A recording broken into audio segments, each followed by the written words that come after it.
unfortunately. We are ready.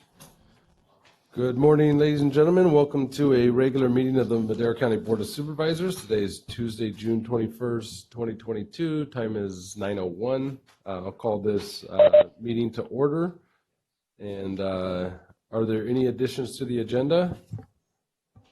There are no additions. Actually, Karen, I do have one, sorry. Okay. Just not that fast with the mic this morning.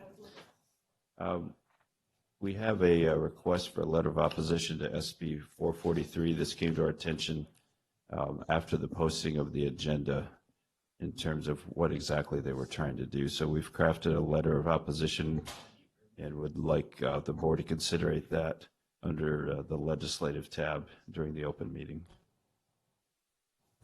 I don't know the verbiage. I find that I move to take up this item, to take up this item, finding that the need arose after the posting of the agenda. I'll second that. Thanks. Thank you. Get started. Roll call. Oh, any public comment? Roll call. Supervisor Gonzalez? Yes. Supervisor Poitras? Yes. The Supervisor Rogers is present but remote. Pro Tem Frazier? Yes. Vote passes 3-0. Great. County Council, will you please read into the record the closed session items? Yes, good morning, Mr. Chairman and members of the board. We have 3 items on this morning's closed session to be taken up in no particular order. Item 1, pursuant to Government Code Section 54957.6, is conference with labor negotiators. The agency designated representatives are as noted on the agenda. All employee bargaining units are up for discussion, as well as an unrepresented position of library director. Item 2 is request for a closed session, Government Code Section 54956.9, subsection D1, existing litigation. The name of the case is Dumtree versus County of Madera. And item 3 is pursuant to Government Code Section 54956.9, subsection D1, conference with legal counsel, existing litigation, and that's the Cardoza versus Madera County Groundwater Sustainability Agency case. Is there any public comment on any of these items? Anything from the board? If not, we'll go back into closed session.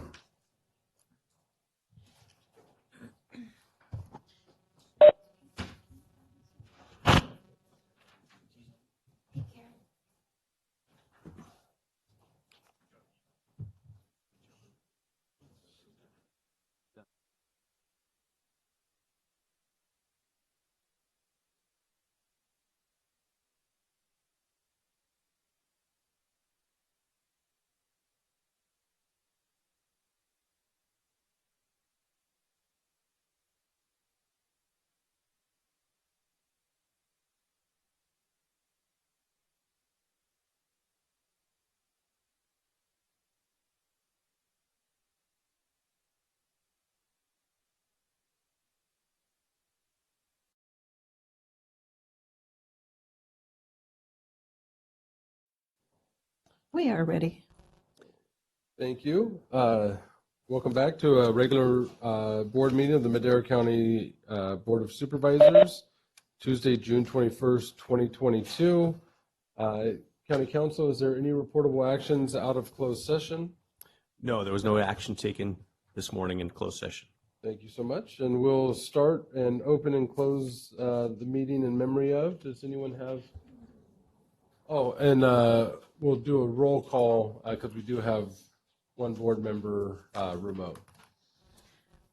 Chairman Wheeler is also out. And Chairman Wheeler is absent, so I'll be taking over. Supervisor Rogers? Here. Supervisor Poitras? Yes. Supervisor Gonzalez? Here. Pro Tem Frazier? Here. We all wish Tom to get better as he's in this fight. We're in it with him, so we'll take care of anything he needs here. All right, we'll open and close the meeting in memory of. I'm good. All right. And then we'll have our invocation from Pastor Fred Thurman of the New Life Assembly. And Melissa Blackslip. Other duties is assigned. Good morning. May we bow our heads before the Lord. Heavenly Father, we thank you this morning, first of all, for your great love for us and your mercy that you extend every day to us. We thank you today, Father God, that you have a perfect will for all of our lives and for the county of Madera. And we give you praise today that as decisions are made, these decisions are made through the wisdom of God. And Lord, that you would direct each one today. And Lord, that the benefit and the blessing of the people, Lord, of our county would be released. And Father God, that we could live in a peaceful and blessed society here in our county. And we give you praise today for all your wisdom. In Jesus' name, amen. I pledge allegiance to the flag of the United States of America and to the republic for which it stands, one nation, under God, indivisible, with liberty and justice for all.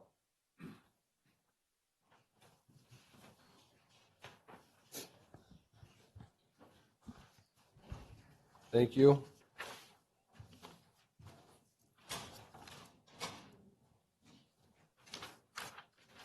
All right. Public comment?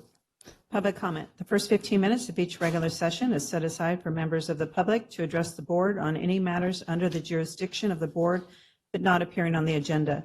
The board will not take action on any items presented under public comment. Speakers are limited to 3 minutes. Anyone addressing the board is asked to print their name clearly on the speaker sheet at the podium and state their name and county of residence for the record.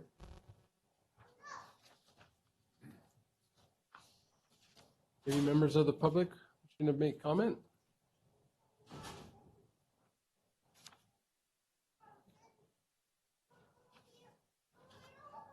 I see Jared hastily making his way down. So. Sorry about that. Good morning, Chairman, members of the board. Jared with Public Works. Just another update on some of our road projects.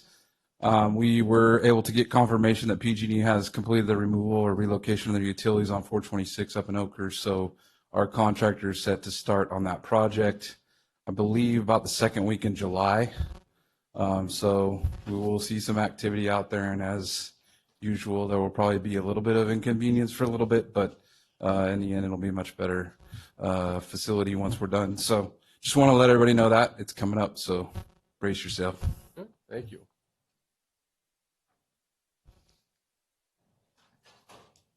Johnny, did you put your name up there?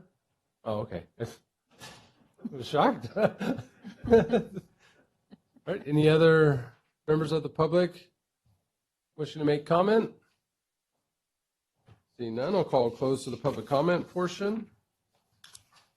Consent calendar, any items any members of the board like to pull for further discussion? Seeing none, any public comment on the consent calendar? I'd like to make a motion for approval. I'll second.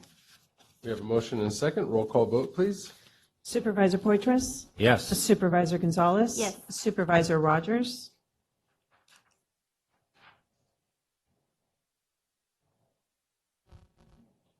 Supervisor Rogers, you're muted.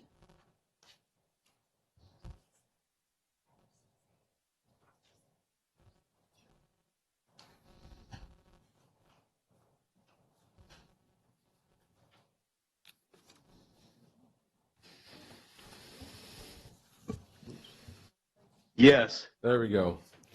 There was Pro some, Tem Frazier? yes, Vote passes 4-0. it was tricky. There was a lot of ones that needed 4 votes on there. So, all right. Discussion items. Item 6A. Presentation of a proclamation in honor of, Is he here yet? I am so sorry, we're going to do. He's not- Yeah, he's not here yet, so let's hold off on that. And we can bring that baby back. I don't care if he's crying or not. That's why we sit up here, is for their future. So he wants to come in and cry, he can, all he wants. 6B. 6B is asked to be continued Oh, to that's right. July the 12th. All right, we're moving on. I'm knocking these out quick. 6C. Discussion and consideration of entering into an agreement with Self-Help Enterprises for the development of a permanent supportive housing project for Madera County Behavioral Health Services clients for fiscal year 2022 through 2042, and authorize the chairman and behavioral health director to sign.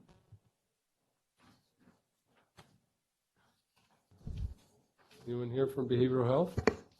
I can pretend to be, if you'd like me to, Chairman. Let's fake it till we make it. All right. As the person who oversees behavioral health services, this is an agreement between the county and self-help related to the existing self-help project that we have going at East Lewis Street and Highway 99. It's a 52-unit house development. I think it's more commonly known as Sugar Pine. And this is a fairly standard agreement, and it will run for 20 years. Any public comment on item 6C? I'll move to approve. I'll second. We have a motion and a second. Roll call vote, please. Supervisor Gonzalez? Yes. Supervisor Poitras? Yes. Supervisor Rogers? Yes. Pro Tem Frazier? Yes. Vote passes 4-0. Item 6D. 6D, discussion and direction to staff to utilize REAP, Regional Early Action Planning Grant Program, funds to initiate necessary sixth cycle housing element requirements. Good morning, Mr. Chairman, members of the board. Jamie Bax with Community and Economic Development. So we're working with MCTC, Madera County Transportation Commission, on receiving these funds. The contract is actually between MCTC and the planning firm, which is Rincon Consulting.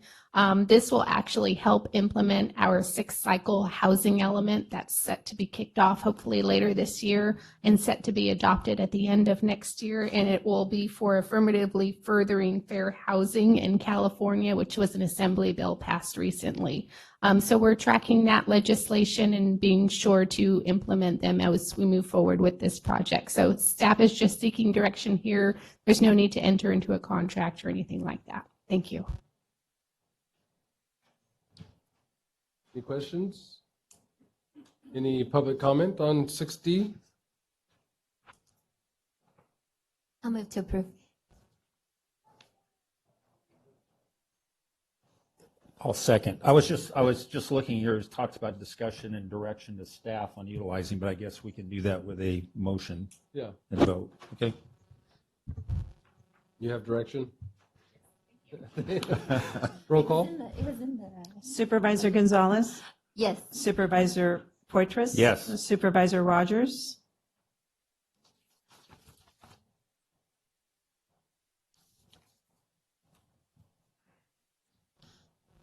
There's a delay. Pro Tem Frazier? Yes. Vote passes 4-0. All right, and I did see Marty walk in, so we'll go back to 6A.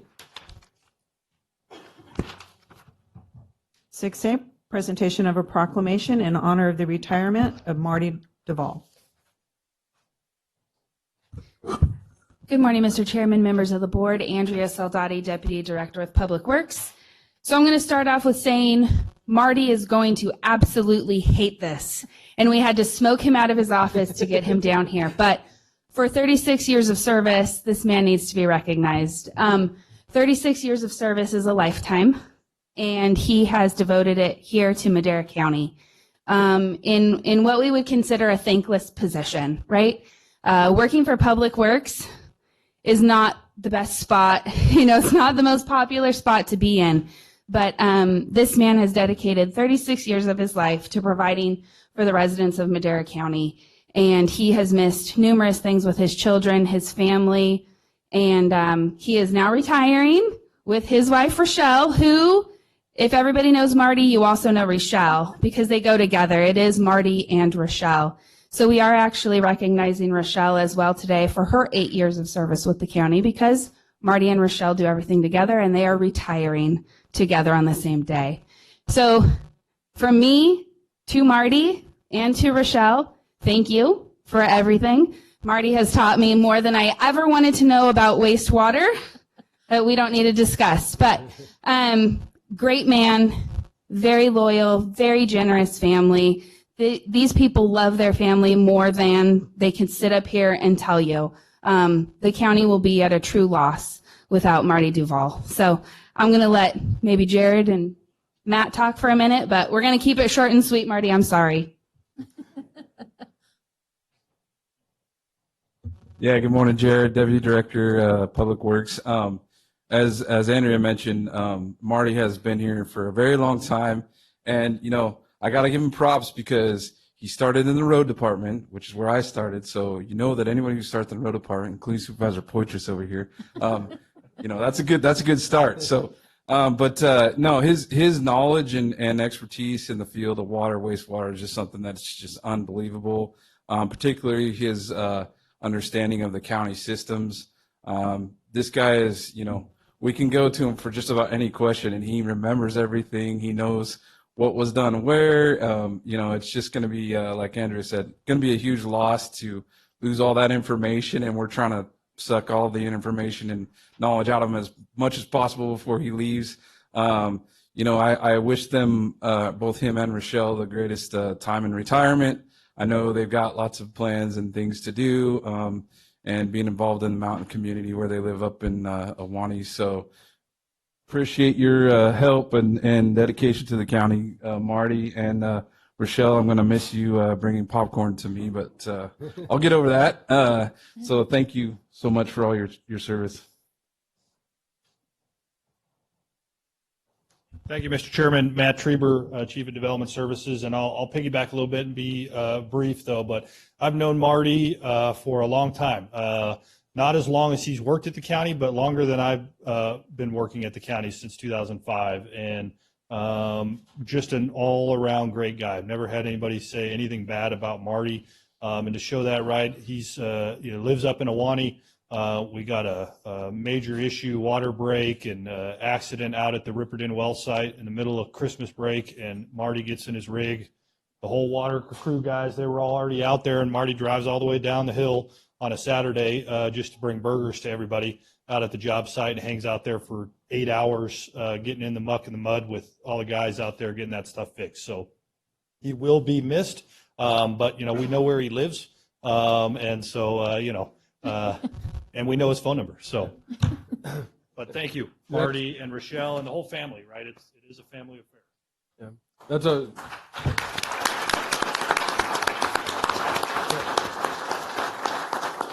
And that's what I was going to say. Knowing Marty, he's going to answer that phone, and the wealth of knowledge is still going to be shared because this is his community, and I know I'll miss him at any coffee and conversation meetings or public meetings. Marty has a way of when everyone is super upset about anything that's going on, and then Marty talks, and then everyone kind of understands it, and you would bring the heat way down. So if you could stay for the rest of this meeting, I'd really appreciate it.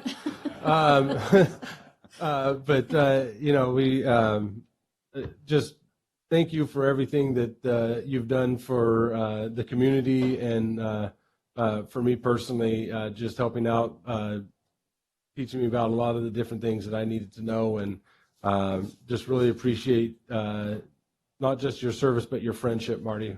You're a great man. Yep. No, Can I just add that thank you, Marty, for everything you've done. It's been a real pleasure working with you and talking with you, and it's a true testament. My brother works for you, and he's had nothing but wonderful things to say about you and the crew, and you guys are a great team. So thank you for everything you've done. all right, Marty, speech, because It won't be much of a speech. I want to thank everyone. It's been a pleasure. The whole family's here. I don't know if everyone's seen. I'm sure they did because I didn't know about this. I get a call that my family's here. I need to come down, so it's a surprise. But I've had a great time working here. Seen a lot of changes. I mean, a lot of changes since 1986. When I started, my office was an old Jeep pickup, and my desk was a clipboard, which was the back of an old binder, which all these people have heard this story. But this old binder that had fallen apart is still on my desk, and is still what I fill out my time card on every day. And it's going with me when I leave. So last week, the guys done a barbecue for me, and they gave me an award. It's a pair of vice grips that are pinch closed on a penny. So it was very nice. Yeah, I'll miss the job, and my phone's always on. I've seen a lot of changes, though, and a lot of people come and go. The county's going to get along fine. But I'm happy to answer any questions or come help out. Thank you, Marty. Thank you.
Thank you so much.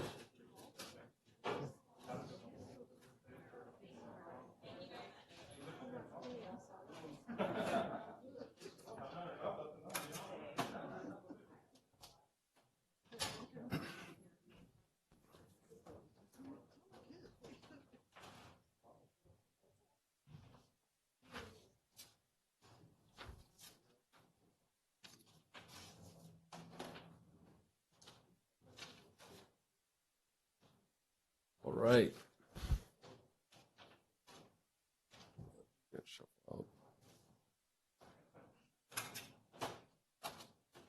6E. 6C, discussion and consideration of entering into a tax sharing agreement with the city of Madera that is applicable only to the property and tax rates encompassed within the villages of Almond Grove annexation for a term ending December 31st, 2022, and authorize the chairman to sign. Thank you, Mr. Chairman. This agreement is part of a solution that we're putting together to replace the previous tax sharing agreement that encompassed the entire city and any areas around that, and it also included sales tax sharing and some other items related to sphere of influence and things like that. This agreement is specific to property taxes and has a specific term that it's going to run for, and myself or Joel would be available for any questions. Any questions of the board?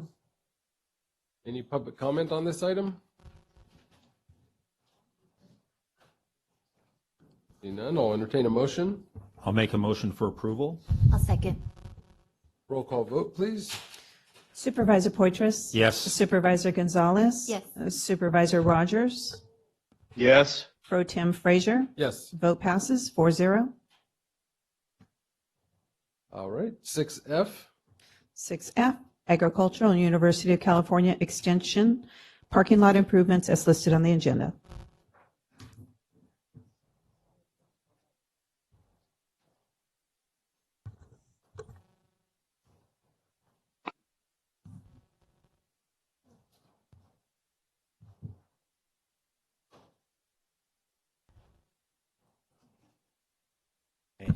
Good morning, members of the board. Anthony Loza, County Administration, General Services. And I'm pleased to introduce our newest project manager, Michael Nazaroff. He comes to us with over 15 years of experience in project and construction management, so we're happy to have him on board. So welcome, Michael. So with that, I would like to introduce our next item.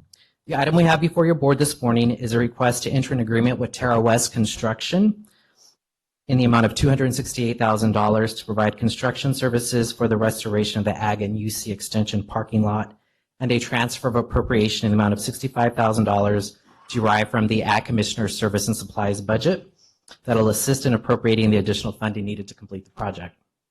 So we prepared a brief presentation for your board this morning with a brief background on the project and the proposed funding plan. So last year, the Ag Department requested improvements to the existing parking lot between the Agricultural Commissioner Building and the Old Public Health Building on Tozer Avenue. And on April 6, 2022, RFP 2022-04 was released. A total of 4 bids were received from the following companies: Bush Engineering, Terra West Construction, Avision Construction, and Cal Valley Construction. Terra West Construction was the lowest price bid at $268,000.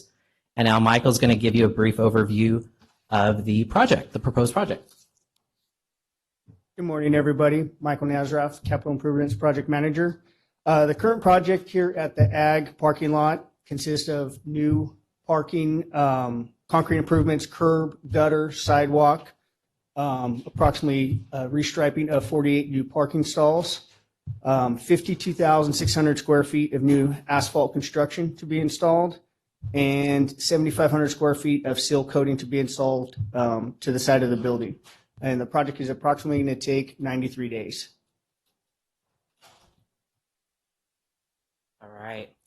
And as for the funding, so unused funds from the initial tenant improvement project for the Ag building, which was completed in January of 2021, is what we're planning on using.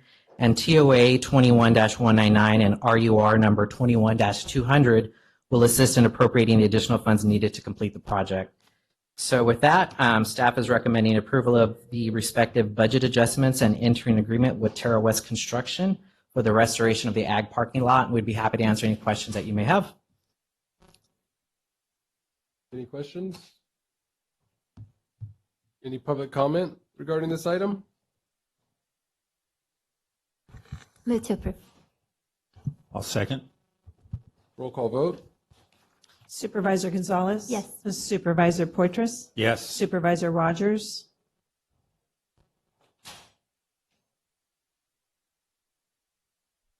Yes. Pro Tem Frazier? Yes. Vote passes 4-0. Thank you all. Thank you. Welcome. 6G.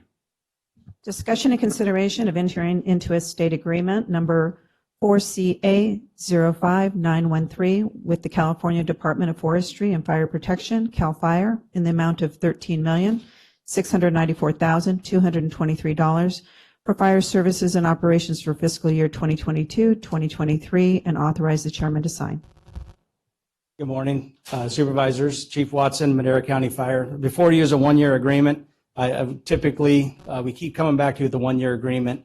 Our labor and the state is in negotiations. Once they complete those negotiations, we'll enter back into a multi-year agreement. There is an increase this year. A lot of that's to do with the staff benefit rate And the last 2 years, the governor had used funds to pay down the unfunded liability of the retirement system, but that did not get funded this year through the governor's office. So part of the increase is the increase in staff benefit rate takes it back to the historical rates where it was at 3 years ago. And there is an increase in personnel, partly due to the Chuck Chansey agreement with Chuck Chansey and the new Station 3. There's still one person on duty a day there. This agreement takes it to 2 people a day when the station opens. I'd be happy to answer any questions. Any questions? Any public comment? Thank you for what you do. I'll move for approval. I'll second. Roll call vote, please. Supervisor Poitras? Yes. Supervisor Gonzalez? Yes. Supervisor Rogers? Yes. Pro Tem Frazier? Yes. Vote passes 4-0. Thank you very much. Thank you. 6H. Discussion and consideration of approval to ratify a memorandum of understanding between the Madera County and the clerical and technical units for the 3-year term from July 1st, 2021 through June 30th, 2024. Good morning, Chairman, members of the board. Susan Carter, reporting for Human Resources. This item represents the successful outcome of the collaborative efforts between the county and the clerical technical bargaining units in negotiating a successor contract for them. I would like to thank the board, of course, the negotiating team for the units, county council, and of course our own county negotiating team. We will continue to meet with the remaining bargaining units for successor contracts for those. I believe there are 2 still remaining, and then bring those to you for finalization once we're done. So thank you, and I'm here if you have any other questions. Any questions? Great job. Any public comment? I'll move to approve. I'll second. Roll call vote. Supervisor Gonzalez? Yes. Supervisor Poitras? Yes. Supervisor Rogers? Yes. Pro Tem Frazier? Yes. Vote passes 4-0. Thank you. And then we will have to wait 1 minute to get to the public hearings, or 2 minutes.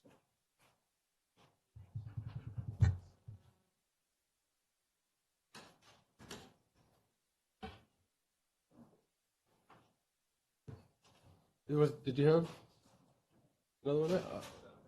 Oh, okay.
Back. All right, it's now 10:30, so we can start our public hearings, and we'll start with item 7A. Hearing to adopt a resolution of intent to annex territory to zone of benefit B within the service area and to establish assessments and fees therefore. Good morning, Chairman, members of the board. Jared Carter, Public Works. At this time, I'd like to request a continuance of this hearing to July 12th at 10:30. We are working to verify a few bits of information that we need to get nailed down, and we'd like to continue this until July 12th at 10:30. All right, any public comment? Do we need a motion to? I'll make a motion to continue this public hearing to July 12th. I'll second. Roll call. Supervisor Poitras? Yes. Supervisor Gonzalez? Yes. Supervisor Rogers? Yes. Pro Tem Frazier? Yes. Vote passes 4-0. All right. 7B. 7B, hearing to adopt a resolution of the Board of Directors of the County of Madera Groundwater Sustainability Agency for the Madera subbasins adopting fees on the extraction of groundwater pursuant to Water Code Section 10730.2 and subdivisions A and B of Section C of Article 13D of the California Constitution. Good morning, supervisors. Stephanie Agneson, Director of Water and Natural Resources. I have a short presentation before the public hearing opens. Could we project it, please? Thank you. I'm accompanied by Kevin Kostick from Raftellus, Nancy Fan from Raftellus, and Mike Linden, Deputy County Counsel. And the folks from Raftellus are on WebEx and may need to be unmuted. So I'd like to start out with a timeline so that we understand kind of how we got here with Sigma. As you know, your board serves to represent those who do not have another GSA, and the county formed those 3 groundwater sustainability agencies in 2017. Then we began a very robust process of planning and writing groundwater sustainability plans in 2018 and 2019. In 2019, to pay for planning and management, the county GSAs adopted what's called a Prop 26 exempt fee. It's approximately $24 per irrigated acre, and that funds the GSA's management and making sure that the agency is compliant, including turning in annual reports as well as paying for planning services. In 2020, we turned in 3 groundwater sustainability plans in January, and then we were able to accelerate all of the planning for recharge and land repurposing and domestic well mitigations that are inputs into the rate study. The GSPs are still under review in the Delta Mendota and Chowchilla. They are currently being revised because the Department of Water Resources deemed them incomplete. The Madera GSP does not have a determination yet and should be determined by October. It is important to emphasize that if the board adopts rates today, there are still a number of details that have individual board actions. So that would include rules for taking land out of production, rules for recharge, the decision to participate in sites reservoir, and then MOUs regarding domestic well mitigation. So this is not a one and done sort of meeting. This is a step in a process, but there would need to be individual actions taken later. So this discusses what rate study processes look like, and we've been working on this over the course of the last 18 months, with the past 6 months having multiple meetings to get folks up to speed and understanding what the key decision points are. So first, there is a rate setting framework where we determine policy objectives and look at different fee structures. Then Raftellus developed a financial plan. We spent a fair amount of time at this step looking at what we would need to do with financing for recharge. Many recharge facilities are considered capital projects. Those are the sorts of things that public agencies take out loans to pay for. So we spent some time with experts there. In January of this year, we spent time at the rate design portion where we looked at different rate structures again and some options. And then we're here at step 4, the final rate adoption, which includes the report, public noticing, and a public hearing. So we're at step 4, last bullet. The county GSAs have been very successful in acquiring grant funds. And just to give you a little bit of what that means, the GSPs that most places had to go out and assess some sort of fee for, we had paid entirely with grant funds. And that work predates me. That was in 2017. So we received Prop 1 grants that from Stressed Basins program from the state that allowed technical memos of what data gaps existed and what our needs were to be developed. There were $5 million in state funds that developed the groundwater sustainability plans as well as installed monitoring wells. We've had additional almost $1 million in Prop 68 planning funds that did a domestic well inventory and installed additional monitoring wells. We've received $8.4 million for recharge facilities in Madera and Chowchilla, Prop 68 implementation funds. We've been able to use the Department of Conservation funds for sustainable agricultural land conservation to fund planning work towards land repurposing. We had federal funds for WaterSmart that funded a water market simulation. And there's another $3.5 million for recharge projects that we're working our way to. We also were successful in partnership with a number of local organizations in getting $10 million for multi-benefit land repurposing. So although we are talking about a local cost share here, we have been, I would venture, more successful than almost any agency in the state in bringing state funds in to help with groundwater sustainability. The rate schedules that I'm showing right here are per enrolled acre. We've spent time looking at different rate options here. They are shown per enrolled acre, but you could do some math. For example, in the Madera subbasin, if you assume you're using roughly 2.5 acre feet per acre, that rate would come out to around $100 an acre foot. So while we are showing the rates this way, and this was determined to be the most straightforward way, you can translate that to acre feet rates if you would like. The rates are $246 in Madera, $203 in Chowchilla, $138 in Delta Mendota. The Delta Mendota rate is only paying for land repurposing. Those other rates are paying for land repurposing, domestic well mitigation, land retirement or repurposing, and sites reservoir. This rate that we're showing on screen is the cap. Nothing can be assessed higher than that, but we do have the ability to lower the rate depending on the costs in the last year.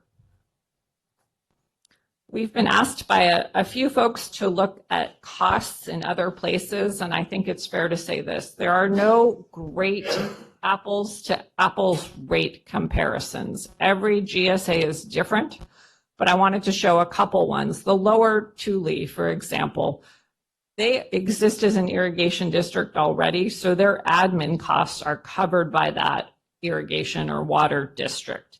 But they still are charging what they have as tiered rates, $90 for tier 1 per acre foot and $180 for tier 2. Tri-Counties, for example, is another GSA. They have a small admin fee, $4 per acre and $10 per acre foot. And then they have another rate for transition water of $125 per acre foot for tier 1 and $500 per acre foot for tier 2. Eastern Tule has an admin cost around $5 and transition water at $245 per acre foot. So keeping in mind that I just showed you that the highest rate, the one in the Madera subbasin, still comes out at around $100 an acre foot, rates that are lower than these agencies. So I know there has been some research that others have done related to rates. I would like to say this: you need to get the information from the source. You probably need to have a conversation with the general manager. You can't just take what's online, and you need to make sure you're comparing both administrative costs and costs for projects. If you only look at administrative costs, you are not capturing any recharge or land repurposing or anything related to a project cost. We have done an enormous amount of outreach to get to this point. We've had multiple workshops for groundwater recharge where we've solicited forms from peoples, identifying locations with potential water supplies and who have land available to do on-farm recharge. all of the recharge work in the rate study, most of it is around on-farm recharge, the most cost-efficient way. There's a limited number of basins, but it is much more cost-effective to cost share in private and public partnerships with growers than to just have dedicated basins. We've also brought Jerry Brown, the executive director of sites, not the former governor, to talk through what Sites Reservoir looks like and take questions from your board. He's also appeared in 2 online webinars that we've hosted. We've had multiple updates on domestic well mitigation at the Regional Water Management Group, as well as at our public workshops. And we've talked through sustainable land conservation several times in terms of what requirements might look like. All of these programs would require separate board actions. We have also done a number of rate study presentations listed in the side column, and most recently, we did 2 small groups workshops, hybrid style with folks in person at the Farm Bureau and then also on Zoom. And then we've also did a public workshop a week and a half ago. So let's talk a little bit about Prop 218 and what that noticing looks like. We have sent out the required notice. That's the one that clearly says Prop 218 notification and tells people how they can protest. We also sent out a trifold that gave more explanatory information. And then 3 weeks later, we sent out a trifold again. We have sent all of these to the official address on record with the county.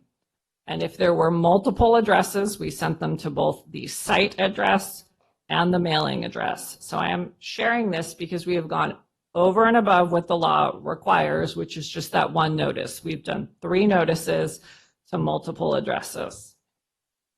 Just to summarize outreach after noticing, we mailed the notices on May 2nd. We mailed the trifold the same day.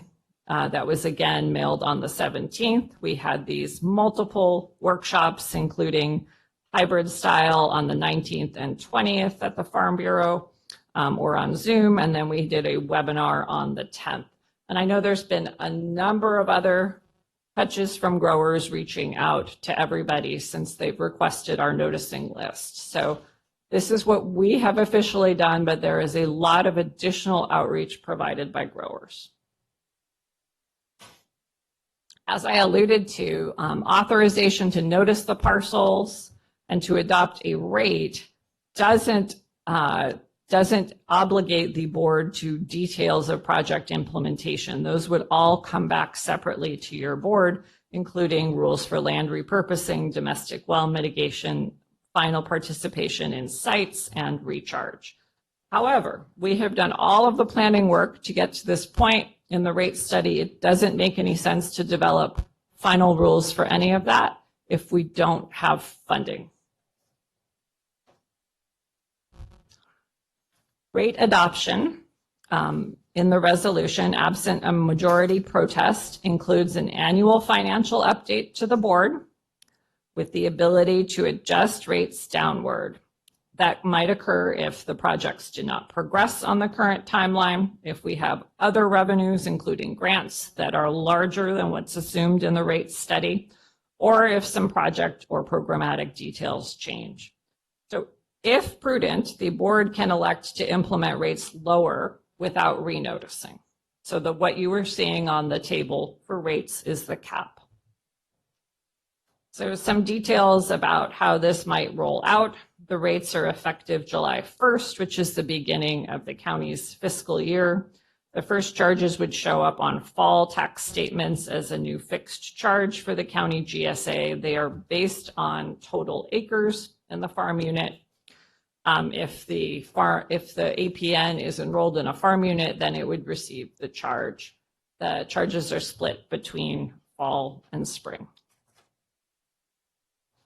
So there are kind of 2 futures in front of you right now. And one of them, over time, with a rate adopted, the county can become similar to a district, which is to say it has funds for projects, it has funds to purchase water, it can operate with funds.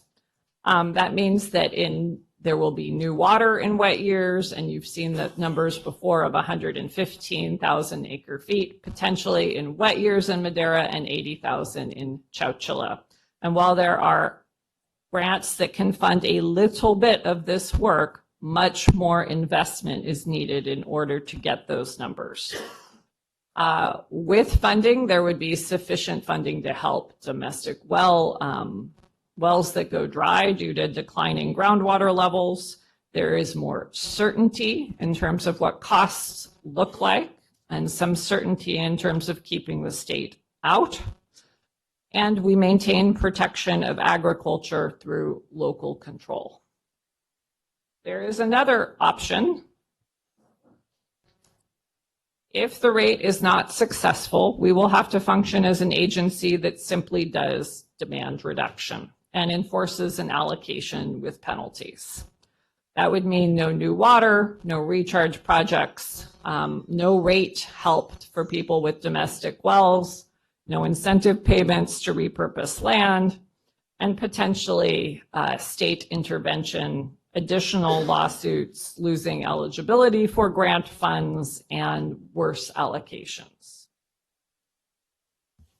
So I showed this slide at the last webinar that we had on rates, but this shows what life in 2040 looks like with and without rates. So in the Madera subbasin, if you do not have any projects that are paid for with rates, you are at your sustainable yield, which is around 13 inches.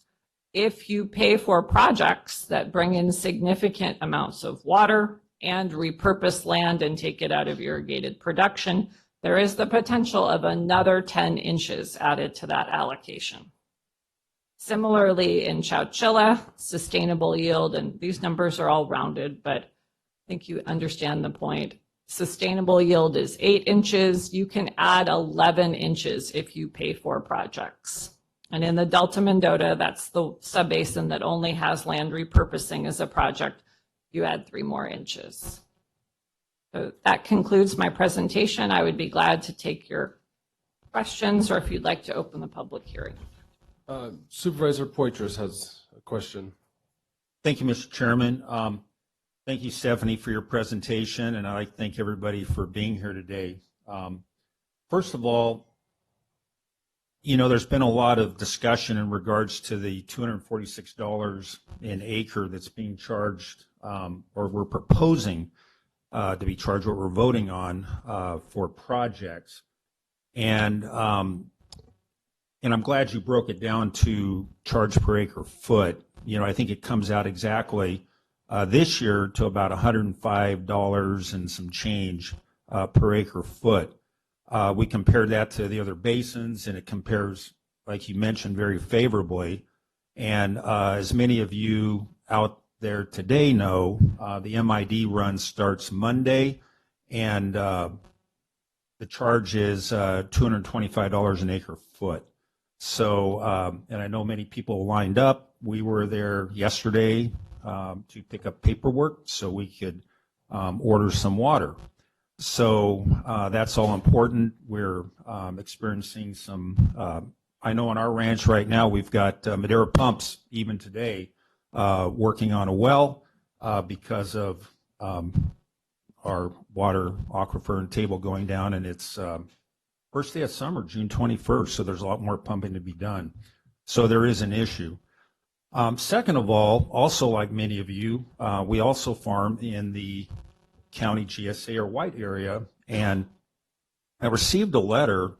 It was to Dear Landowner, and there's something in here that's really concerning, and I'd just like to ask you what the case is. It says that the proposed fee is going to be a forever tax and will never go away. And it goes on to talk about we as landowners support groundwater sustainability, but a permanent tax attached to your land is not the answer. And that's very concerning to me because I would not be supporting something that's a permanent tax. You know, $246 an acre from here on out. But then in the same letter, there was this other thing from the county that was included, and it says that the proposed rates were calculated per enrolled acre and rounded to the nearest whole dollar. The rates are proposed for a period of 5 years, the maximum adoption period allowable by state law. Okay, so the way I read it, there's a conflict. There's a letter that says it's a forever tax. And then there's something from the county that says it expires in 5 years. What's the truth? Sure. So that's a good question. This is a fee that is paying for services. We went over those, right? It's the land repurposing, recharge, domestic well mitigation, and participation in sites. And so it's a fee that pays for services. Every 5 years, public agencies should go out, if not sooner, with a new rate study to make sure that they are quantifying their costs correctly. So I think that's kind of inflammatory language, and it's not true. I mean, the rate that you see today can be lowered by your board, and we will need to come back in 3 to 5 years and do another rate study and go through this process again. So another 218. Another Proposition 218, yep. Okay, so it's not a forever tax. Whatever is, if it did pass, then it would be for 5 years, and it's not a forever tax. Well, the rate could stay in place after 5 years if your board didn't do a Prop 218. Okay. So it's really up to the board to direct us to go back, but good rate setting is every 3 to 5 years. Otherwise, and as you know from work with maintenance districts, costs go up, and you need to reflect what is accurately going on right there.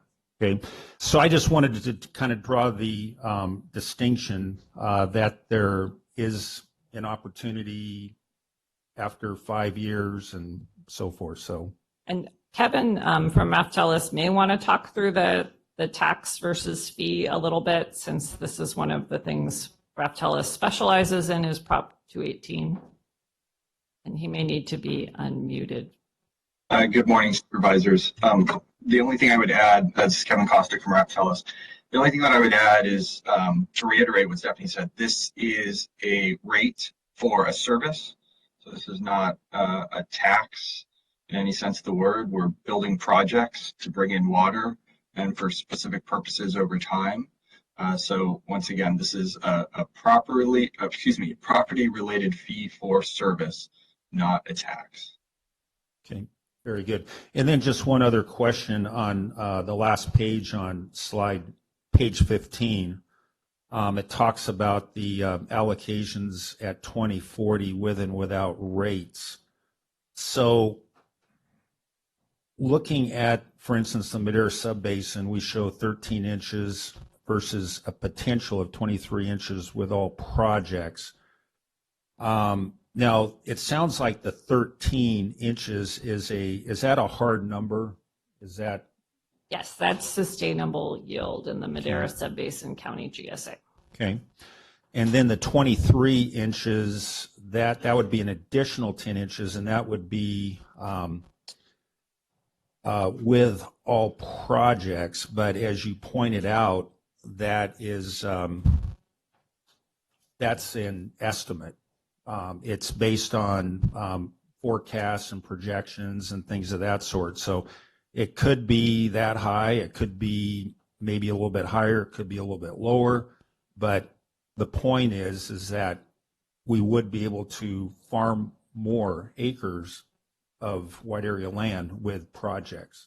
Yes, if you're paying for projects, you are paying for getting additional water, which was absolutely the direction of the board and what we heard from growers in 2018 and 2019 during the GSP planning process. All right, very good, thank you. Yep. I just have one question, Stephanie. So if someone is annexed out of the white area into a water district, then what does that look like? Then we are no longer their GSA, so they would not pay the fee. And there are annexations in progress now, but until they're complete with LAFCO, and that might be a year or two, they are within the county GSA right now. Okay, thank you. What's the total cost of projects? What is the total cost of projects? Kevin might need to look that up. In the Madera Subbasin, Yeah, that's the one we're on right now. So Kevin or Nancy, could you go into the model and pull the total project costs? Yes, we can do that. Are we talking about the 5-year period? Because we project out over a 20-year horizon. That obviously becomes a large number. if I can get both, that'd be great. Sure. If we could have a few minutes to try and. Okay, I'll give you some of my other questions too. How many basins will be built? Will on-farm recharge be utilized? The breakout of the cost of our participation in sites. And if that doesn't happen, what would be, so that we can know what would be pulled out of that? Okay, well, let me have Kevin work on your total project cost. I will take the ones of those that don't need lookup in Excel. So in many ways, the sites project is a proxy for any project that can bring water in. So in order for us to participate in sites, we would need your board to take action. If it turned out and they're in the middle of their rebalancing now that there was not room for us to come in, we could look for additional projects. And we are currently looking for additional projects that could bring water in. And the choice would be up to your board, but we would want what is the most cost effective. That's currently the only new water. That everything else would be flood flows and just being able to have somewhere to put that where we haven't had that in the past. Is that correct? Yes, and sites is essentially flood flows too. It's Sacramento River flood flows. So due to us off of where it's not, where there's some infrastructure in place here locally. yes, but if we decided not to participate in sites, your board could lower the rate, or we could pursue an additional project that, like a long-term water transfer to bring in water. Okay. And you had a recharge question. Yeah, how many basins? I think there are 3 to 5 in Madera, 3 to 5 in Chowchilla, and the majority of recharge is anticipated to be on cropland, on farm recharge, which is much more cost effective. And that's where we would enter into private partner, private public agreements with people. What is the average cost of a basin that for us to manage? Well, I know we looked at replacing Ellis Basin, and that was close to $1 million. Just what the value of that brings in. We can look in the model and find the specific basin costs that are in there. And then the last one, I don't know if this goes to Kevin or to you. What is the total revenue that will come in per year with this rate? I think the total in all 3 subbasins is $27 million, all of which comes in and is turned into recharge, land repurposing, help for people with domestic wells, and participation in sites if that opportunity is there. So 27 million, but we're doing like 3 to 4 basins at $1 million apiece. So what will that 27 million actually pay for? Well, we can read off the lines in the spreadsheet, Kevin. I think it would be important to have that. Sure, and it's in the rate study as well. It's just not in front of me. Yeah. So let me fire off some numbers. Also, I mean, is there any way that we can get that spreadsheet projected so that we can all see it and it's not just red? If we have internet access, I can bring the rate study on our website up. I will go ahead and try. Kevin, why don't you Why have, don't we, you want to wait? We'll take just a minute or 2 minute break to bring that up. I think that'd be good. Okay.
And Kevin, I have the rate study up if you want to direct me to the page. Otherwise, I'm scrolling through looking for the best place to share one of these tables.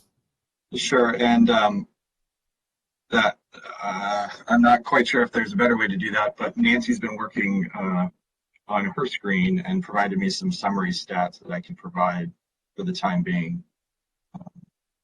I'm unable to see the study report if you are sharing it. There we go. You see it now? I do, and unfortunately the font is a bit small and I'm not sure I can make out any of those. If I could just discuss the total project costs and revenue needs. Sure. So in Madera, for the first 5 years, this is the Madera Subbasin, the first 5 years, we are right at $100 million in total, so roughly $20 million per year. Now, obviously, those costs ramp up, but we've averaged the rates. And now that, again, includes all 4 of our projects, so recharge, sites, domestic well mitigation, and land repurposing, as well as building reserves up to the target level, which is a year of cash on hand. We do that over the long term. So we've got our 4 projects in our reserve funding, and we're about $100 million for the 5-year period in Madera, and just shy of $600 million over the 20 years through 2041, and that might be 19 years through 2041. So to summarize what I heard, Kevin, in the Madera Subbasin, there is $100 million in projects for a 5-year period. That's correct. So then divided by 5, it's $20 million. Madera Subbasin County GSA only. Correct? Correct. Thanks. In Chowchilla, that 5-year revenue total is $36 million for project costs and reserve funding. The long term through to 2041 is $241 million. And in Delta Mendota, the first 5 years is $1.2 million. And through 2041 is $7.8 million. Again, in Delta Mendota, that's the only project is land repurposing and reserve funding.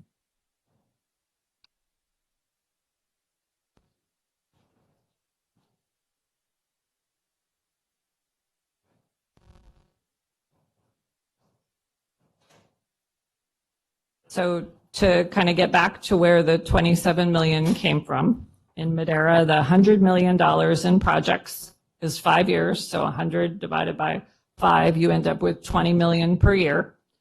In Chowchilla, 36 million in projects divided by 5 is about 7 million. So 20 plus 7 is the 27 million. And I think it's worth saying recharge is much more than the basin, right? I mean, there's a lot of attention getting paid by the state board to flood flows, right? So we have to have points of diversion that are properly permitted. We need to go through a fish and wildlife process. There's CEQA involved, there's design, there's setting up monitoring wells as well. So it's recharge is much more than a basin or 2 or 3. It's a pretty robust program in order to bring this water in a legal and sustainable way for our futures.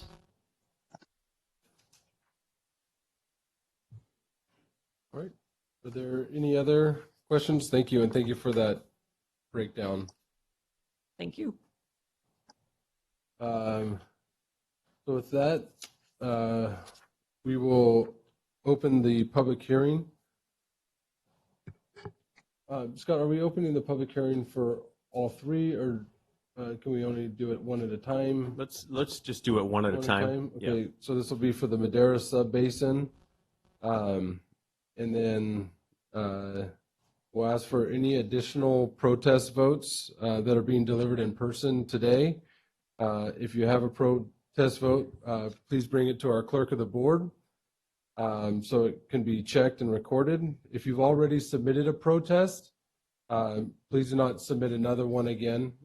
It won't add to it. So if there's any new protests at this time, we'll bring them to the clerk of the board.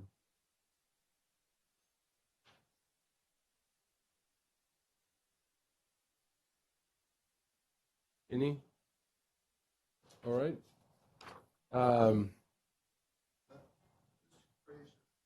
If you can come, you'd have to speak into the microphone.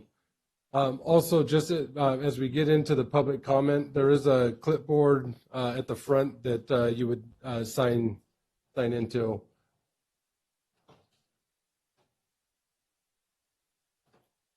You can go ahead, Ralph. You had a question?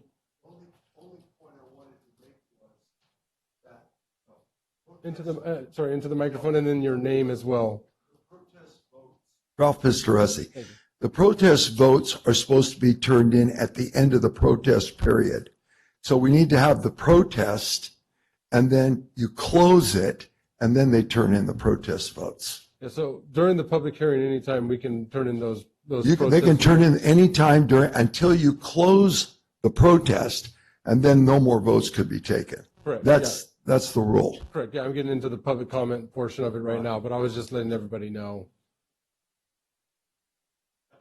All right, so now I'll open the public comment portion of the public hearing.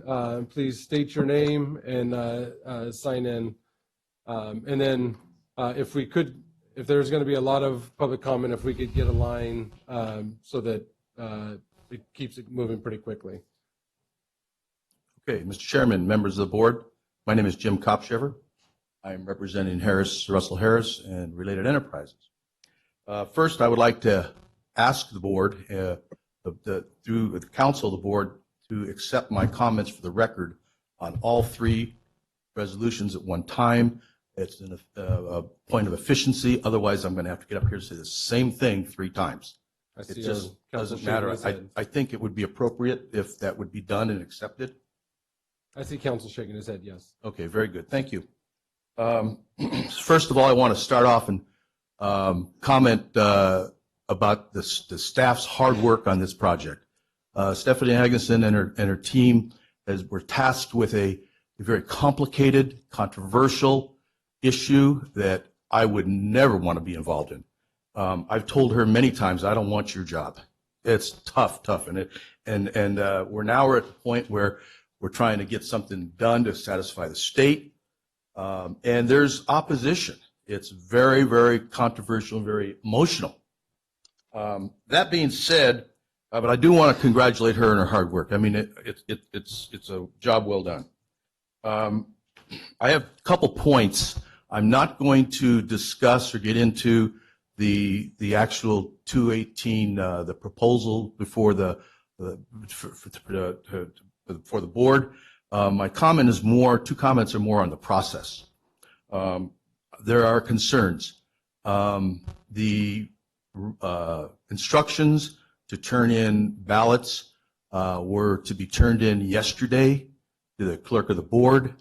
The county was closed yesterday.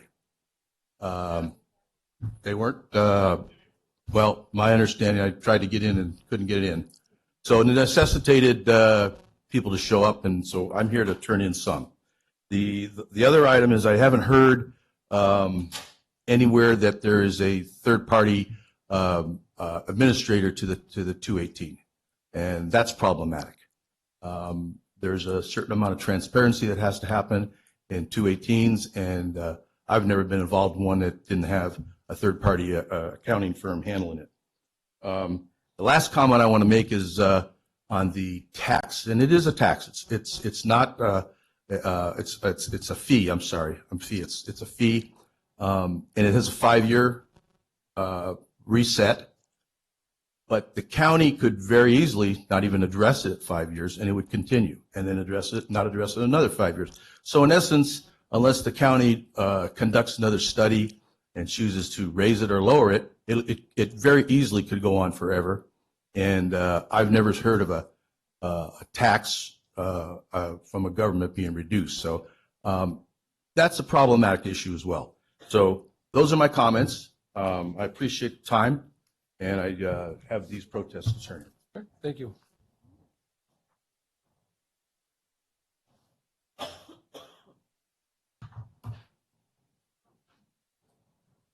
Okay, my name is Ralph Pistoresi.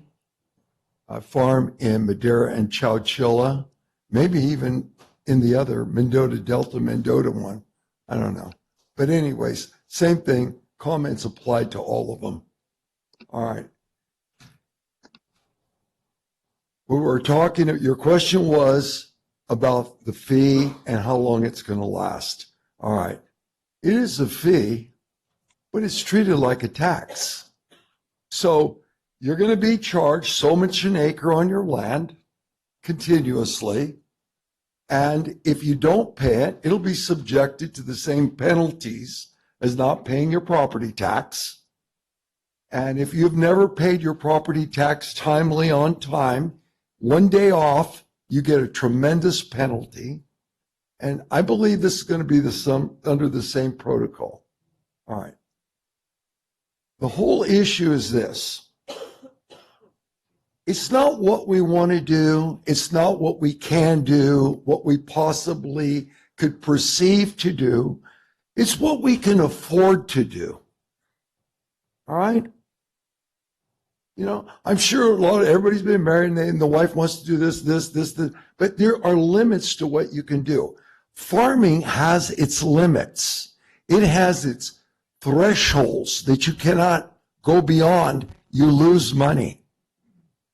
This amount of money absolutely exceeds that threshold. It's unbelievable. And you're worried about 5 years from now. You're not going to make 5 years from now. Some of these fees on some of these farming operations is into the millions. And they're barely trying to figure out how to scrape by and save $2 on a spray job. All right? The projects that are being proposed are all supposed projects that can possibly occur if we're able to get water, if we're good enough to do this, if we can get a grant, if we can. So what they're going to do is they're going to tax you $1 and give you a nickel back.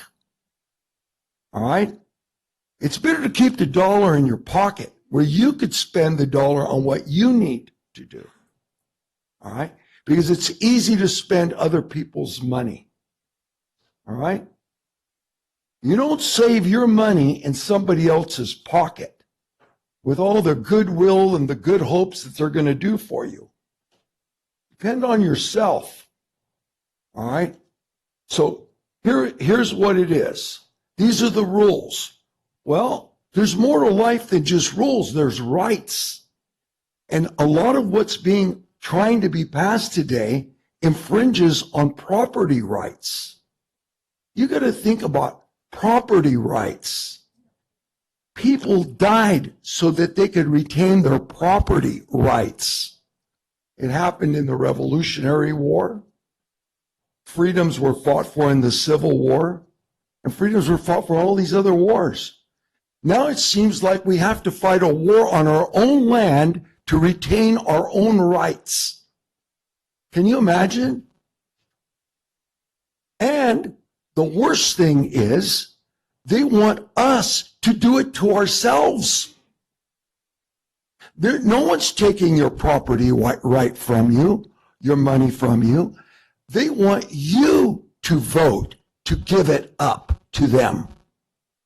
And this 218 election, what a sham that is. That's like walking up to somebody and sucker punching them.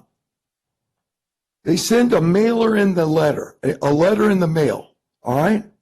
Urgent, all right, urgent. Okay, I don't know, Stephanie, how many letters you got back, but the mailing list you gave me, I've got them over there. It's probably 20, 25 letters I got back. Okay, I mean, I got my letters back. Did you get any letters back? Rough.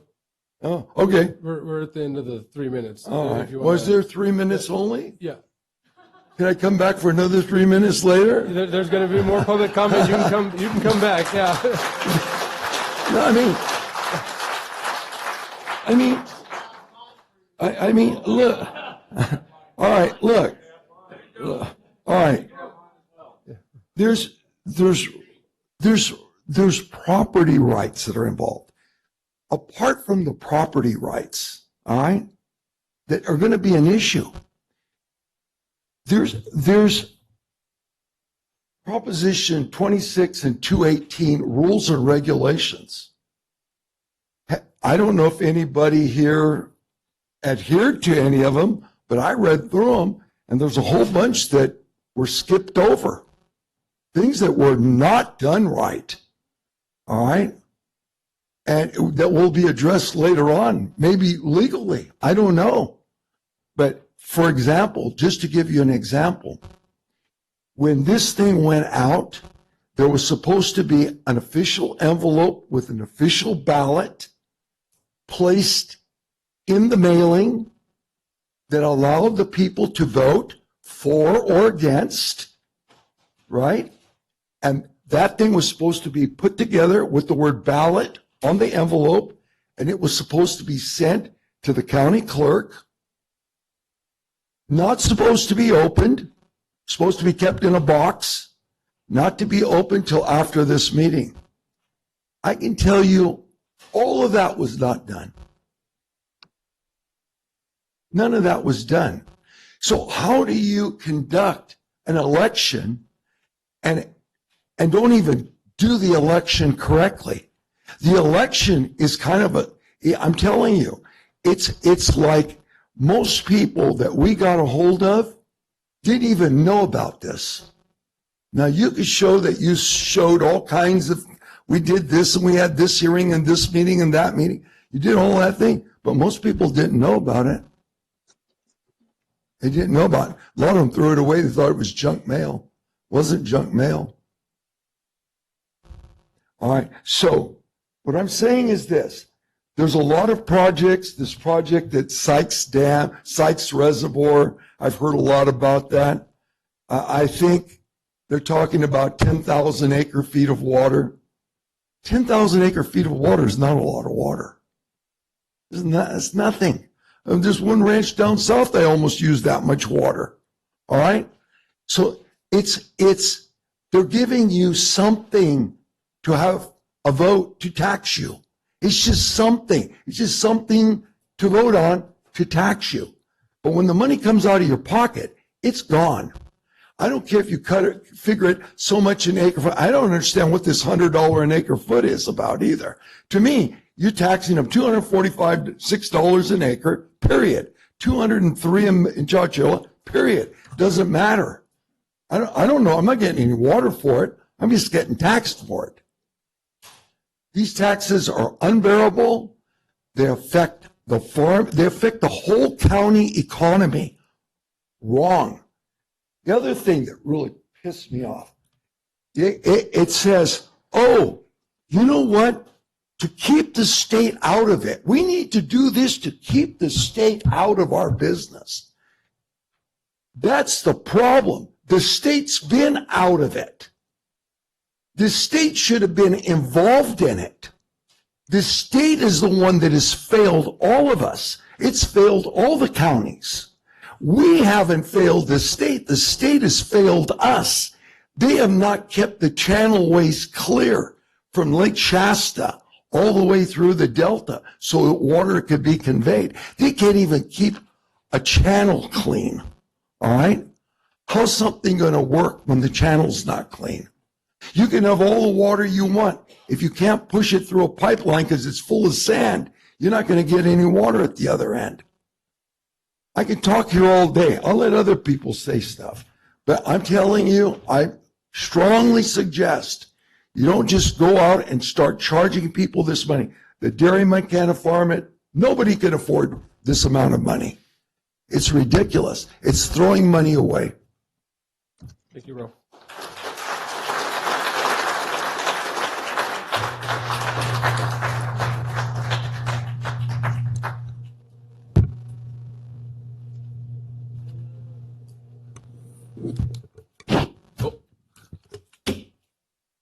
Well, I'm probably the oldest person here today. I was born in the Depression, and if you people pass this text, we're going to be back in another depression, and you people are going to see your children raised on flour and water and no food. We are farmers. Do you realize what my life has been like since I was born on my grandma's kitchen table? No doctor during the Depression. We worked like dogs all our lives, and all we had for anything to eat was a flour and water pancake. Does anybody in here remember those days? Anybody of you, do you remember them? I do. I have 4 dead brothers because of it. And I'm telling you right now, this tax will destroy us, our country. We're looking at a place, where's my quote here? Here's someplace. I'm really mad about this. I mean, I'm probably the oldest person here. Do any of you people know what it is to live in a depression? Do you know? Does anybody answer me that question? This is where we're headed. We're at the top of the hill right now, and we're heading back downhill. You people don't understand what you're doing to us. I've been farming all my life. I've worked on farms since the day I could walk. I married a man, came from Poland, survived World War II, concentration camp, came over here. Look what he did. Look what he gave to our family to survive. He came over on a ship. Took him 3 years to get here before they allowed him to come here after World War II. He went into Ellis Islands for 3 months while they examined him to see if he was healthy enough to come into this country. And you know what? He was the best American that was ever born in this, that ever lived in this country. And we're farming oranges, olives, and cattle.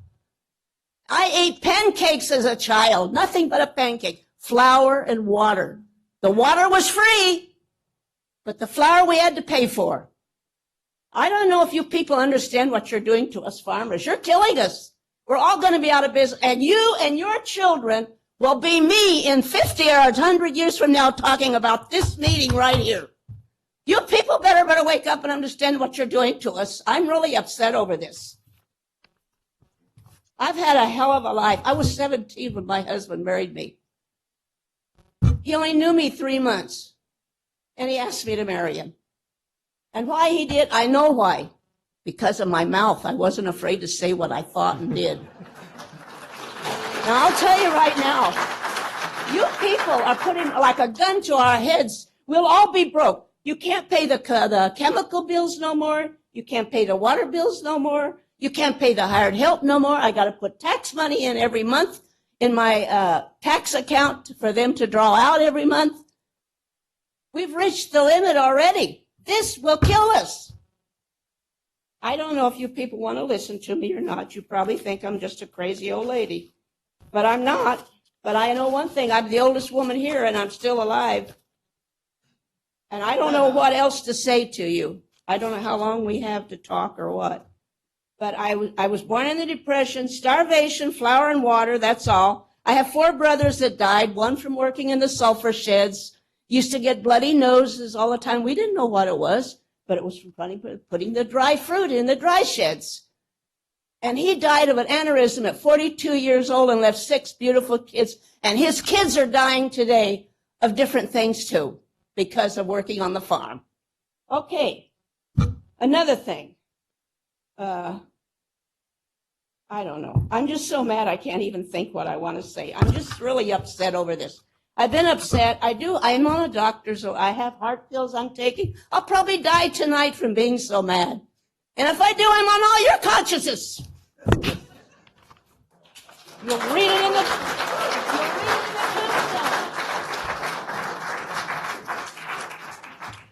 That's all I got to say. You're killing us all. We'll all be out, no food. You're going to be the first people that are going to be hungry because you're passing this tax.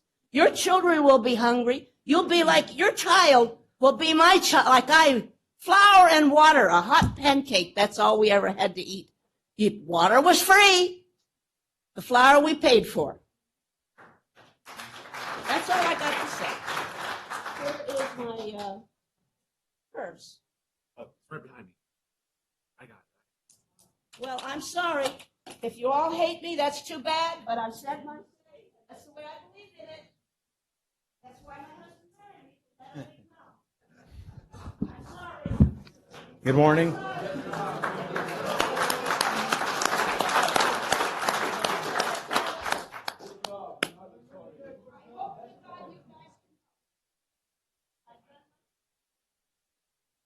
Good morning, everybody.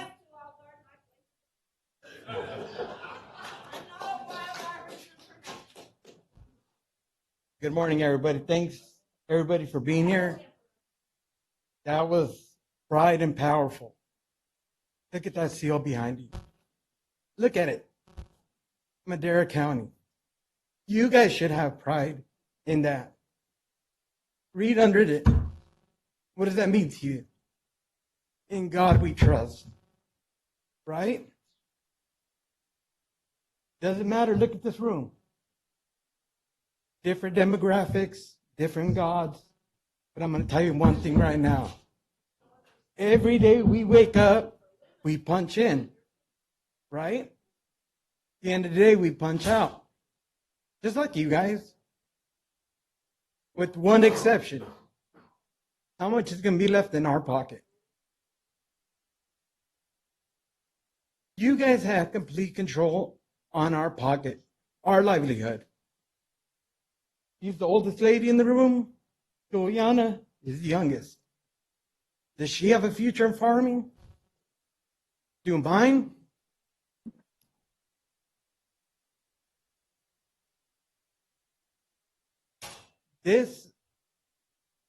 When have you ever heard of a tax going down?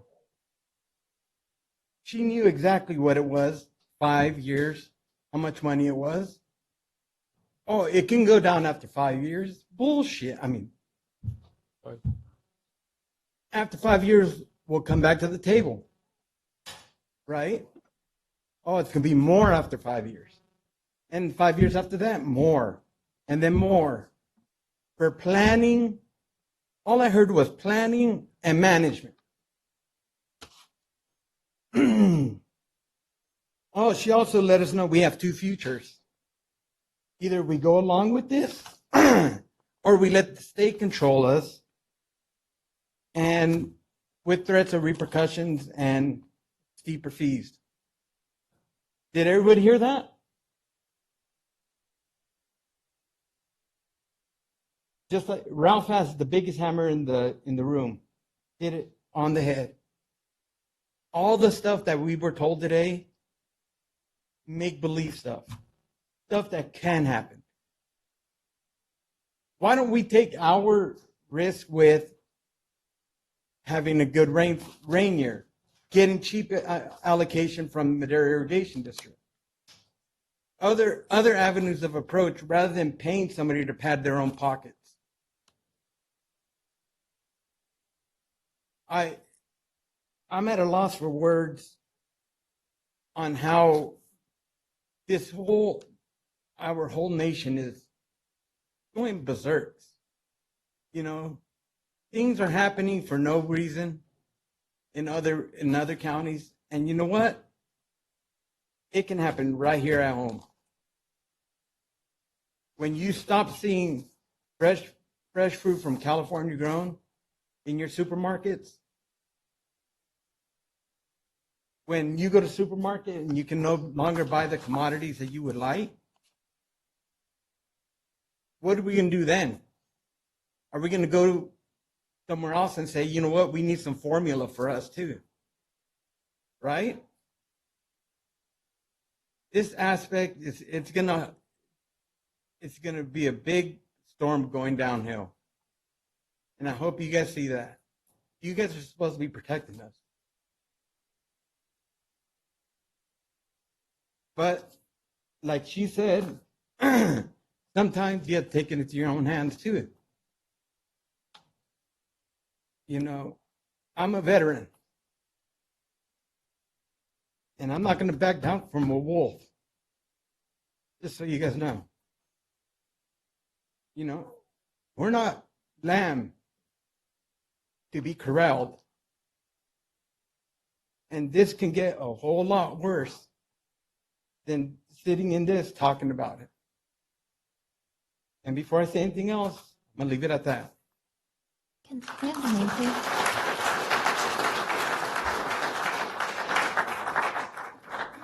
I didn't get his name. Yeah, What's your name, sir?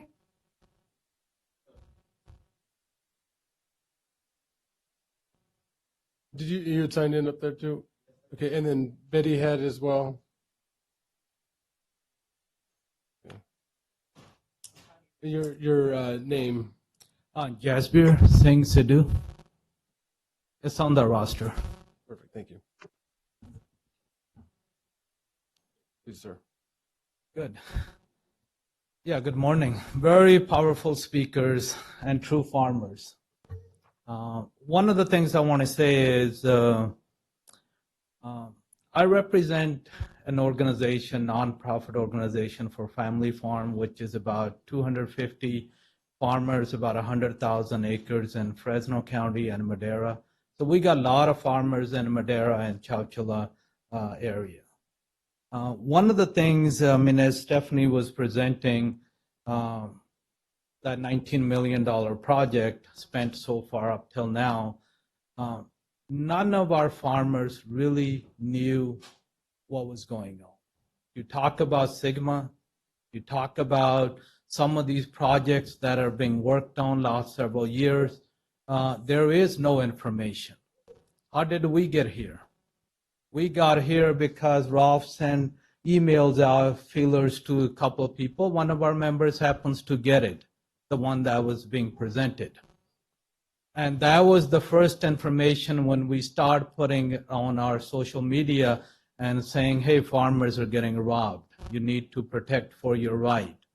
So you got a lot of innocent farmers that you're making decisions on their behalf. They don't even know what was coming down the pipeline. And then we started having a lot of workshops. We brought in Madera RCDs. We brought in others. Guess what? They themselves don't know what's going on. We went up to Sacramento, talk about Sigma, when it was pretty much launched. Infrastructure. What we actually went, one of the things speaker talked about is the 559, which was supposed to clean up the levees. Even though the states got billions, 500,000 got allocated, that was enough for just the agencies to buy a coffee and a donut. No work being done. So a lot of sitting here looking back, posing this fee, which is permanent. I mean, I agree with every one of them. It ain't going to back down. It's going to be higher even because the administration fees go higher as the wages go higher, just like any rule of thumb. So looking at a lot of this thing is, I think as the farmers are getting pushed up against the wall, the prices are way down and they're already being squeezed.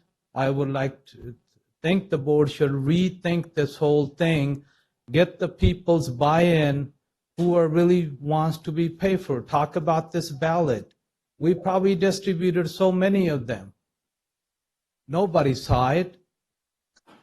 Any mailers? I haven't received any mailers, not even a single one, and talked to a lot of farmers. It hasn't come around. So this is, maybe it's being worked in somewhere in the closet where it's so secretive that, hey, we're just going to enforce things. What it feels like is a total dictatorship rule that comes down. Hey, you just need to obey. This is it. You don't have a choice. So I think if we look at a lot of farmers, they're going to come down.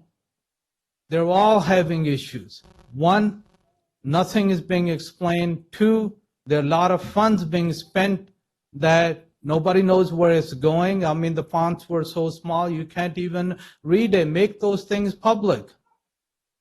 Why is the farmers paying for domestic? Can't the whole city take care of that? Wildlife. You got basically groups that it's a lot of funds that are fighting because we release 50% of the water into Delta. These are the same people that fight for wildlife. So coming back to it is not being, I mean, a lot of good speakers that brought out. It's a very little information that are put out other than to say, you're going to pay, that's about it. I would like to request is that all the supervisors least bring this to the farmers, bring it to the public. I have an organization. I could get information within 3-4 hours, whatever we want to. We know exactly where the impacts are. There's nothing's been given, and that's the sad part of it is if it needs to get done, I think every farmer supports Sigma. I mean, people want water, but there was a lot of commitments on the Sigma's behalf that's supposed to invest in dams, infrastructures, getting city recycled water. None of that was done. That's what Jerry Brown signed.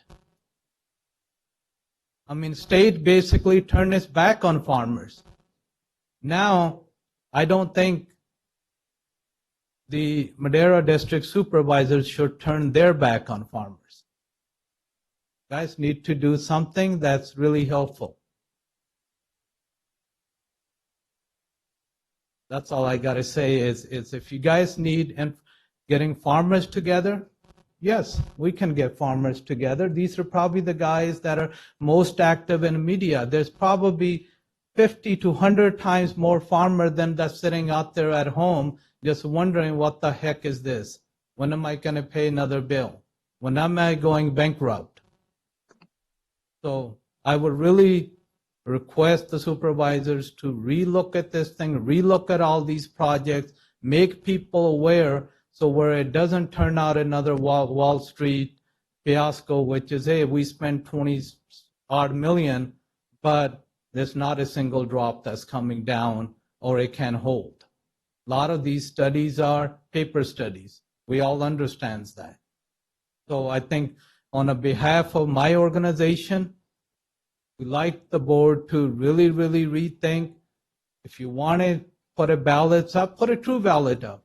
Give them 1 month and you'll actually get a good feedback from every farmer. And whether what they really, really are thinking. So with that, thank you.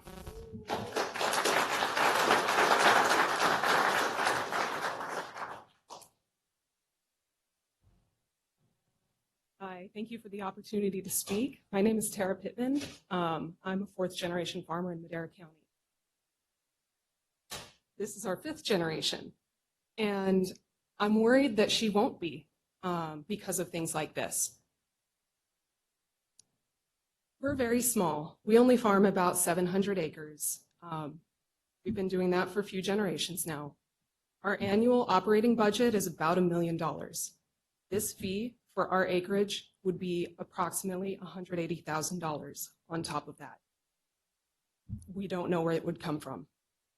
We wouldn't be able to farm this year, let alone next year, let alone 5 years from now, with this type of fee added to our expenses.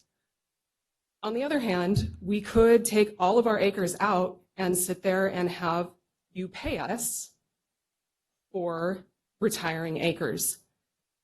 That would cost the GSA about $40,000 a year, but it would also cost the economy of Madera about $1 million a year because our money stays local. We pay it into all of the contractors that help us with farming, with pruning, with harvest. We have 4 permanent workers that would all be let go. And, you know, it's not just the fee. It's not just whether people can farm. It's keeping the lifeblood of this county moving. So we're opposed to it. I hope everybody else is opposed as well. Thank you.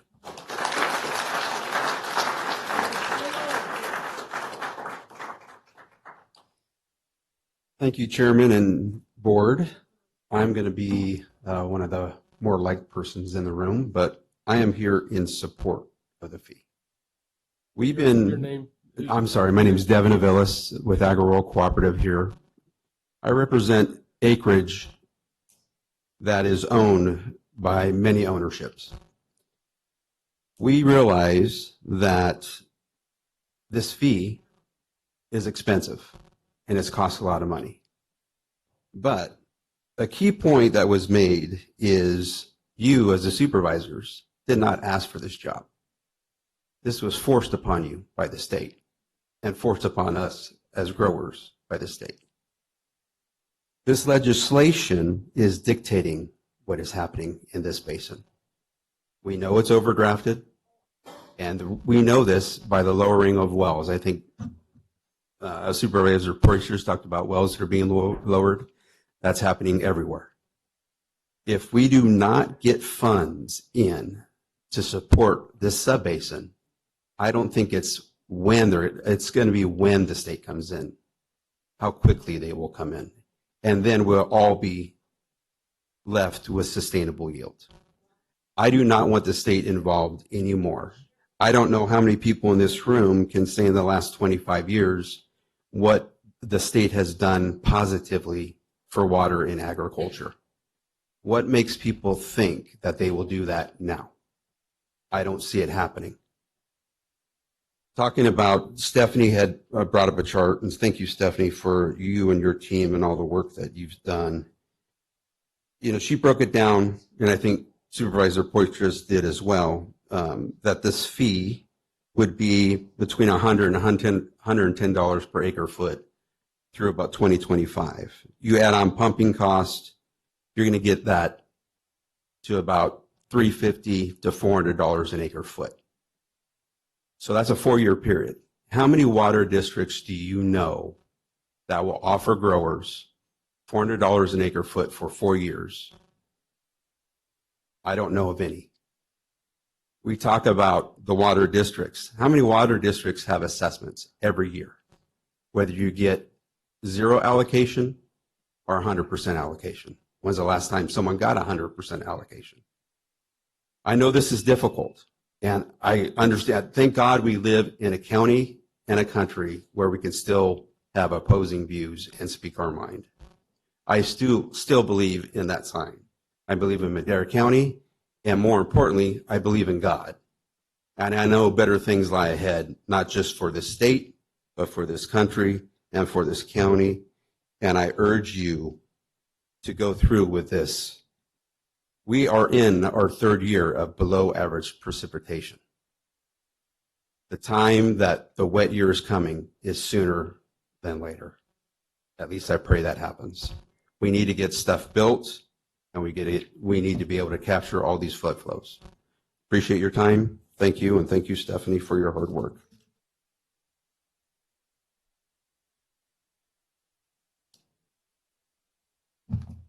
Joseph Gallegos, UMITA AG, resident farmer. So I have a couple of comments. First of all, I believe in the GSA, and I believe in how it is going to make the world sustainable, especially for farming, and that it also leads to what's called ESG, environmental social governance, that our crops will be more valuable.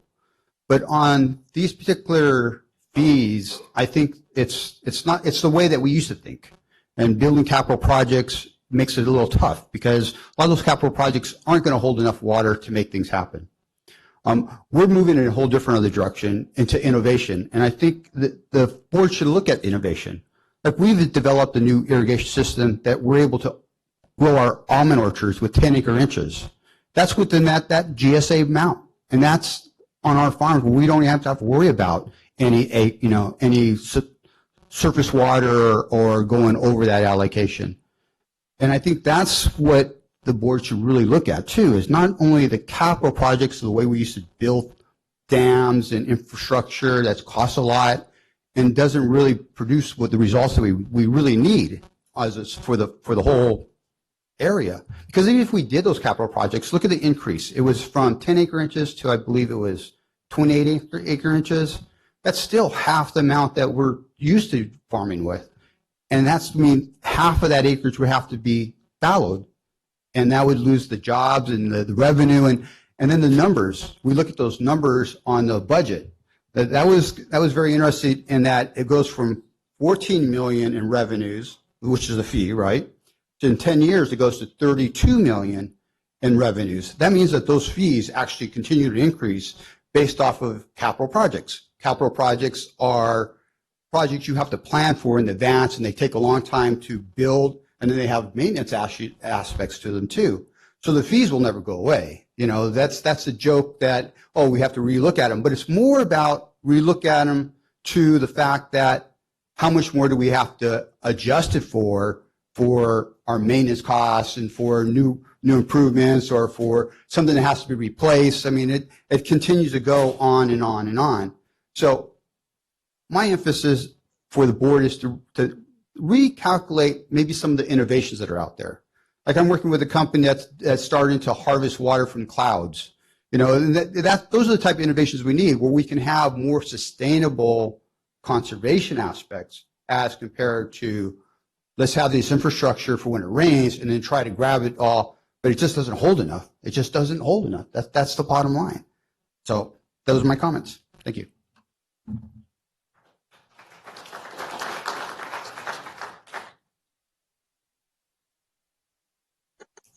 I'm John Whitmore, and I'm a farmer. But what I'm looking at from what I've heard is, we're going to make a lot of improvements. We're going to capture all this water. What water? Lived here 70-some years. San Joaquin River seems to have a flood every 10. Check it. So we're talking about maybe a little extra water once every 10 years. Rough numbers. We've talked about building a dam, Henderson, for the last 50 that I know of. But we seem to have a opposing view. The environmentalists won't let us build the dams. So I'm not too sure how GSA is going to all of a sudden retain and build dams and restore water, one, that we don't have, and two, that are being opposed, and they want to take existing dams down politically. That doesn't make a lot of sense. Has anybody thought about that part? Yes, there's legislation. Well, legislation's man-made. The water doesn't man-made. They're talking about other sources of water. That's a legal deal with getting water out of somebody else's pot. They want their water too. We're going to have to share the water with the indigenous species. The Indians have certain rights to the water. Sacramento wants water. Madera wants water. Well, let's divvy it up and everybody gets 10% of nothing. This is just a mismanaged, good intentioned program. And this fee tax, concur with everyone up here who said, one, would be just a forever tax, just more money taken out of an economy at the moment that is going down. And if you don't agree with that, that's fine. Just check your next paycheck. It's an ill-conceived program at the moment. All the numbers and statistics, I can write papers on this stuff. Fine. It's artificial, just like other people have said. It's a paper project taking millions of dollars. $20 million a year for, well, excuse me, what? A reservoir that cost $1 million to make? And what are the administrative fees? I never did see a breakdown between administrative costs and program costs. Oh, they spent millions already on planning. I worked in Washington, D.C. for 20 plus years. I've seen how that works. Thank you very much. We don't need it here. Of course, the states know better. But please put some common sense into your logic and thinking. This is not the way to do it. Speaker before me had some other innovative ideas. Terrific. Let's start thinking outside the box for a change. And let's stop thinking absolutely by political party and how you can get a vote to pay your own pocket. Thank you.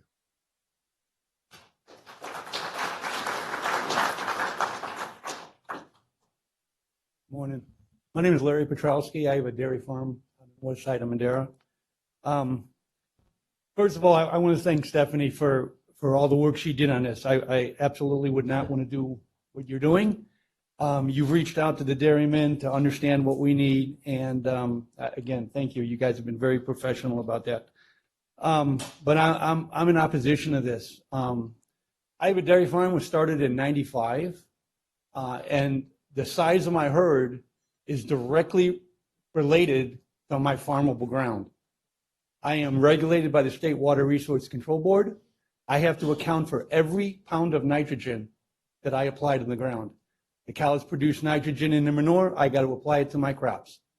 When I start fallowing ground, I will be in direct conflict with their regulations. When they come in and they say that I've over-applied nitrogen because I'm not farming the ground, then they will fine me and I would have to reduce my herd size to comply with their rules. And when water gets less and less, it's a death spiral for the dairy. I have 90 employees on the dairy. If I start losing ground, I start losing cow numbers, I start losing revenue on the dairy, I start losing employees. And you know, this is a tough question. I mean, something's got to be done. And I ask, the state failed us completely on this. Where are all the funds for the dams and reservoirs and all that? And I ask this board and maybe previous boards, where was the pushback from your board, from the counties, when the state said no to all this? We are an agricultural community, and the boards knew that we weren't going to be getting the water? Where was the pushback? Now we're in this situation. Something's got to be done. Okay, I just know that at $248 an acre, and I know we broke it down by acre foot, and that's fine, but it was said, I see my land, I see how much I'm going to pay. This fee is more than my property tax. I'm going to push close to $1 million fee on this alone. It's not in the milk tank. Another $1 million is not in the milk tank for me. What do I do here? Do I want to die a slow death, or do I want to die a quick death and just close the dairy down, and with it, 90 people are out of a job? You know, I don't know what needs to be done, but there was no pushback from the counties when the state said no to extra water. I would love to use all the surface water I could, but there was nothing. And now we're in this situation. And again, I don't know what I'm going to do. I'm going to reconsider. If this goes through, I'm going to reconsider closing the place down. And then all these people are going to be out of a job. Thank you.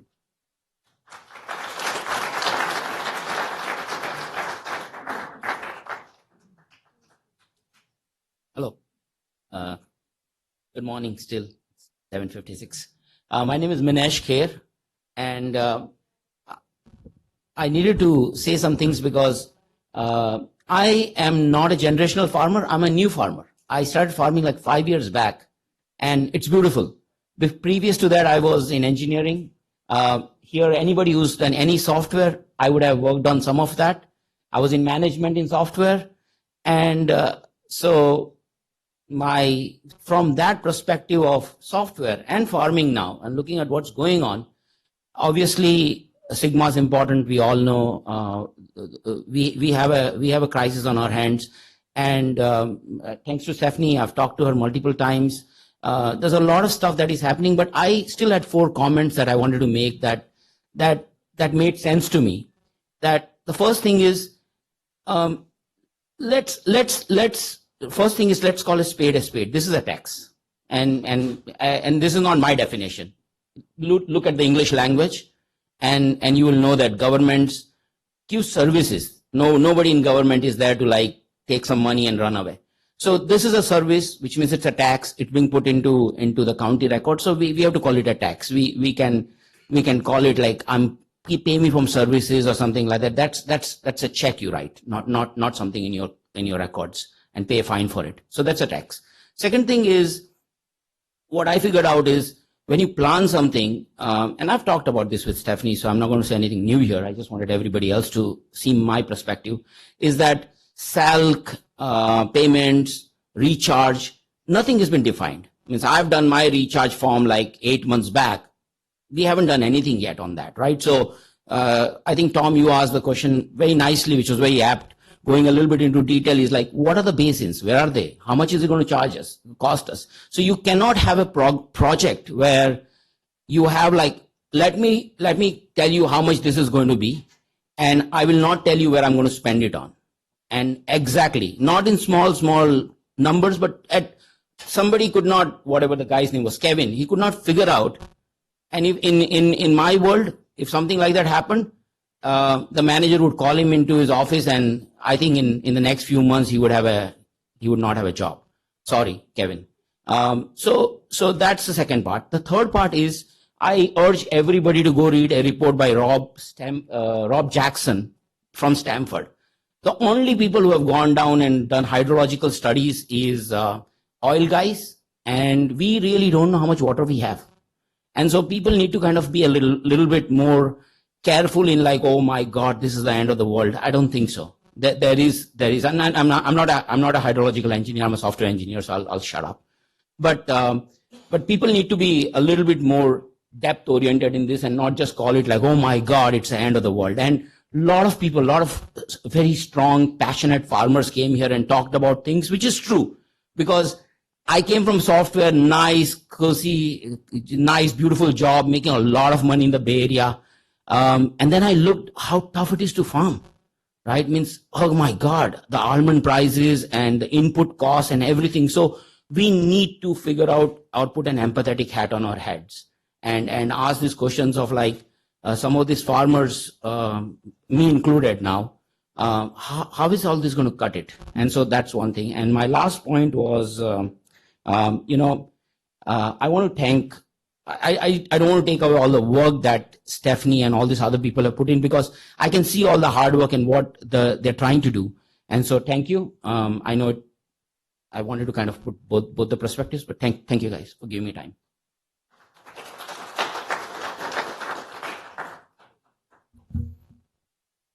Good morning, afternoon, wherever we're at on there. But my name is Jack Rice with the Madera Ag Water Association. I appreciate the opportunity to comment on this. I know this is a challenging issue. Sigma, compounded by the drought, has made it painful for communities throughout California. And I think it's important to acknowledge that.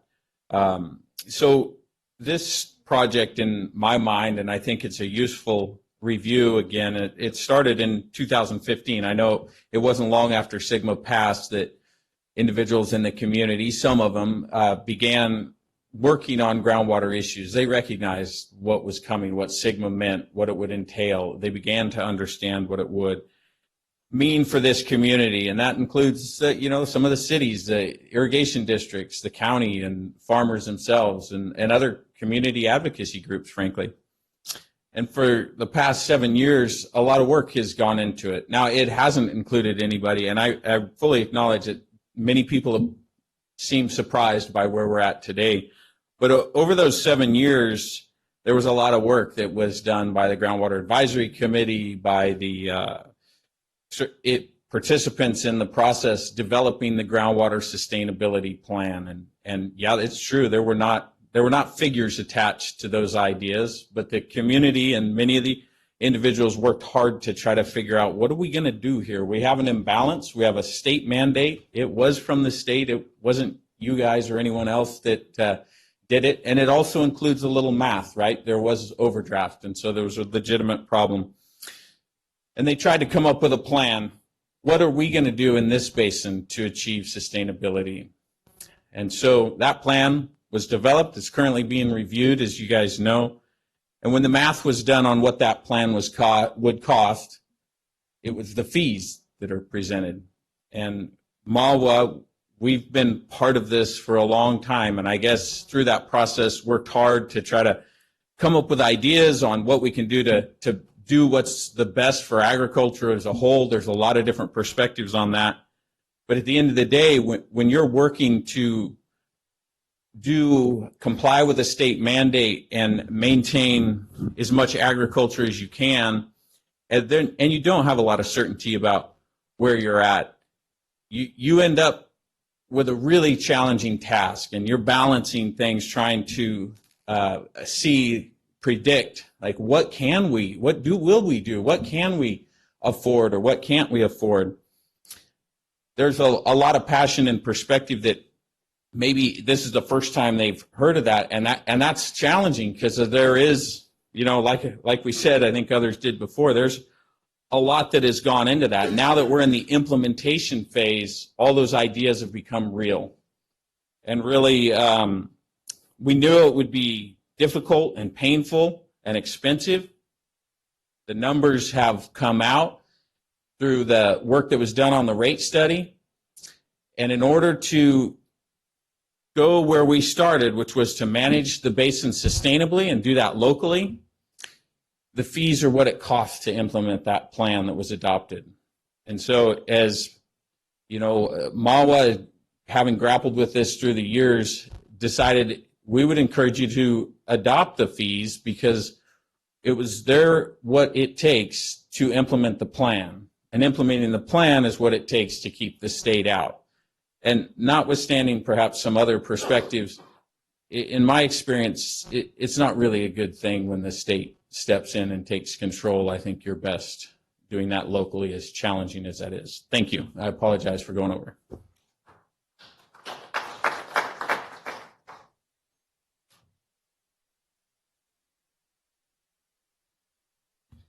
My name's Steve Pistoresi. We sent out some letters with my Uncle Ralph, and we did receive about 28 letters that were sent back to us because of different addresses. And I do have all the letters. They're here. They're all stamped from the post office. And I could provide a list to show you the letters.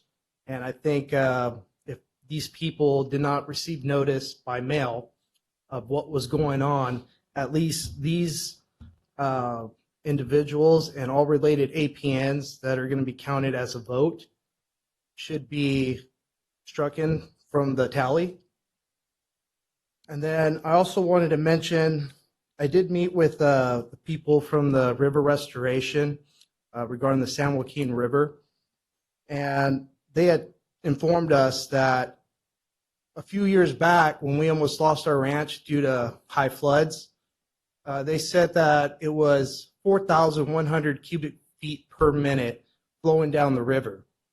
And we almost lost the ranch, but we had to put in pumps and pump the water back into the river to keep the water from flowing over. And the only reason we didn't lose the ranch is because somewhere downstream from the river, the banks broke. And when the banks broke, it alleviated some pressure so it didn't flow over into our ranch. Now they're saying that they're going to be flowing 4,500 cubic feet per minute twice per year.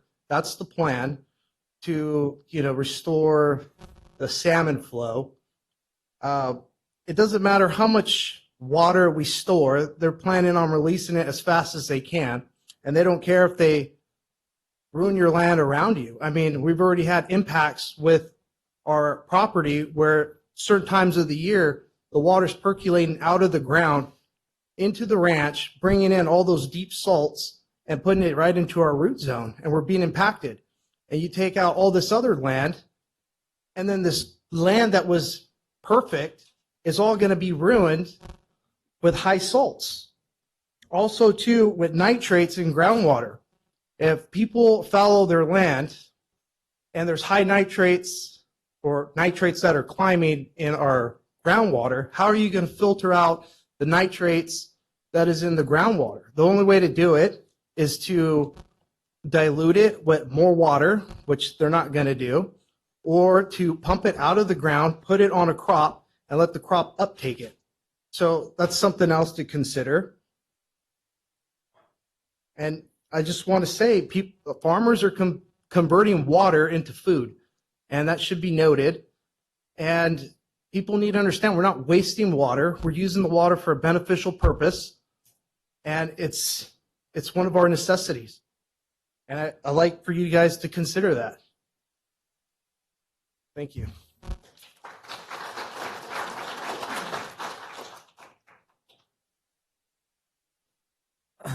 Hi, my name is Matt Nonini. My family's been farming in the San Joaquin Valley since probably 1909. Number one, I just want to say that this water thing, you call it a fee at $100 an acre foot, the way you guys have kind of figured it, I don't see the feasibility in it, number one, because you're not receiving anything for that fee, okay? You're saying, oh, well, $100 an acre foot, we can pump the water that we need to pump for 5 years, but then you're going to revisit it in 5 years, and then something else is going to come of it, whether it's going to go up or whether it remains the same or what it does. Chances are it won't remain the same because the groundwater will go down. Number one is that when the environmentalists have taken 51% of the water away from all farmers, okay, you've got really nothing left to work with, if that makes sense. Right now, the irrigation districts are getting less water than they were 10 or 15 years ago by far, okay? The 1 year that we had a bunch of rain, we didn't capture and save any of that water to percolate down. There was a few growers that did take water to flood irrigate with, but overall that's 1 year. We should have saved that water.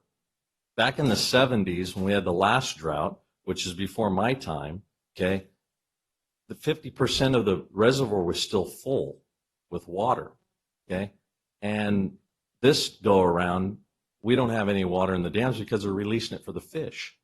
And at some given point in time, there's going to be a problem. They've created a problem, and now they're creating another problem on top of a problem, okay? Instead of creating the problem, we need to solve the problem. In order to solve the problem is that it's either fish, municipality, or farmers. What's it going to be? You got three equations here. But when you have three equations, it doesn't work. It's a third-party system. And all I'm trying to say here is that we need more water infrastructure, okay? And if the $100 an acre foot is going to go to appropriative to infrastructure and more water is going to be delivered to growers, then it wouldn't be such a bad deal. But to do this, this forethought of, oh, it's a possibility that it's going to happen. Nobody can go on the possibility. Nobody can go on the come that, oh yeah, maybe someday it's going to happen. Okay, it's just, that's a maybe. It doesn't work. Okay, and everybody's livelihoods are at stake, including Mr. Poitras that has a store of Tico hardware. And these people, these growers out here, they go out of business or they follow their ground out. That's going to be less sales for Mr. Poitras at Tico Hardware. Okay, that's going to be less for everybody to go around. So we have to consider our options and what we're doing, and we have to really think this thing through in the right way to bring more water in to give to growers to keep this county going and to keep our state going. Thank you.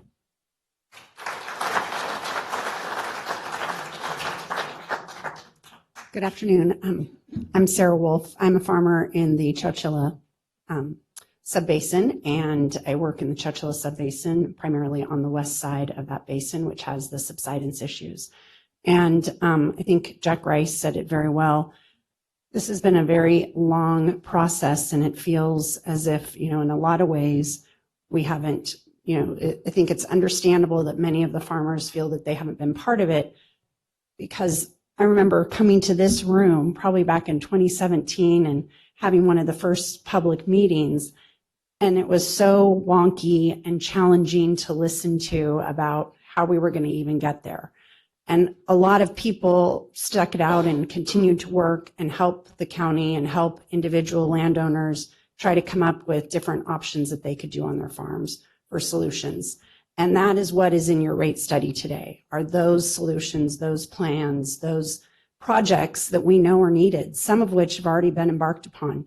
A lot of people have spent their own personal money already on many of these projects. And in 2017, we did have the ability, and 2019, to capture some of those flood flows, but not in the levels that we need to do it if we're going to be sustainable. And that's going to take, unfortunately, a lot of money, a lot of land, and a lot of negotiating to be able to do that. And that costs money. And this is going to be expensive. It's not going to be for the faint of heart, but if the state has demanded it, it's law in California. And unfortunately, we in Madera County, like every other area in the San Joaquin Valley, is charged with adhering to that law. And so I would like this, I support this rate study in this 218 because I think it's critically important that everybody in the county is participating in the solution to get us through this very difficult time and get solutions on the ground that are actually going to solve the problem that we have in the county of the overdraft. And it's going to be hard. It's already been very hard on my farm. We're very small. I don't know how we survive. It's a discussion we have weekly. And I completely agree and feel this dollar amount is unsurmountable in many ways, but I'm trying to come up with solutions on how we get to the end. So I thank you for your time, and thank you for the county on their work on this.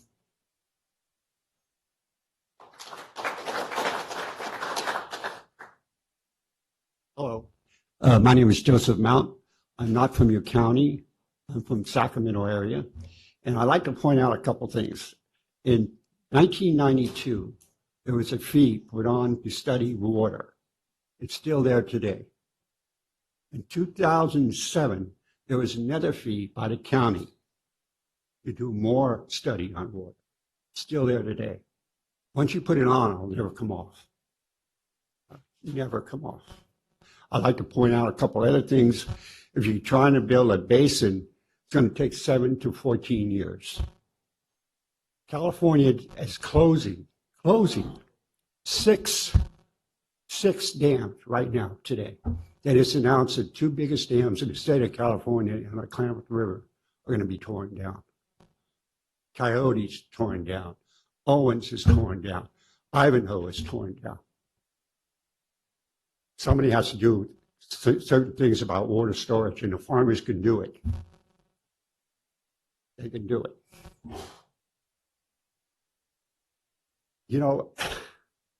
I work in 5 different states with farmers, 2 countries with farmers, and it's always about water. And the farmers always get blamed because, they use the most water. They use the most water. In reality, do you know who uses the most water? Data centers. I know data centers use 4 million gallons of water a day. Those people like Verizon and Netflix, 4 million gallons of water a day, every day. You can look it up. It's on the internet. What the farmers do for your community is It makes them survive. You know, what do we need? We need air, we need water, we need food. Without water, we have no farmers. Without farmers, we have no water. If one group, one industry should be getting the water free, it's the farmers, not the data centers, because the data centers aren't paying for the water. So when you go to vote, take a long look at what these people out here do for your community. I sit down with farmers every day, and I'll tell them one thing: no water, no food, no taxes. Thank you.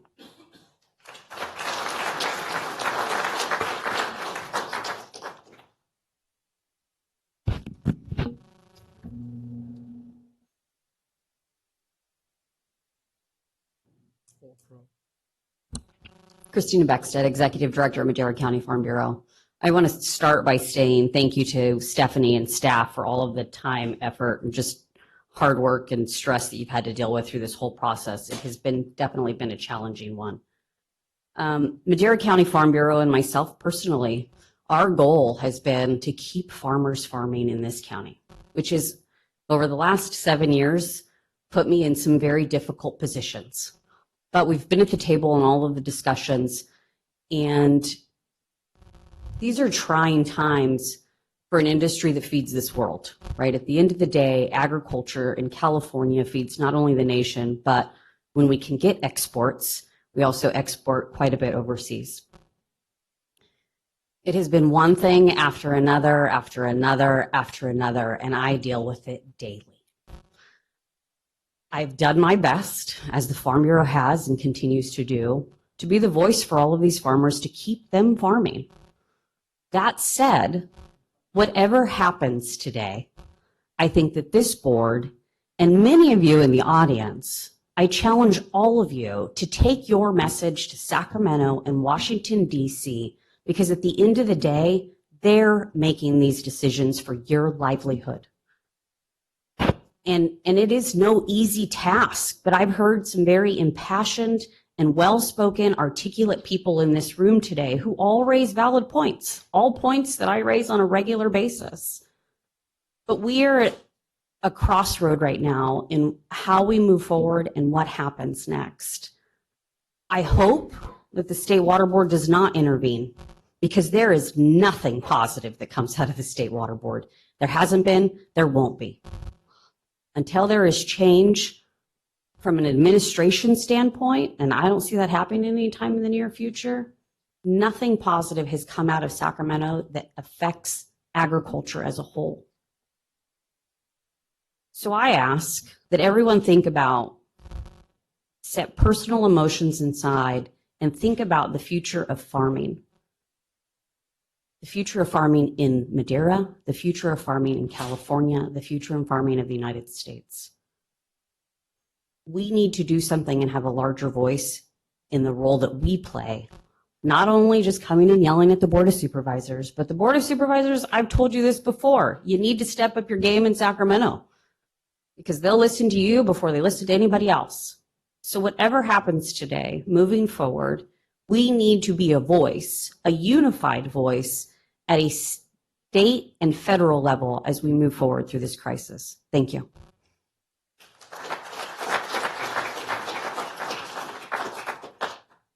Yes, my name is Ken Bowman. I farm in Madera County.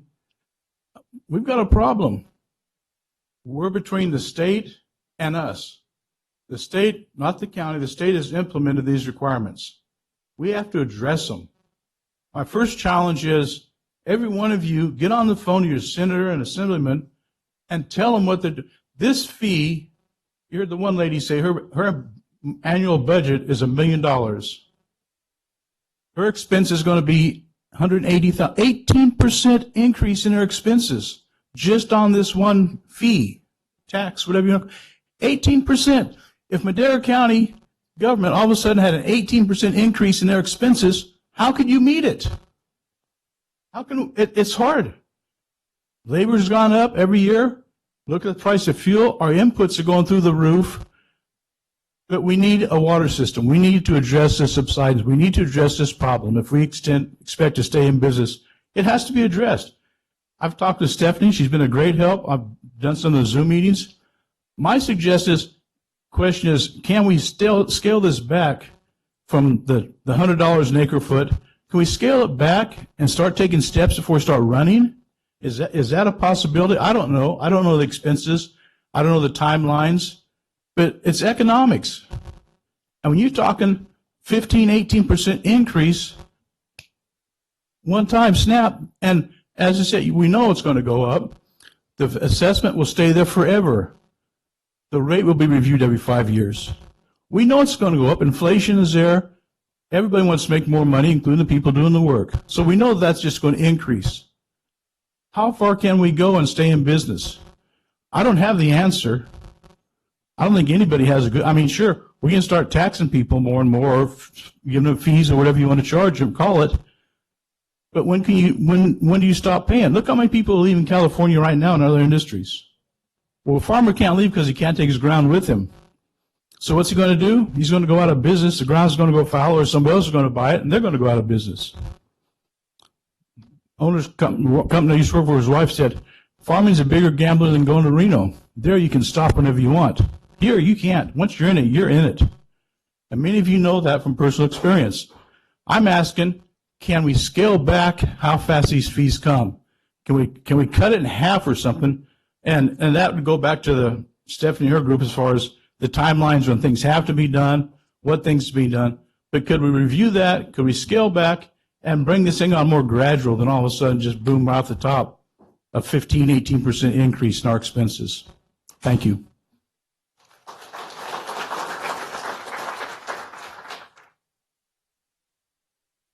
After the first hour, we get to go around again.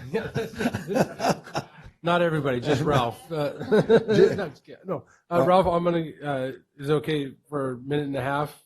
Yeah, a minute and a Is there half. anybody else that would like to speak? Can we take them before Ralph? Is that all right? You're going to give me a minute and a half? Yeah. Okay. When do I start? As soon as I say go. Okay. Do you need to use the restroom? Okay. After. Oh, wait. Oh, wait. All right. Let's wait.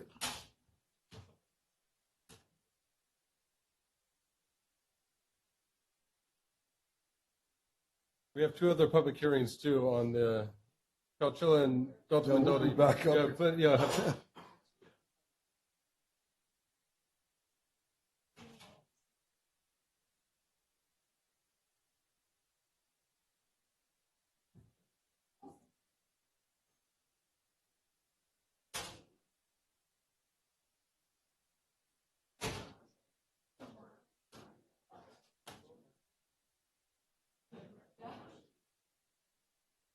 Yeah, there's.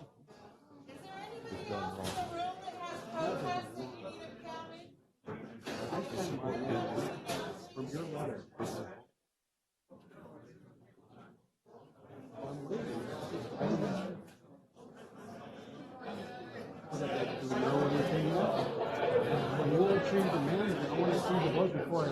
Yeah. And I want to get the hell out of here. Yeah. Good job. That's great.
I'm serious.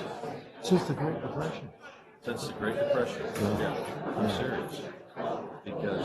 Because it's the truth. And we haven't built one canal since the 1960s. You know that, right?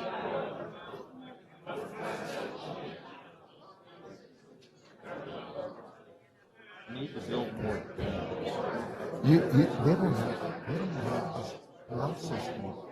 Doesn't matter. You know what? Back in the 50s, you just saw Sarah Wolf. Back in the 50s, Edmund Brown put San Luis Reservoir. Yeah, yeah. Okay, and they put water pipeline infrastructure into the West Side Growers to make the West Side. Yeah, I They know. can do the same thing here. They're not doing it. You know what, Matt?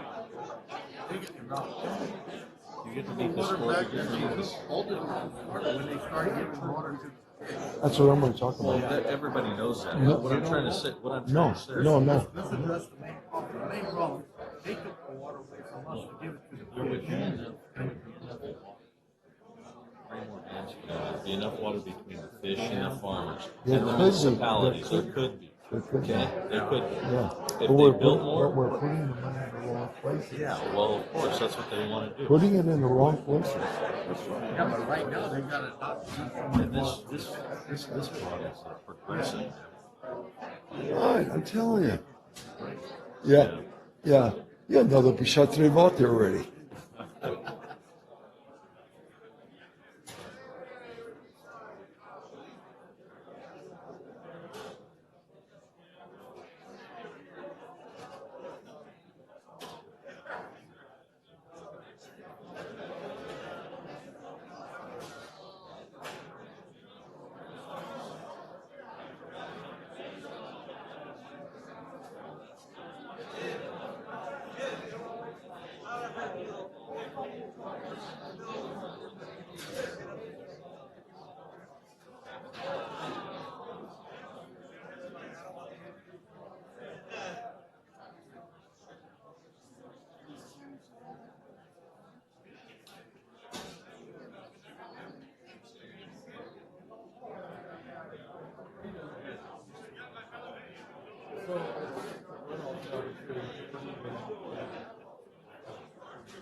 No problem.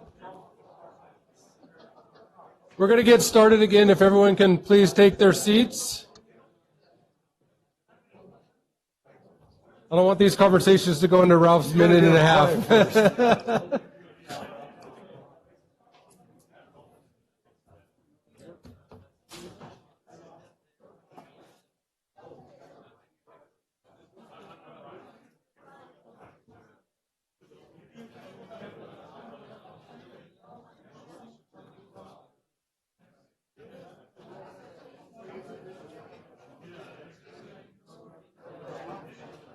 I might have hit them. Thank you for sending us that.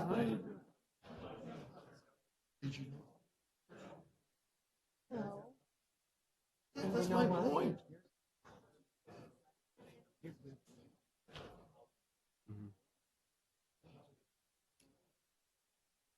All right. Thank you. Oh.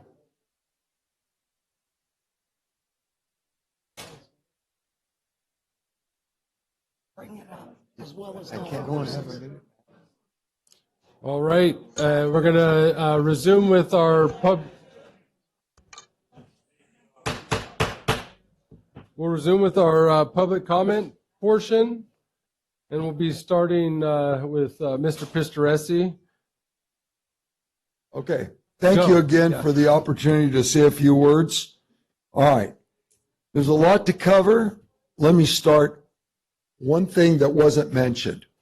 The one thing that this new tax will do, for sure, they're going to set a fee structure for every acre foot that they deem you use over your allocated designated amount. That means if they say you're entitled to 26 inches of water and you used 38 inches of water, you're going to pay for 1 acre foot more as a penalty for your water use. And that penalty may be $1,000 an acre foot. Now, they're not going to give you the acre foot. They figured you took the acre foot that you weren't supposed to take. And, you know, you probably used as little water as you can to grow your crop, but you didn't use little enough. All right. That's one point I wanted to make. So the $245 an acre is just the ante-in fee. You're going to pay more. All right. The other point I wanted to make was this. Our state has not prioritized what's important. And I think there's a real chance that municipalities and farmers can band together and help the state establish the priority that it should. Because it's a decision between people or fish. Okay? People or fish. Not complicated. All right? Either we're going to restore the San Joaquin River, as my nephew mentioned, for a few salmon or whatever fish they want, or we're not going to turn the pumps on because we don't want to grind up a few little smelt, and we dry up the entire west side, the richest agricultural land in the world, and all that infrastructure and all that farming endeavor was wasted. All right. We need to prioritize what we want to do. And I think we need to take it upon ourselves in cooperation with maybe Metropolitan Water District, different irrigation districts, to fix our problem. We need to fix the problem on the conveyance system. We need to start at those points in the conveyance system that are the most problematic, that allow least water flow, and we need to take that on. That's what needs to get done. But if we don't do a good job of staying in business, and the staying in business is not in the future. The staying in business is in the present. You look at that brochure, oh, help us to do a better future. I'm telling you, help you to maintain your present situation now, because there is no future if there's no present. We have to maintain our economy in the present. And our endeavors, our farming endeavors, our business endeavors impact many segments of our society. The people that work with us, the businesses that depend on us, all of these things count for something. And be careful that you don't let the state do what the federal government has done in the last year. Shut down all oil leases, through regulations, shut down oil production, natural gas production. Look at what happens when you go put gas in your pumps right now. They're doing the same thing with agriculture if they turn off your ability to use the water that you have under your own land. That's a property right, where eggs will be $10 a dozen and milk will be $10 a gallon. All right? Maybe there needs to be a connection with the general public and the realities of what agriculture provides for them. And this is actually part our fault in agriculture, that we didn't make that connection years ago. But there is this connection. So thank you for the time. I just want to remind you that our state hasn't built a federal water project, our state or federal new water projects. We haven't rebuilt canals. We haven't maintained them. And we don't even have the volition to turn the pumps on in the canals we have when we do have the water. So who are they to tell us what to do with water? They don't know what to do with it themselves. Okay? Thank you.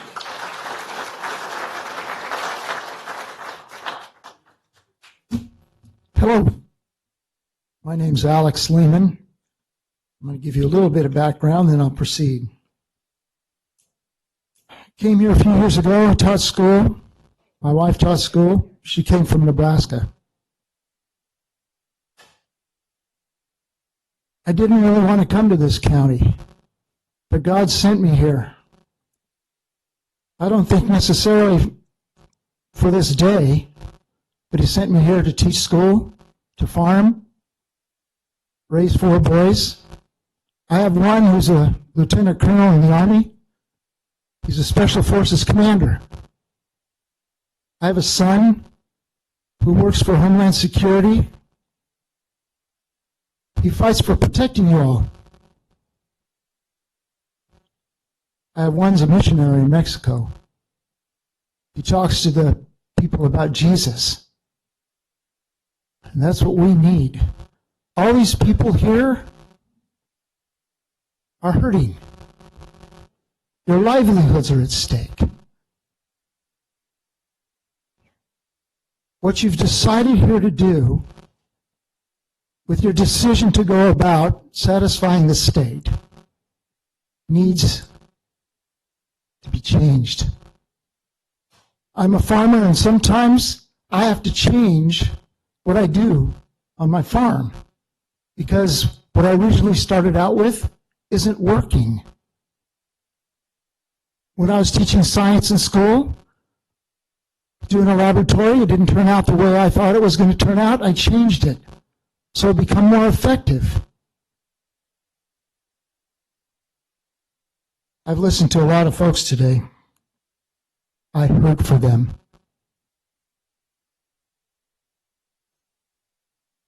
This county needs to man up with the state of California. I've seen the state of California come in the educational system and demand and walk away with their hands empty because the schools stood up for what they did.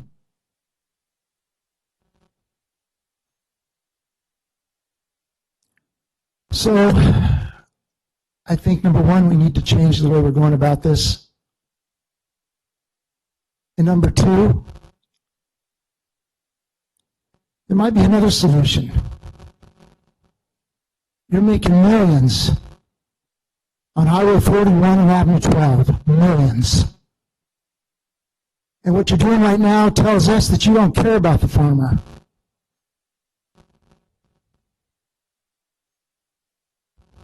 You need to start over. It's okay. Start over, please.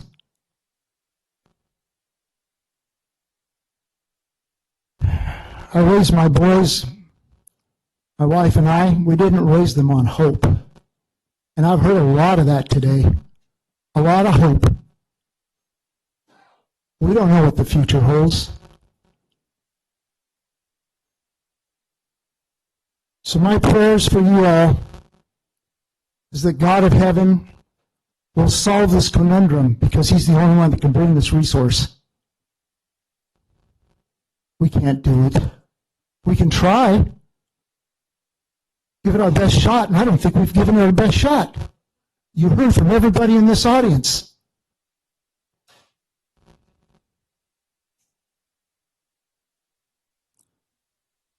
Father God, we need you. This place needs you. These people need you. Only you can supply the water, Father God. We ask that hearts be changed to love you, to change our ways, to not to fall in love with the cow, but to fall in love with you, God. So we humbly at this moment, we ask you, God, come. Help us in our decisions with our water. In Jesus' name, amen.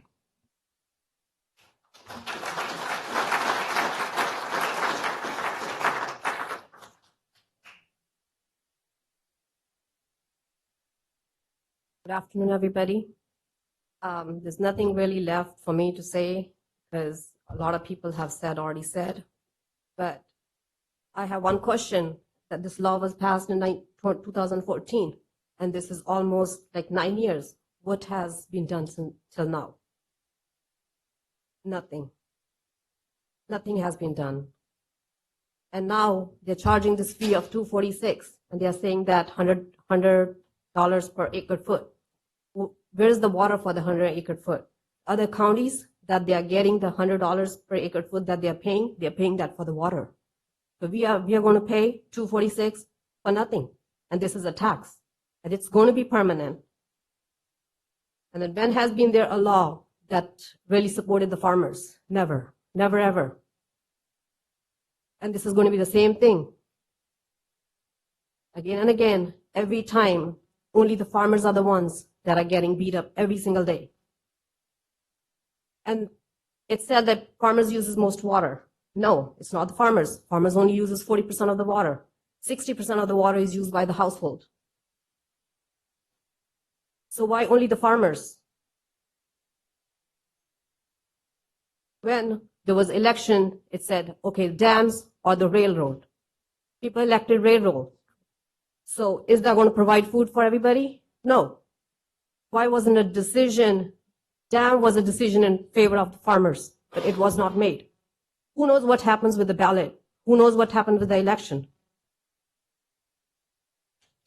It's not right. It's not fair. It's not fair for the farmers. Nothing has been done so far, and nothing will be done. We are going under the inflation. Pesticides, fertilizers, everything has gone 50% up, double, triple the price. PG&E has doubled the price. Water, you all know that. And then plus they say, okay, they have to build this planning and this and that. So the infrastructure is already built up. Why is the county dividing into East GSA, West GSA, Madera County, MID? Why can't they all work together? There's already a plan, MID, they bring the water, work with them. Everybody work together. They are fighting with each other. And this is what? Just to put the money in the pockets. Nothing else. And I guarantee this law will be passed. Doesn't matter what the farmers say yes or no. Because nobody supports the farmers ever. And it will never be.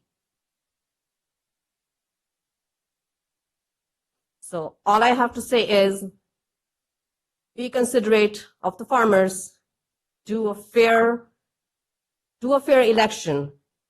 And I can say from my community, there are so many farmers that don't even know a thing about this. They don't even have no clue about this, that what's happening. One thing is English is a secondary language. So that's one problem. And not everybody understands what this sigma is, what's going on with it. That's another problem. So it needs to be made more awareness and something needs to be done. Money is not going to bring the water up. Money is not going to bring the sustainability up. So it's the practices that the farmers are going to do. And 50% of the water has already been cut off. So alone that 50% of the water is going to do the sustainability itself. And this 240, we understand there are costs, there are expenses, but what is going to be done? What's coming? This is all just planning. It's just planning, it's just in papers, and it's just the numbers. It'll never be done. It's never going to be done. So I ask for fair judgment and support for the farmers. Thank you.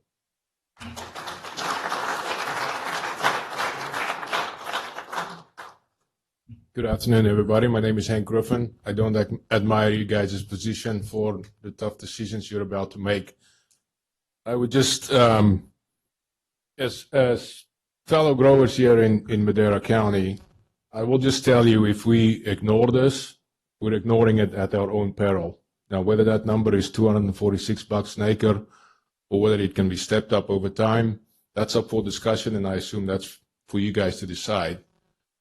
And I'm not privy to the contact that you as a board of supervisors have of the state, but the state obviously wants something from us. They want our groundwater to be brought back into balance. Well, great, that's fine. I want a Corvette, and unless I make it happen, it's not going to happen. So, depending on the level or the connections that you guys have at a state level, is there something that can be worked out in the sense of saying, hey, you bring diesel prices back down to $2.50 a gallon, we'll work towards making this groundwater sustainable, balance. Until that time, that 2040 number, that moves out because the state's not doing their job. You turn on the Delta pumps so the West Side guys can get their water and not call the water out of Millerton. That will allow MID to run longer. That reduces groundwater pumping in the MID guys. The MID canals does a whole bunch of recharge, not just in the MID area, but in the countywide areas too. So I think to the extent possible, put some demands on the state. And it's not a function of Madera County saying, hey, Mr. State, we don't care about Sigma. We're just saying, you're expecting stuff from us, we're expecting stuff from you. Otherwise, we're not playing ball, as easy as that.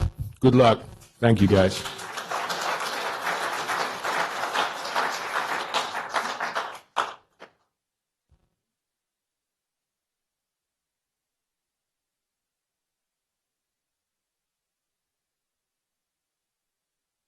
Good afternoon. I'm Ryan Jones. I think I want to start with possibly more of a question than anything, but we all are aware that the environmentalists are receiving the majority of the water that comes down, especially the San Joaquin River that services us. As far as I know, they don't even pay for that water. They get it for free. And majority of it's for a project that has had zero success. Absolutely zero success. And they get the water for free. And we're all over here. I mean, we're not talking about a project that has had success. It's an epic failure. Maybe, if they're going to have a failed project, maybe they ought to pay for the water. Maybe that would help us with our dilemma that we're in, if they actually paid for the water. But no, they don't. The other thing I'd like to clarify is that the $246 an acre fee is way out of range. But it's even more than that, because we're not even talking about it. It's not just $246 an acre. It's the fact that we're on major pumping restrictions and we're having to fallow ground. So it's fallowed ground pumping restrictions that are causing us loss of yield and the $246 an acre. It's unsustainable.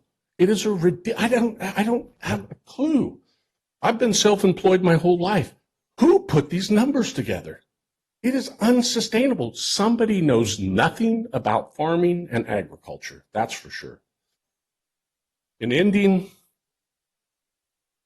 the farm community, farmers have been begging, pleading, and demanding with the state of California to build more water storage for 40 years. 40 years. And what have they done? Not a thing. Why in the world would we be stupid enough in the farm community to hand over a bunch of money to another government agency? If it is such a critical issue, my God, you can't, you've got to be kidding us. Handing over money to the state that currently has a $98 billion budget surplus to get more water storage for us when they were told that we would be here where we are today if we didn't do something going back 40 years. Just fuel for thought. Thank you.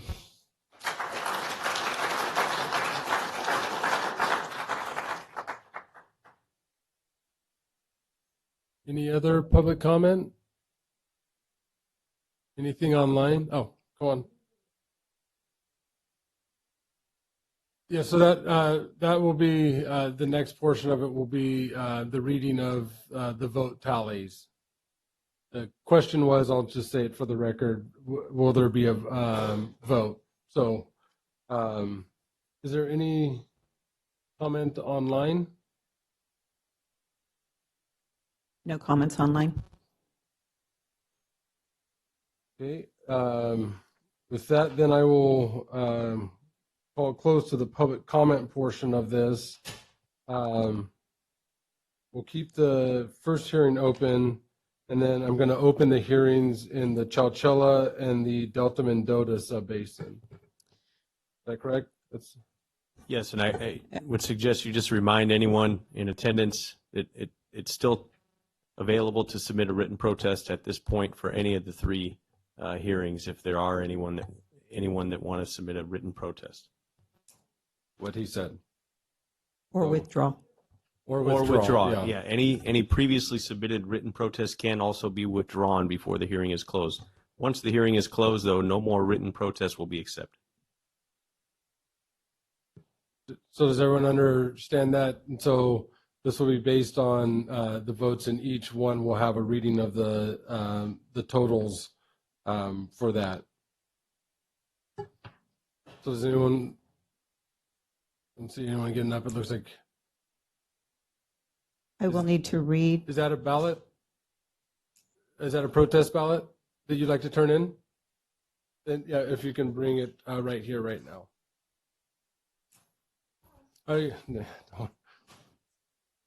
Pro Tem Frazier, I will need to read 7C and 7D. Okay, please do. Hearing to adopt a resolution of the Board of Directors of the County of Madera Groundwater Sustainability Agency for Chowchilla Subbasin adopting fees on extraction of groundwater pursuant to Water Code Section 10730.2 and subdivisions A and B of Section C of Article 13D of the California Constitution. 7D, hearing to adopt a resolution of the Board of Directors of the County of Madera Groundwater Sustainability Agency for the Delta Mendota Subbasins adopting fees on the extraction of groundwater pursuant to the Water Code Section 10730.2 and the subdivisions A and B of Section C of Article 13D of the California Constitution. And then point of clarification, has the mail come in today? The mail for today has been, it has arrived and it has been added to the totals. Okay, so. The letters have been added to the totals. Okay. What was that question? Does the county get mail twice a day? Our office does not get mail twice a day.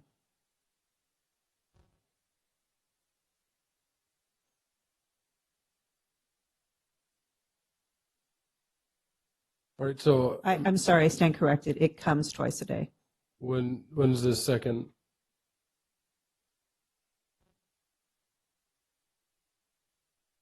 Between 2 and 4:30.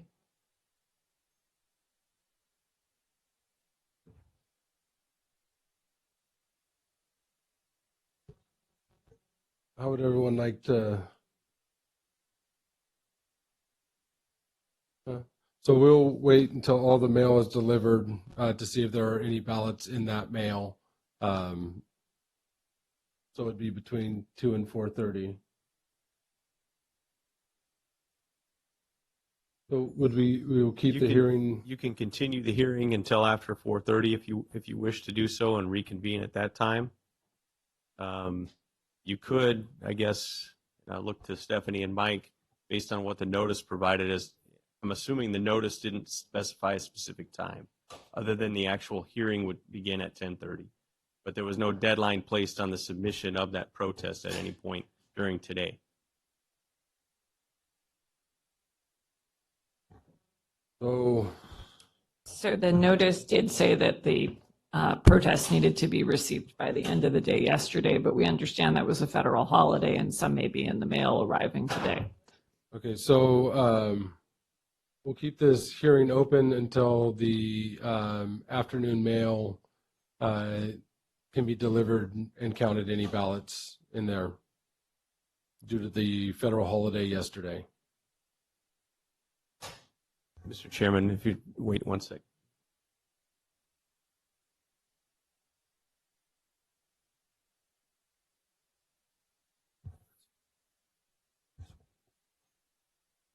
Okay, just a point of clarification. I guess what I would suggest is you close the public hearings, but make it so that any ballots or any written protests received in the mail Today. between here and 4:30 will be accepted, but no additional hand-submitted ballots will be accepted after this time, once the hearing is closed on all three items.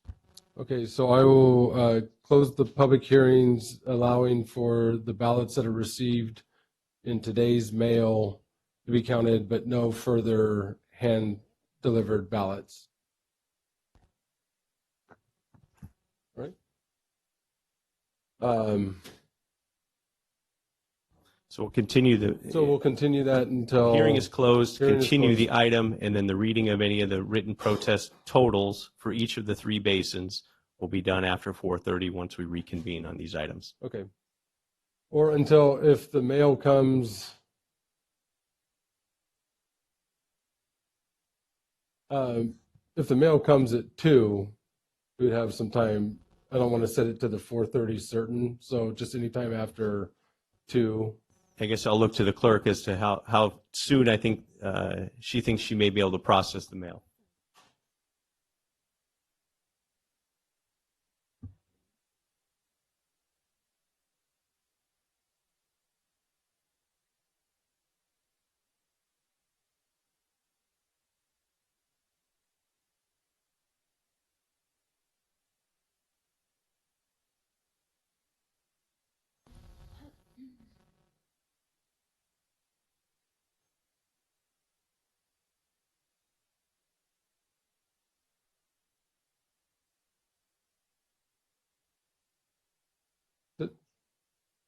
Does the post office deliver twice a day, or We're getting just the inter-office? Yeah, mail? Mr. Chairman, I think we're getting clarification from the clerk's office. I think Tatiana, I'll try to, I guess, relay what information I just received. Mail does come in twice a day, but the second mail, I think, is only inter-office mail, not outside mail. All outside received mail has already been delivered to the clerk's office. Only inter-office mail goes to the clerk's office. Inter-office mail from Madera County goes at the 2 o'clock. Okay, so the mail post delivery. office doesn't deliver twice a day. They deliver once a day, and that has been all as part of the count. I guess I'll just ask for confirmation from the clerk's office that any mail that would have been sent in by any people that got notice on any of the three basins, if they sent it in the mail, it would have already been delivered this morning and distributed to the clerk's office for the tally this morning. They drove to the post office, picked it up at 8:30, and hand-delivered it to us today. So there will be no other written protests received later today by the clerk's office. There will not. It'll be interbranch mail only between the departments. Okay. With that clarification, I guess I would suggest we close the hearing. I think the clerk's office has all written protests for all three basins that have been timely submitted and ready to report those results today, right now. Okay. Thank you. Thank you for the clarification. Sir, do you have a comment?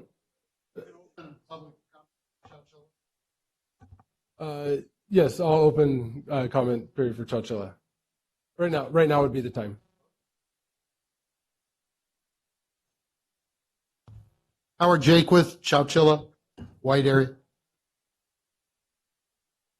Obviously, we have a water issue. It started in 1910 when the Chowchilla Land Company started farming with artesian wells. By 1978, the last drought, the federal government drilled wells 478 feet deep to alleviate the water problems. Today, we're drilling 1,000 feet. You might note that the east side didn't start developing until 1978. I see a lot of finger pointing to the east as the problem, calling it the white area, when in fact there wasn't even development there until 1980.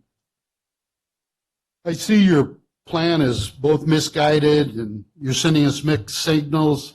I see substantial approval of residential development, 6 houses per lot today, no longer the old 3 or 4, maybe 12 acre feet per acre in a residential development today.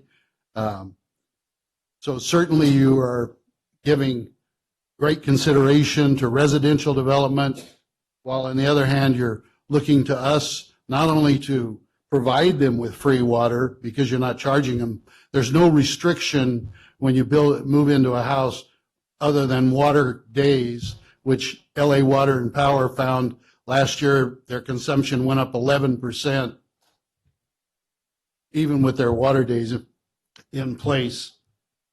I think that to look at water as having boundaries, allow the formation of GSAs and various things to avoid this law or these rules or these fees is misguided.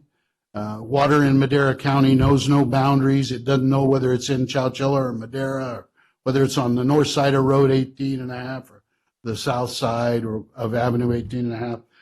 I think your plan needs to be more county-wide and not specific. I think the fees, who knows what the fees should be? I mean, I hear everybody complaining about 246. Maybe it ought to be $1,000. I have no idea what the fee needs to be, because certainly there's going to be a lot of people that want this water that you folks are talking that you're going to buy. I think if I had some of it, I think the market would be pretty good. So I don't think you're going to buy this water very cheap to fill these recharge basins. I think that the pitting of GSA, Water District, White Paper against each other is certainly misguided. You folks are causing us to start neighborhood feuds. This is not going to be a very pretty situation in a few years. Certainly I want my trees to stay alive, or I want you to buy them. I don't care which one. I think that you have to look at everybody, the residents, the industry, and agriculture when you start talking about water. And I hope that your new plan, because I really hope this gets voted down, I hope your new plan addresses all of us equally. I think residential community needs to wake up and start paying for water. Thank you.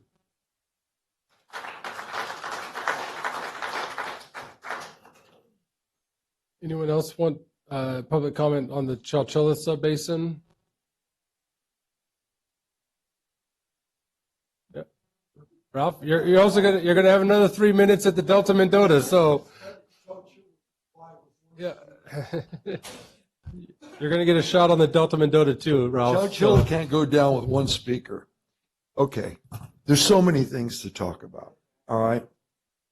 I farm in Chowchilla too. So many things to talk about. One of the things that you need to consider is this issue of property rights, all right? You know, you start all these laws and these things and these fees and what they're doing is they're asking you to take away your own rights. I think that's what I want to impress on people.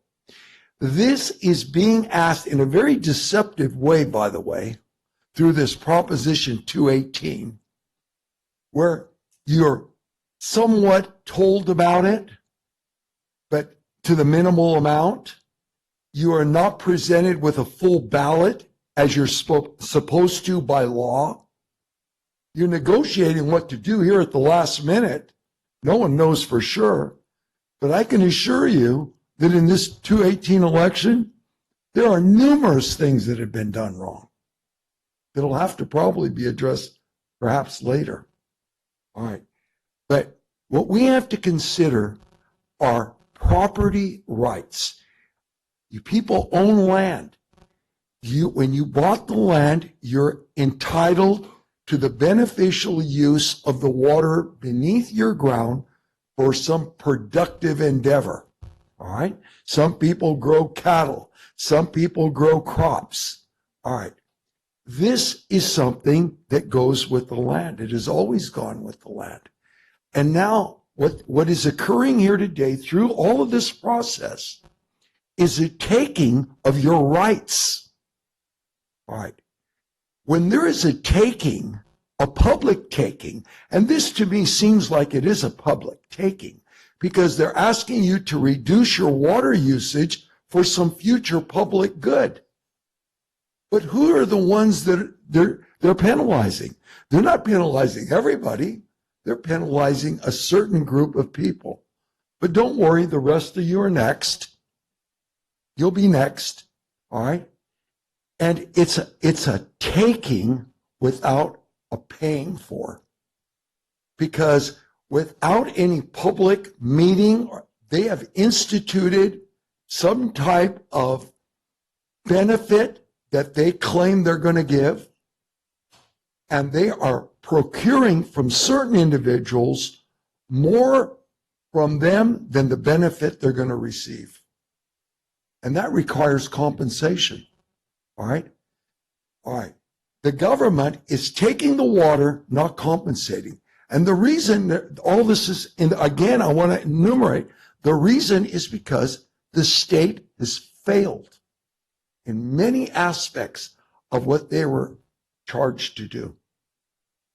Okay?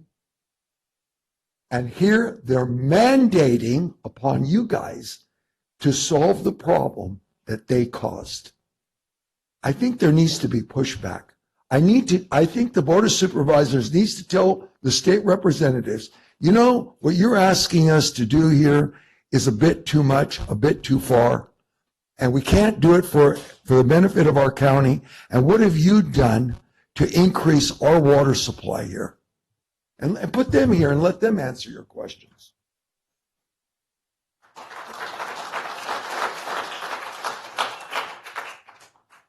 Yeah, I'm a little late. Yeah, there were some things boiling in my mind or my inside. Just your name that I for the want to record. discuss with you.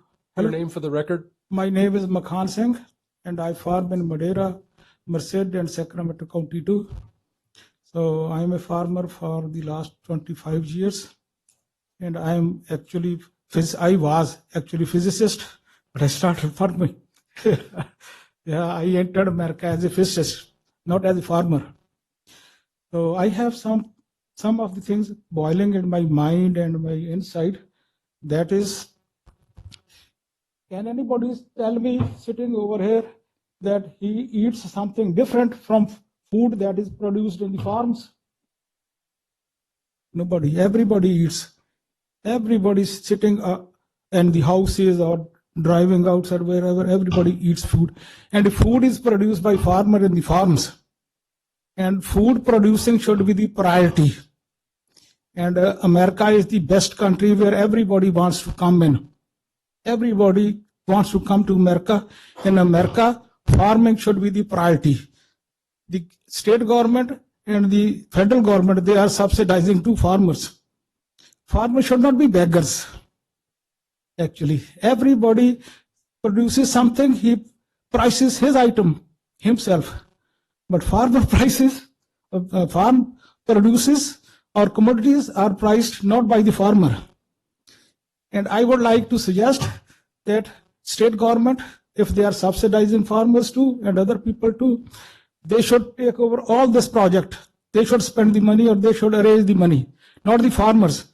Property tax on farmers going up, diesel, gas price going up, labor gone up, the chemicals, they are gone up, everything, fertilizer and the spray items gone up.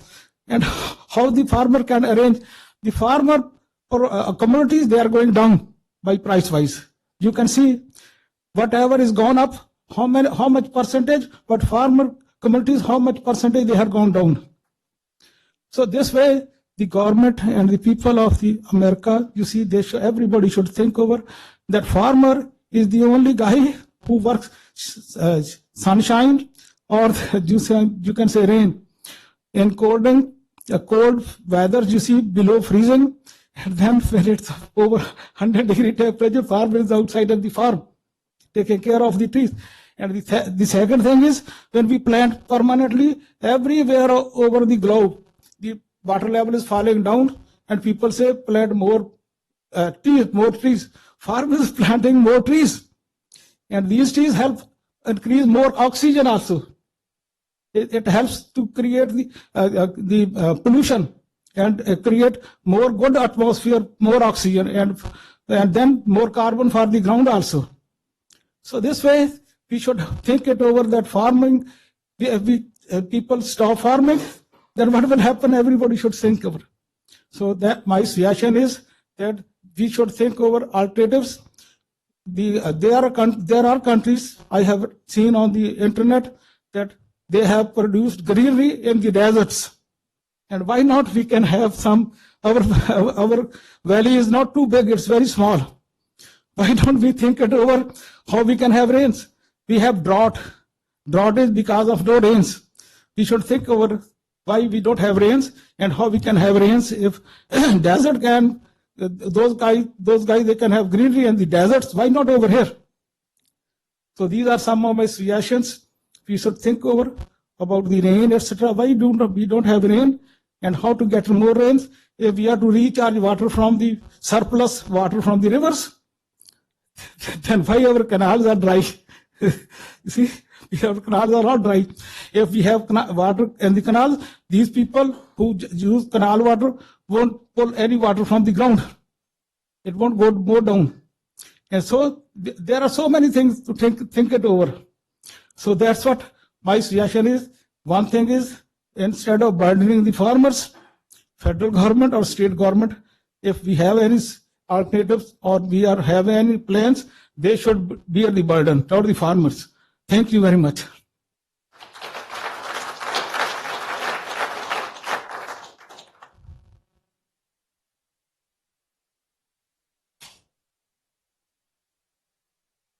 I guess I have a question more than a comment. How's this groundwater, these things affect all the housing developments that's gone between Madera and the foothills? Our biggest recharge is from the snowpack in the Sierra Nevadas, which comes down to our valley. I understand from MID it takes about 2 years to get here. We have all kinds of housing developments going in, intercepting that recharge water. Is there anything being done about that? Is there any fees tacked onto that? Am I misunderstanding where they get the water from? Because like I said, they're intercepting our natural recharge. Although it's been low because the snowfall has been low, they're still intercepting the water that refills the subsidence issues that we have.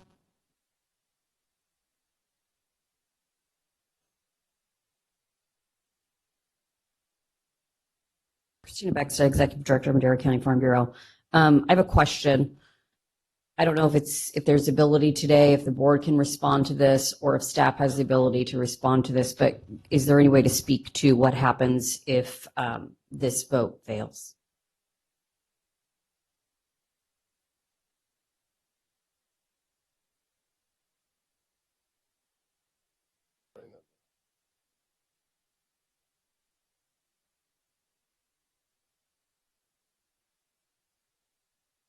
Hi, my name is Sean Tandy, and I farm with my family here in Madera. I don't even know what generation farmer I am, but my family immigrated here from India, and we've been farming for all that I know.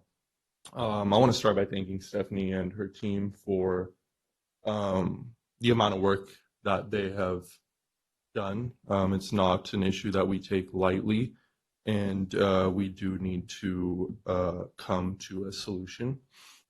Having said that, as we all know, farming is an industry that has rising costs. Water is obviously the main issue of the future, but when you couple that with the decreasing price of goods sold and the rising costs of labor and fuel and processing and chemicals, it's simply unsustainable.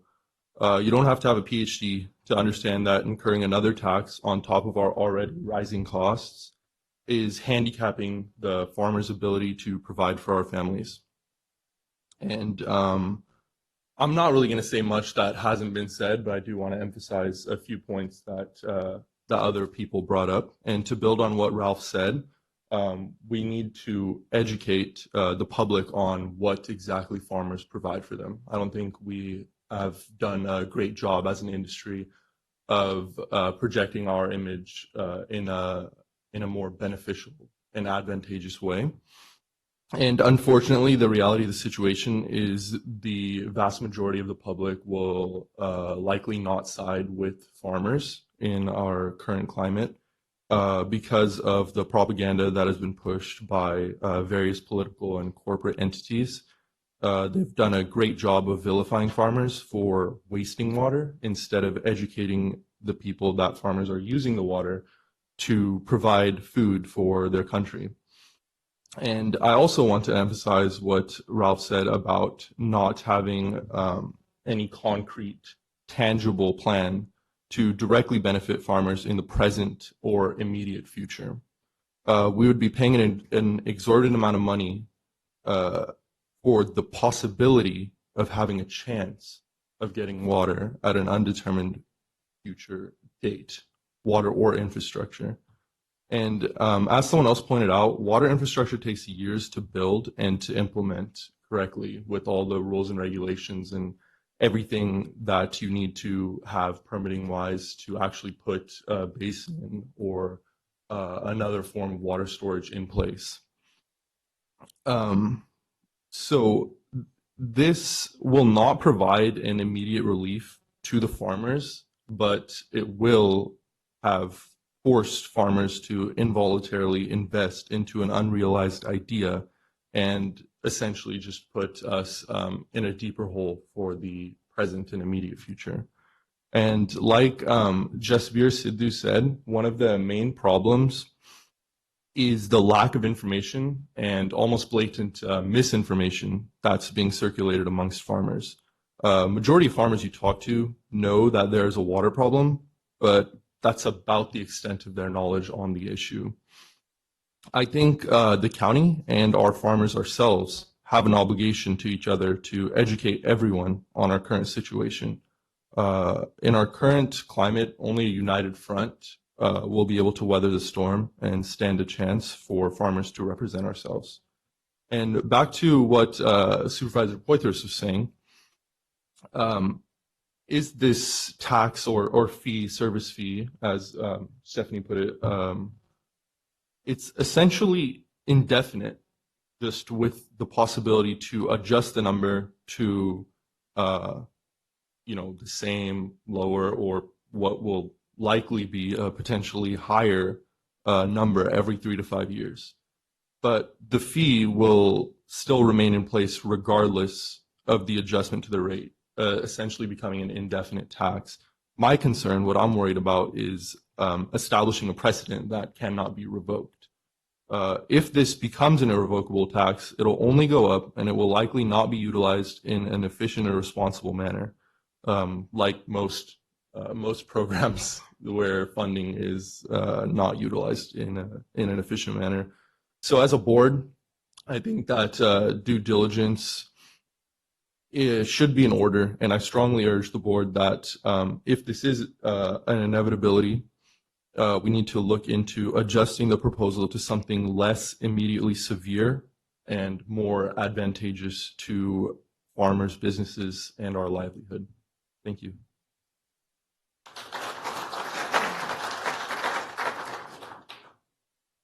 Hi, Larry Petrowski again. I also farm in Chowchilla. Matter of fact, my farm is cut right in between the Madera and the Chowchilla GSA. So I can go on one side of my road and I'm in a different GSA. And I don't want to beat a dead horse here because it's been a long day, but it's really frustrating to me that the state and this board are now laying the entire cost of solving a problem that should have been solved by the state at our feet. Okay, the state has done nothing.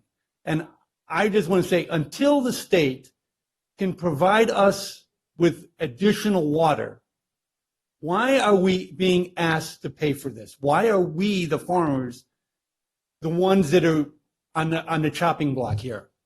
The state has done nothing for us. Okay, why don't you as a board, someone said it, man up and tell the state, no, until the state, farmers have been saving water per acre for years. We saw this coming. We live this every day. We knew this was going to come. We've been taking the steps to cut our water usage, hoping we had Prop 1, reservoirs, infrastructure was going to be here. Never materialized. Who's to blame here? Is it the farmer or is it the state? Okay, they're the ones not providing us water. Okay, my ranch borders the Fresno River. When it's flooding, that thing is up to the banks flooding water and we can't take a drop out of it. Okay, and if we take this, I just want to talk about this fee and the assessments and the fallowing of ground. I just question the board, where are you guys going to come up with additional county funding when I fallow a piece of ground? I'm going to walk right into the assessor's office and I'm going to ask for a reassessment of the property to zero value because I can't farm it. So if I'm paying less in taxes and collectively all these farms are paying less in taxes, where is the board going to come up with that loss of revenue to pay for schools and other county services? You're just going to raise taxes on everybody? Well, then it'll be a whole county problem. Okay? Because why am I going to pay my taxes on fallowed ground that is worth zero? Because of actions of this board. And the logical conclusion is you guys are going to lose revenue at the county level for all your other services. Thank you.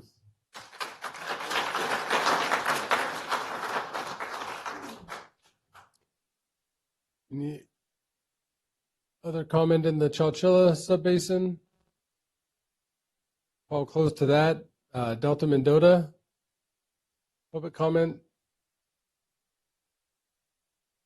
All right, I'll call close to that. And first.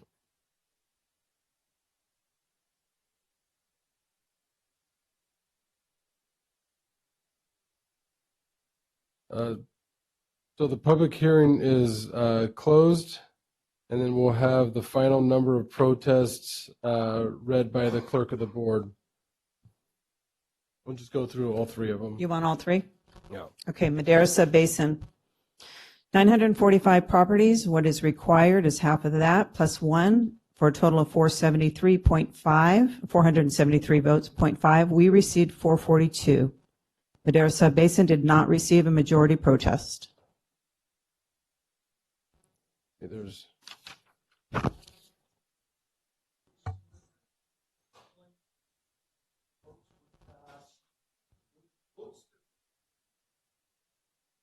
so, yeah, I get that. So yes, the the way that the 218, the Proposition 218 is written that governs these land fee is it's a majority protest, so it would be all no votes would be ballots cast. Anything further on that, Scott? Yeah, if I could just, I think the board knows, but for the public that is here, again, this Prop 218 has three different requirements, one for taxes, one for assessments, one for property-related fees. This is a property-related fee. I know there has been discussion about it's really a tax, but in the eyes of the law on Prop 218, it is a property-related fee. So it does not require a ballot in the sense of getting an assessment ballot or a tax ballot and that type of vote. The protest hearing today, in order to be defeated, written protests opposing the fee have to be submitted in accordance with the notice. So the vote is a no vote, and if there are not sufficient enough no votes to defeat it, it can be legally approved by the board. So again, the clerk read, I think, 945 for the Madera Subbasin, 945 properties were noticed. It would require 473, or just over half, a majority, voting no or submitting written protests in opposition to the fee. It sounds like, based on the count read, there was not a sufficient enough protest vote to oppose the fee. So the board is legally authorized to impose the fee in Madera if they so choose.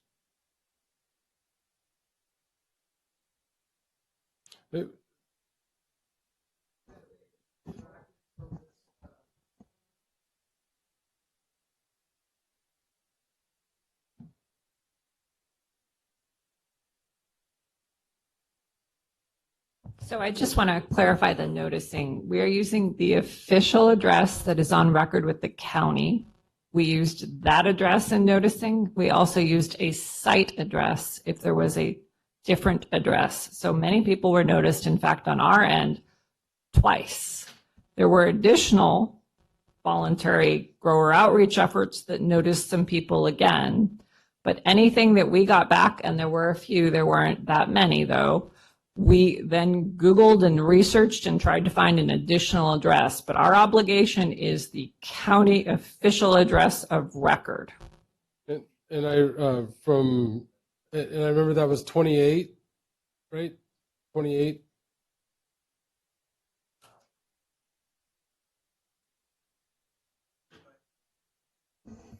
So it would have to be on the, yeah, so it would have to, I mean, that is. So I think what you're hearing about is not the official Prop 218 noticing. This is a different process that these folks had some returned on. So we had a handful that came back, and we were able to find additional addresses and send them out again. So I don't think you can operate under the assumption people were not noticed. It is important that we use the county address on record. And that's, I mean, that would be the address where property tax would That's right. go. That's right. There is, in fact, nothing more official than the county address that's on record. The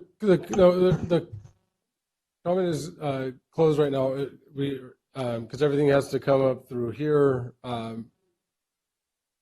So that's the first reading. Second reading. Chowchilla Subbasin, 264 properties. What is required is half plus one, which would be a total of 132. We received 171 opposed. Chowchilla Subbasin did receive a majority protest.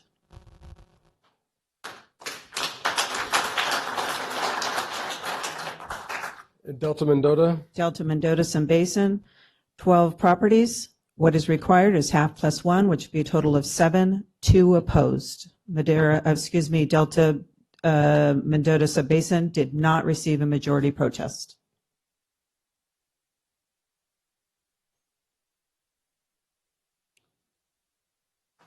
All right. Comments, discussion from the board.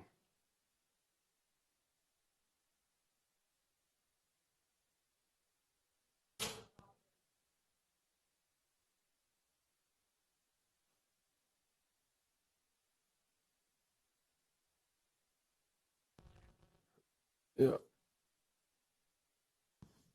Our goal up here, I know, is, and to Christina's point, is to keep farmers farming. We know exactly where our economy starts and ends, is with the work that you all do every single day.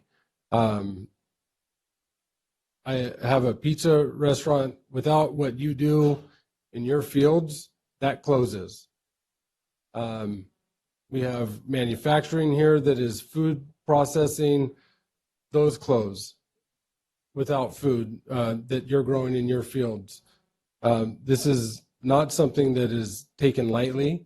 We have pushed back on the state time and time again. Every time that I'm speaking with any of our legislators, not just ours understand it because they grew up here, but with the ones from the Bay Area, with the ones from LA, with our other supervisors at CSAC, we're constantly beating this drum. Our state has a $97.5 billion surplus that they can't even spend. They need to spend it on infrastructure projects. Other than that, they have to raise their GAN limit, which allows them to spend it, to spend more and more and more. I asked our lobbyist, was there any money of that $97.5 billion set aside for water infrastructure or storage? You know what he told me? They had $750,000 for water conservation projects to go into your fields to help you with water conservation. I guarantee that I could pick any person in this room and that $750,000 would be one field to accomplish those things. The state has failed us time and time again. We've been working on this since 2014 to figure out how to do this, how to put water back in the ground so that we don't have to have a glide path down even steeper every year to get to that sustainability. This was with input from the farming community to try and figure out what are ways to do it. And I don't trust that government can do it the best either. But I definitely know that the state cannot do it.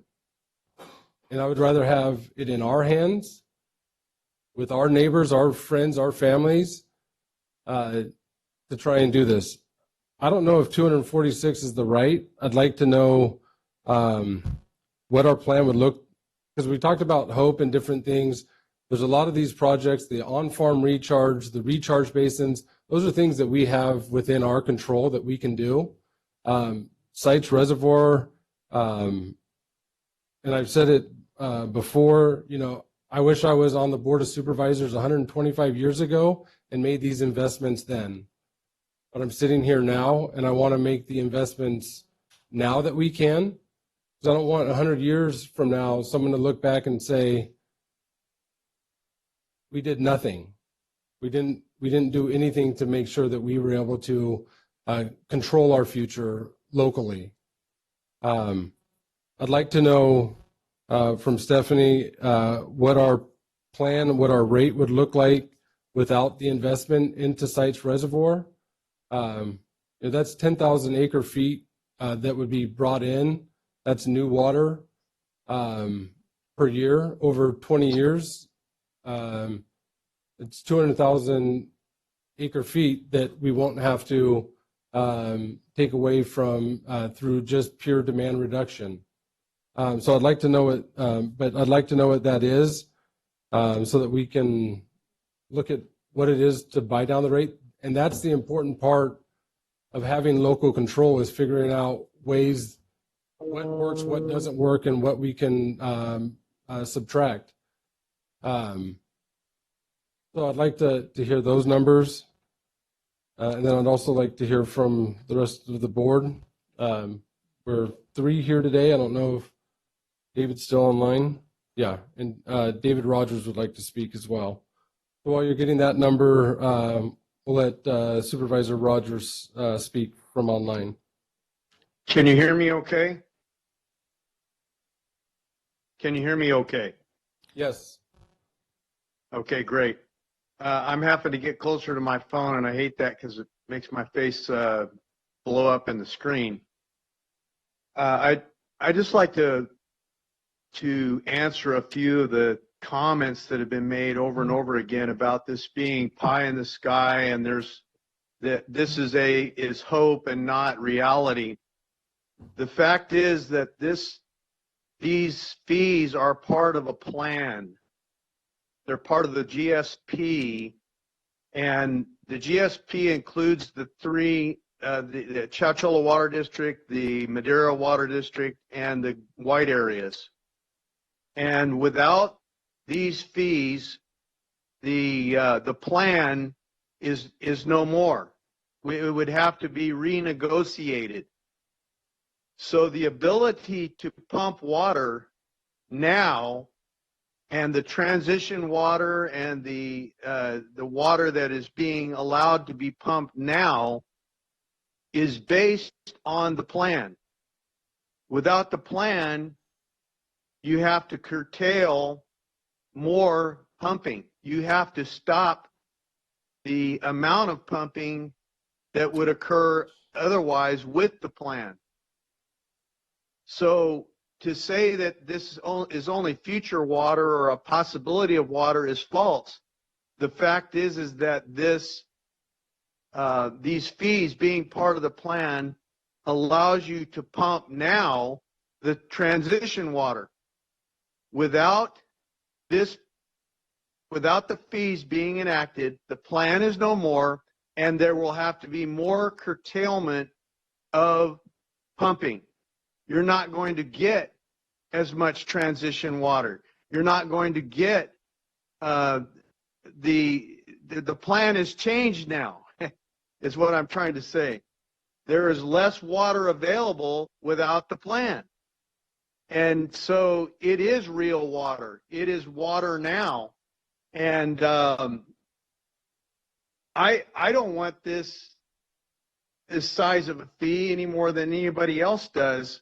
It is not our desire to enact these exorbitant fees on everyone, but it's part of the plan that has been worked out by the three organizations involved in the GSP, and actually I guess there's more, but we would have to go back to the negotiating table and find agreement with Chowchilla Water District and Madera Irrigation District in order to change the plan. And here's another misconception. We are not foisting this on anybody. We are not taxing you. We are not deciding this for you. You are deciding this for you.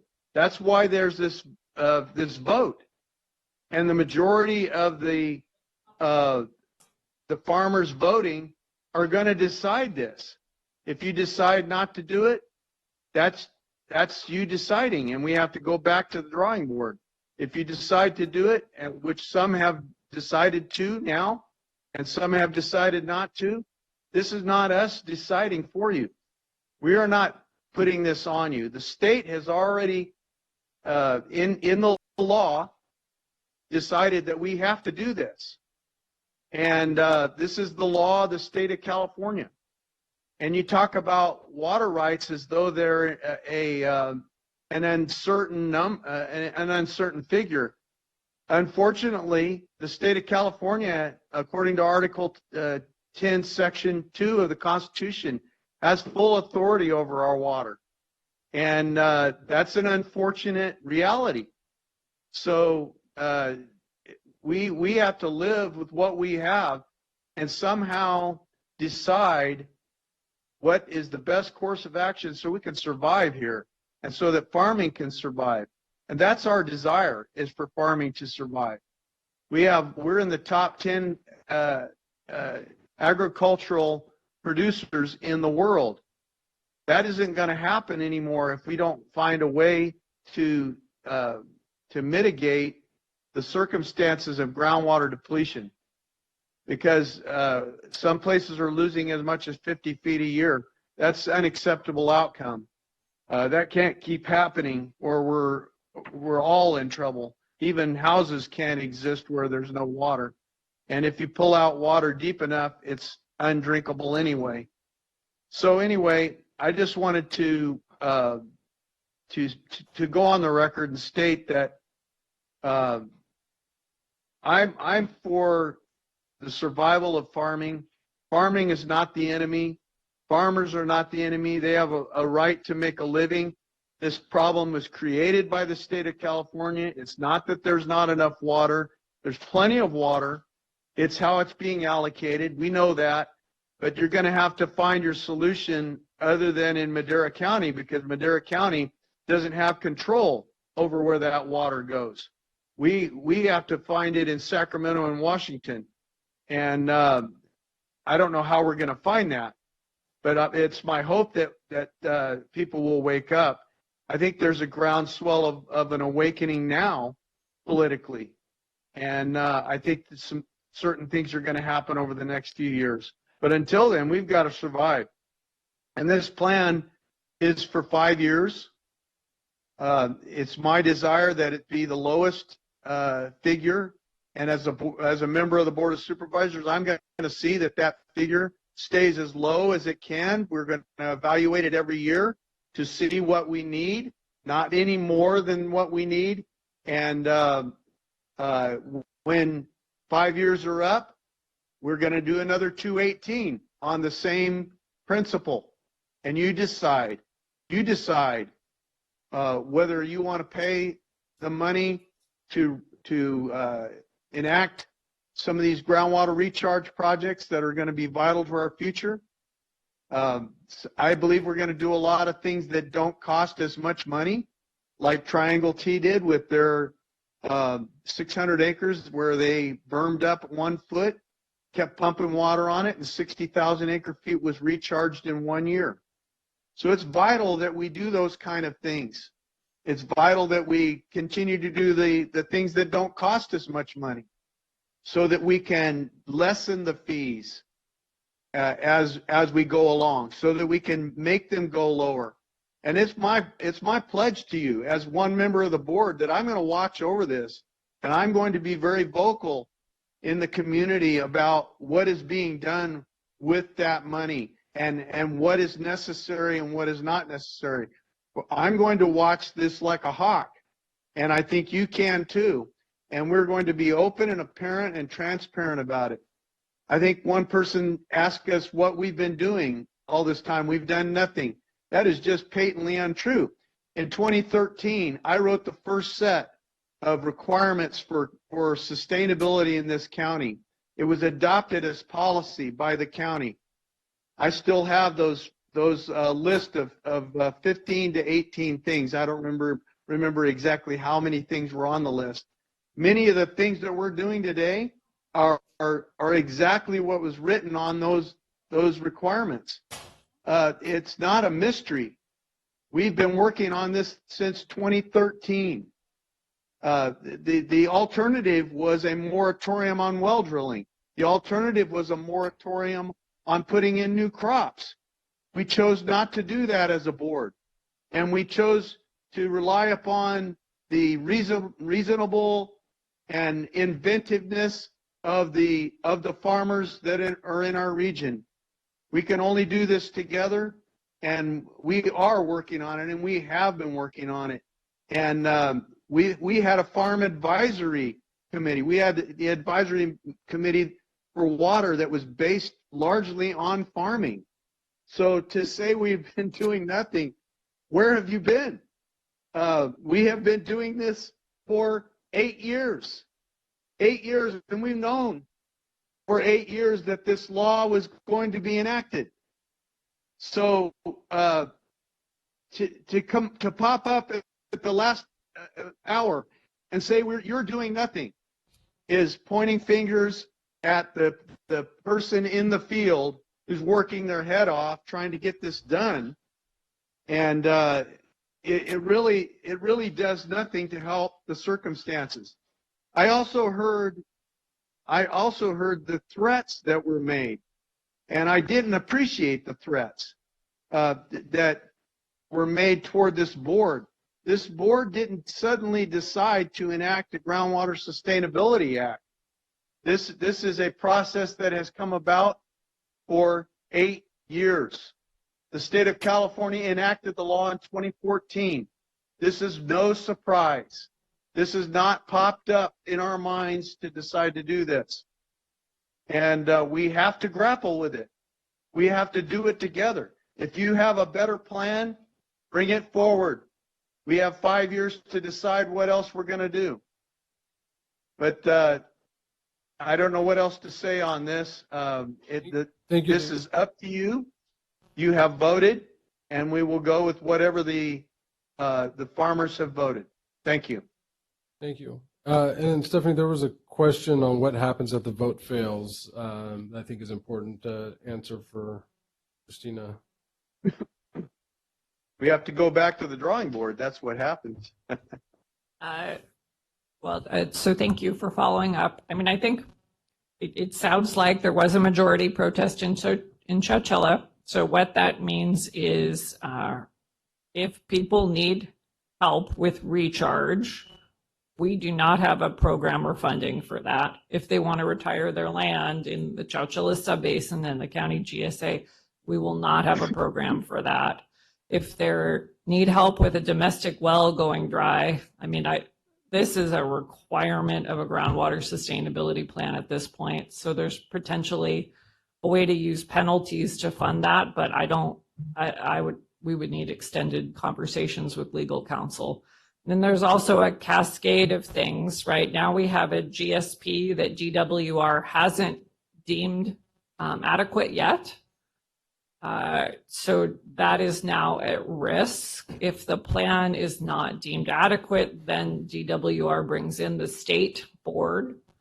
And they do have the ability to take you to your sustainable yield sooner than later. I mean, one thing that is different about the white areas is there is no mechanism in place to pay for projects, right? Every water and irrigation district has a mechanism in place to pay for work to be done.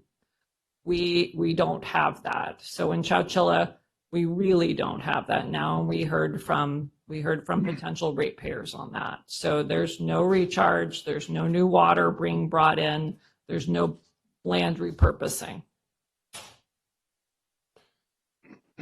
All right.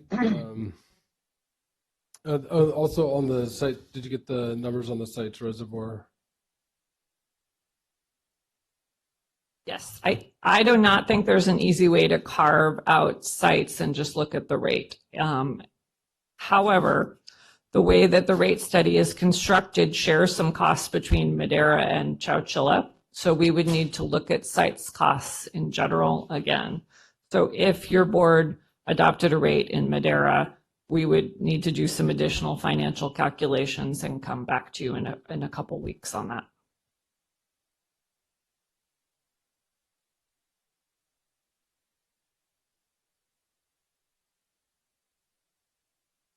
Mr. Chairman, you're looking at us maybe perhaps for additional comments, and I believe that there is literally nothing left to say. So I would ask if we move on perhaps to take action on item 7B. All right. That's where we're at. Okay. So I would like to make a motion to approve the resolution. I'll second. We have a motion and a second. Roll call vote, please. Supervisor. Excuse me. Can I get a clarification on the item? 7B is the Madera Subbasin. Madera Subbasin. 7C has been defeated, and then we'll have another one on 7D. Thank you. Supervisor Poitras? Yes. Supervisor Gonzalez? Yes. And Supervisor Rogers? Yes. Pro Tem Frazier? Yes. Vote passes 4-0. All right, 7C was defeated. 7D. Mr. Chairman, I'd like to make a motion to approve the resolution identified in 7B regarding the Delta Mendota Subbasin. I'll second. Roll call vote, please. Supervisor Poitras? Yes. Supervisor Gonzalez? Yes. Supervisor Rogers? Yes. Pro Tem Frazier? Yes. Vote passes 4-0.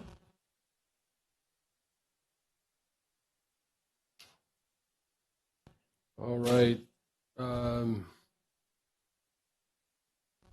going to take probably a 10, 15-minute break for 20. 20 minutes to eat before we go to 7E. Great, thank you.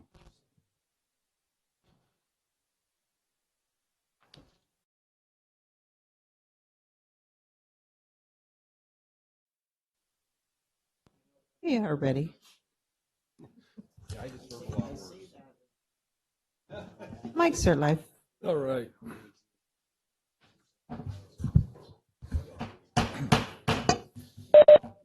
All right. First, I want to thank everybody for their patience. It's an hour after the 1:30 posting, but I appreciate this was a long meeting day, and thank you for letting us get some food so that we don't go into hunger. Hangry. Yeah, yeah. Welcome back. Time is 2:24, so just under an hour past the 1:30 timed for 7E. 7E, Annual Solid Waste Workshop, discussion and consideration to adopt a resolution approving increases to solid waste collection rates by the county's franchisees and increases to tipping fees for disposal at the Fairmead Landfill and North Fork Transfer Station. Annual Solid Waste Program update, presentation, discussion, and direction. Thank you, Mr. Chairman. Matt Treber, Chief of Development Services here. We have a number of individuals that will be speaking today, and we have a very detailed presentation for the board and the public. I'll just briefly do a brief introduction of the folks that we have here on the solid waste team. You have obviously Jared Carter, Andrea Saldati Boom with our Public Works team, John Carlton with HDR. You have Caleb, Sammy, and V with Tetra Tech. And you have Sarah and Terry with Raftelis, and then our haulers obviously on the Red Rock and Imadco side. And again, we do have a detailed presentation. And with that, I'm going to kick it over to Mr. Carter to start things off on that. So, Jared?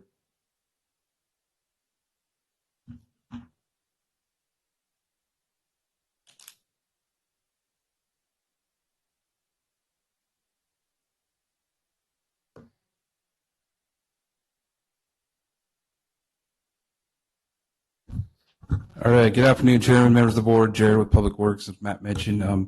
Today we're here to present the 2022 Annual Solid Waste Workshop. We do have a presentation that we're going to take turns on here. So I'll start off with going over the outline of the presentation. We'll cover achievements and challenges over the last year. We'll have some presentations from our franchise partners on some things happening over the year. Talk a little bit about our landfill engineering and gas.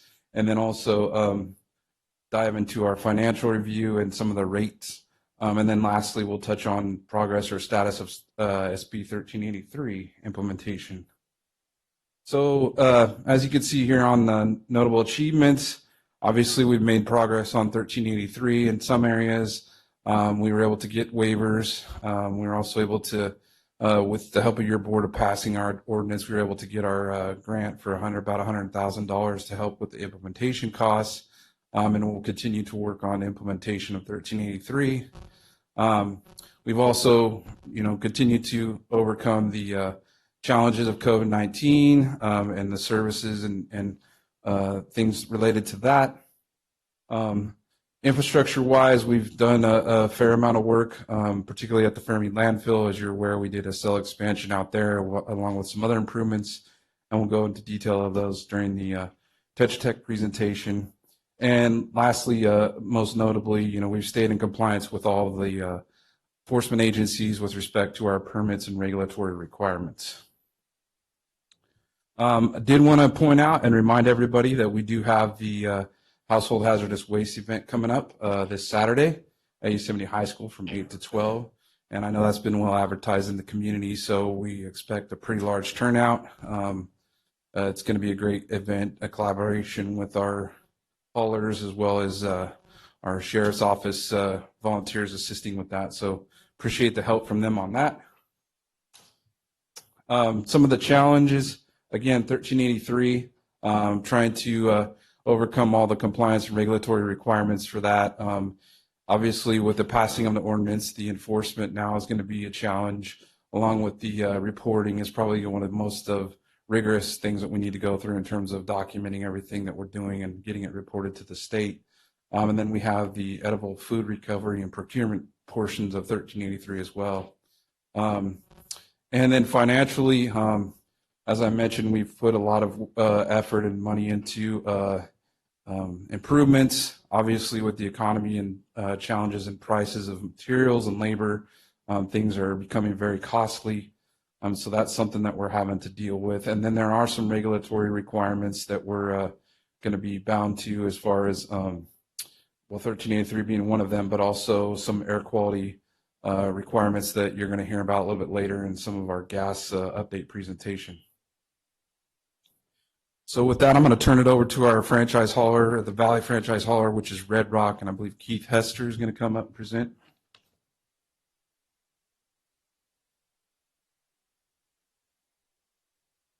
Good afternoon. I know it's been a long day for you, so I'll try to be very brief. Before I kind of jump into the company highlights, there's which we're very proud of as a company. There have been some challenges, obviously, in our industry.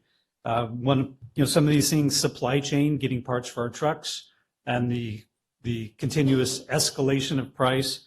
We are facing unprecedented fuel expense, as everybody understands that right now.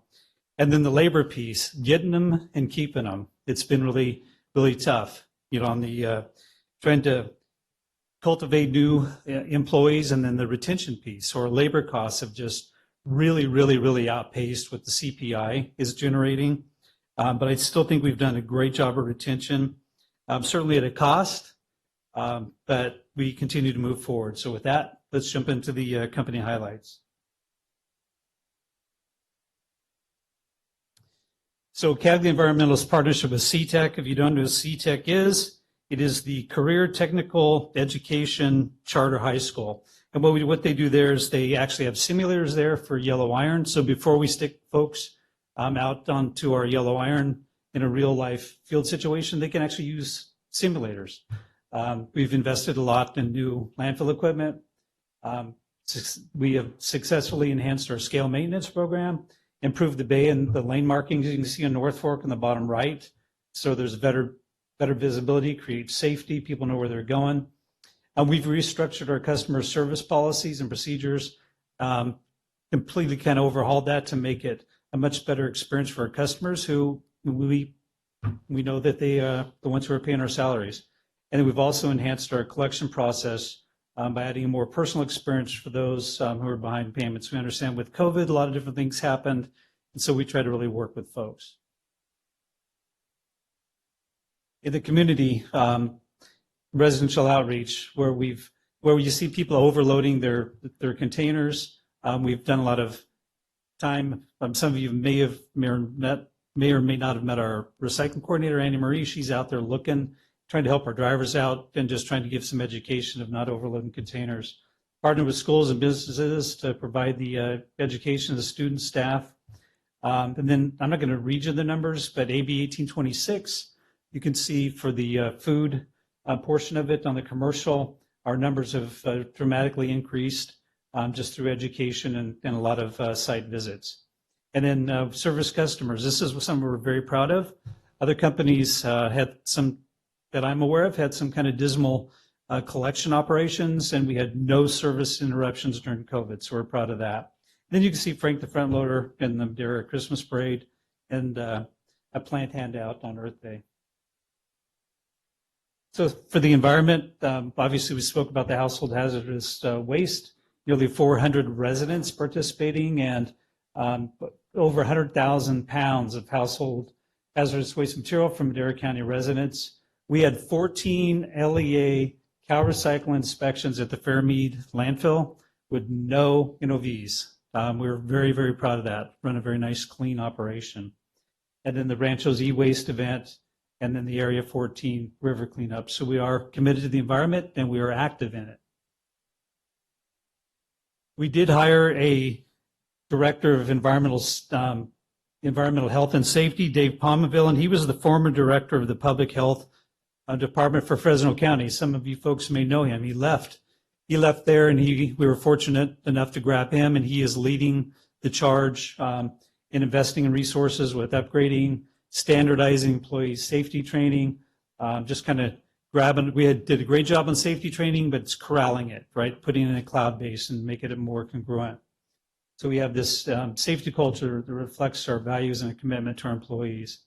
And we're delivering the education materials in a more contemporary format. We'll have rolling screens. If they're in a break room or whatever, they can get safety messages. We're trying to just make it, instead of standing up there and listening to Rob, who's in our, no diss on Rob, but standing up there listening drone on about safety, we're trying to make it more exciting, more vibrant, and more meaningful. And then we had 0 recordable lost time injuries in 2021. People went home to their families.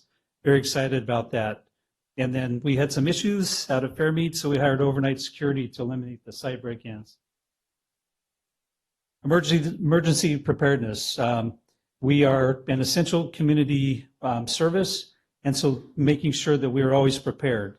High level of communication with the county agencies during the emergencies, and looking after the well-being of our customers, our employees, and our responders. And we did do an exercise April 1st of 2022 where we did a full evacuation. We didn't even tell our employees what was happening.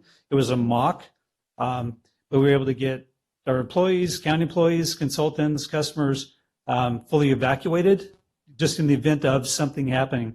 And we were blessed to have Madera County Fire out there observing us and giving us some tips that we can move into our plans going forward. And then ongoing improvement, going above and beyond driver safety. We partnered with the safety research consultant, which is very comprehensive training. It's done by former law enforcement folks, CHP, sheriffs, and they really do a great job of taking safety awareness to these drivers to a new level. And that was done on the weekend. And then, again, increased recognition of safety issues in our community. We constantly say, watch for the cyclists, the pedestrians, all these high-risk areas in your neighborhoods. Make sure the kids see you. Watch out for all these different things. We want to make sure that we're the safest in the neighborhood. And then we put an AED for emergency use at North Fork transfer station. And then we had 0 major accidents in 2021. So not only do we have no recordables on injuries, no major accidents in 2021. I believe that was the last of my presentation. Thank you so much for your time.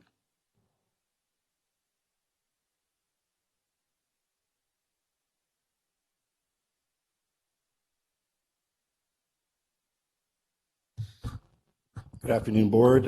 Shad Gunderman with the NADCO Disposal. Usually you see Ashley Smith up here, but he is out of town because of the delay from last week. So I'm up here representing the company. Coming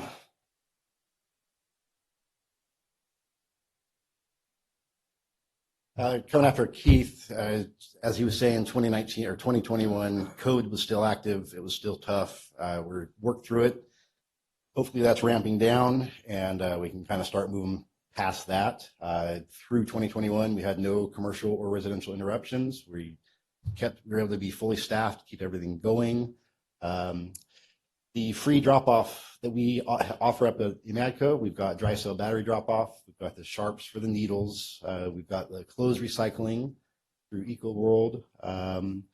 I've been working with Cal Recycle. We have now a carpet recycling going on up there, and I'm working with Cal Recycle and Bye Bye Mattress to get the mattress recycling program up in the higher elevations so that people don't have to drive all the way down to the landfill to get to dispose of their mattresses. Peyton will talk a little bit more about the schools. We've been doing a lot of education and outreach with them, which he'll address that. We've given out for several years, we give out multiple school scholarships to people who have taken interest in, improving the trash recycling up there in our areas. We have a organized non-hazardous free drop-off event at Minarets, which now Yosemite High School has actually made that a annual senior project. So that's actually kind of taking hold up there, and the kids, they get into it. We do many community cleanup events, homeless encampments, illegal dump. Just, I think Peyton had told me a couple days ago and today, we've been pulling about 50 to 60 yards of waste out of a homeless encampment up in Oakhurst. It's going to be a 5-day project, and we're anticipating 250 to 300 yards of waste coming out of that one area. You'd be amazed if you saw it. Just some pictures of what we deal with. And like I say, Peyton will come up and talk about the school events, just some pictures of our different school events. Up there in wintertime, you have to keep in mind, we do have some pretty good weather we deal with.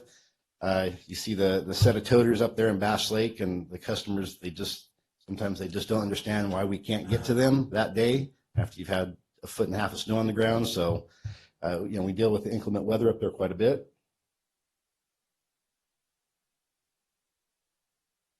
Did some updates on our website for commercial organic recycling and residential recycling, just trying to always keep that up to date so that people, they know what we're up there and what we stand for.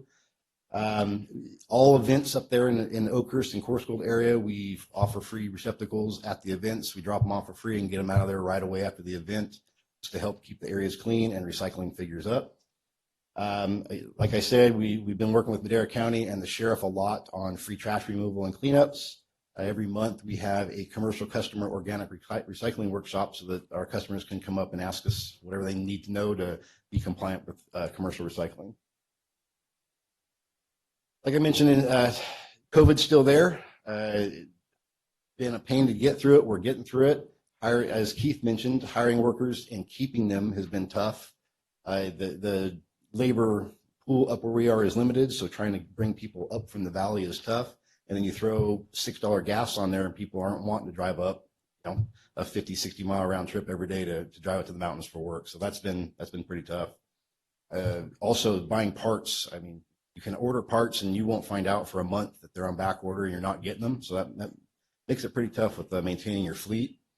Keith also mentioned that the fuel prices, and with fuel comes tires, hydraulic fluid, oil, everything else.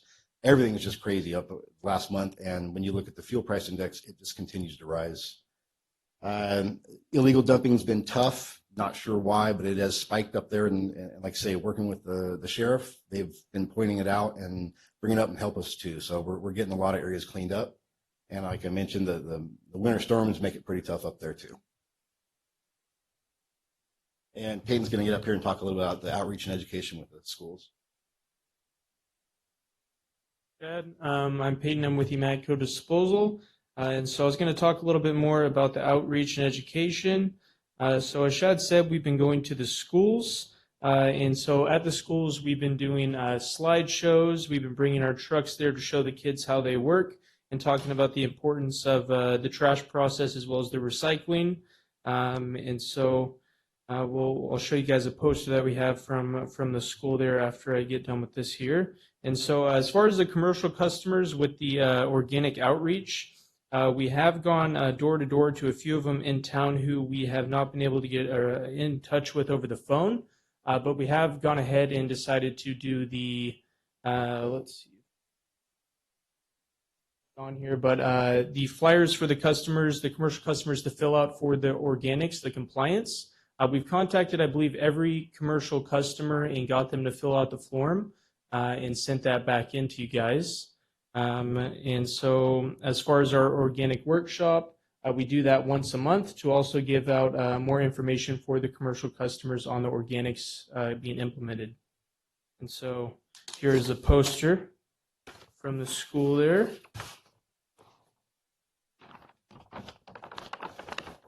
Pretty nice. Here we go.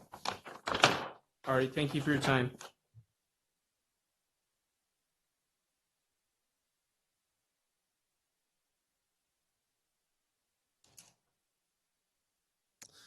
Good afternoon, Chairman, members of the board. My name is Caleb Warren with Tetra Tech. As mentioned earlier, Jared would like me to talk about some of the accomplishments on some of the infrastructure. Has actually asked Sammy and I to talk about a little bit of the accomplishments in engineering that has gone on out at the landfill. The fiscal year 2022 has seen some pretty big improvements, a pretty big, large capital dollars spent out there for some needed infrastructure phasing plans. The Phase 2C liner expansion, as you can see there on the right, the pictures of it. And down on the bottom right, the yellow is the liner area. It's about 6 acres of liner expansion.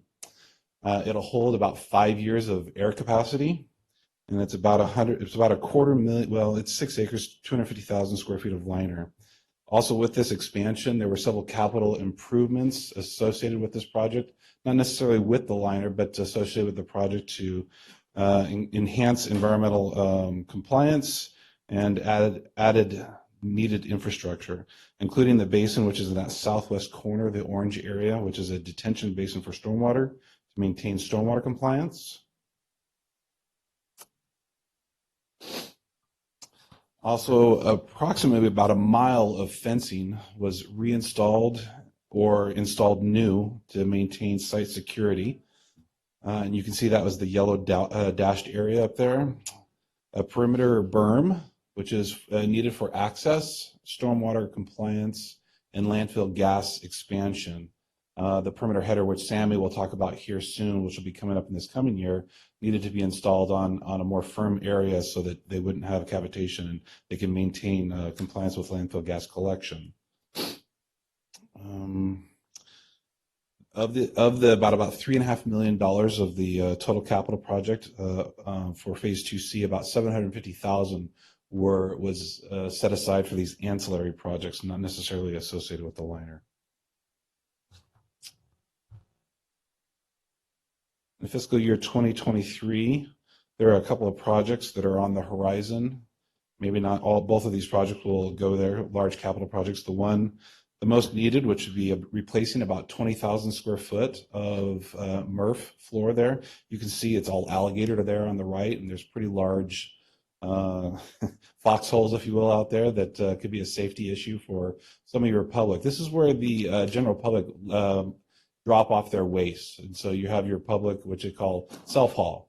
And this is probably the most dangerous area, but they're placed here rather than trying to bring them up on the landfill. And this needs to be replaced and have a nice smooth surface for your landfill operations to pick up and then take to the working phase. And you can see right there on the left is that little yellow area. That's about the area that's going to be replaced.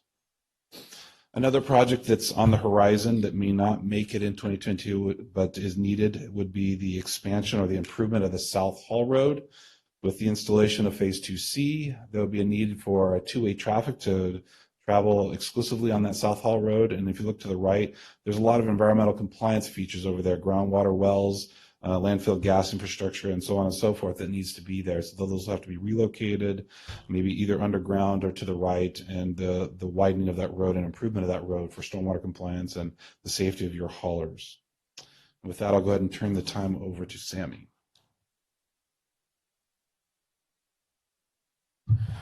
Thank you, Caleb. Hello, Chairman and Board. My name is Sami Ayas, Tetra Tech Engineering Manager.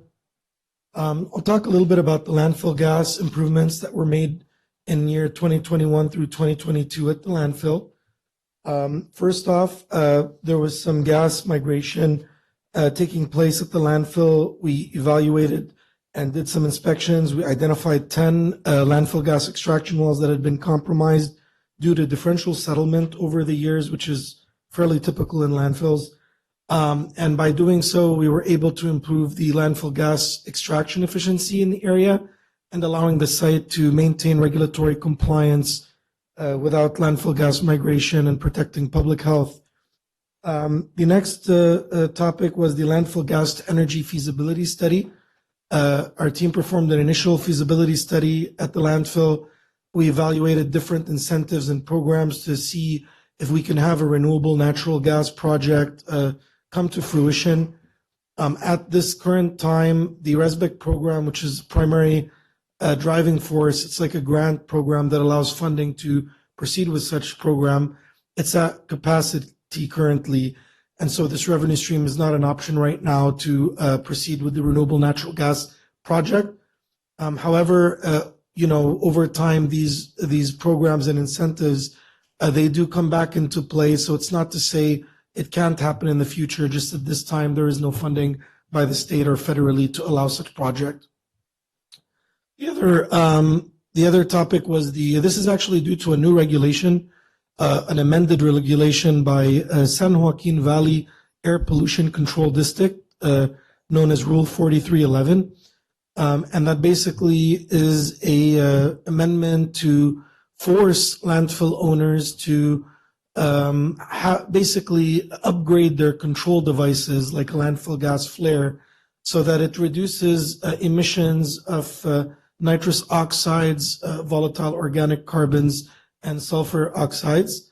We're on track to submit that permit application by July 1st, which is the regulatory deadline imposed by the Air Quality Management District. This is just a gas plan. It shows the locations of the 10 wells that were replaced in June 2021. And again, the project was successful and allowed the landfill to demonstrate per state Title 27 that there is no landfill gas migration outside the landfill, and therefore the landfill owner is protecting public health in doing so. All right, so what's coming up for 2022, 2023? As Caleb was just talking about the northern, there's a section on the north side of the landfill in unit number 1, and there was a perimeter road that Caleb was talking about had been put in. Now that this road has been put in, there has been some vacuum loss on the landfill gas extraction system in that area. And so now that the perimeter road is finally in, we're able to basically put in the final perimeter header, which will serve for the rest of the landfill life. And this will allow us to boost vacuum to different areas on the landfill that are otherwise vacuum deficient. So this is all going to help compliance-wise in maintaining a regulatory compliance in terms of gas emissions.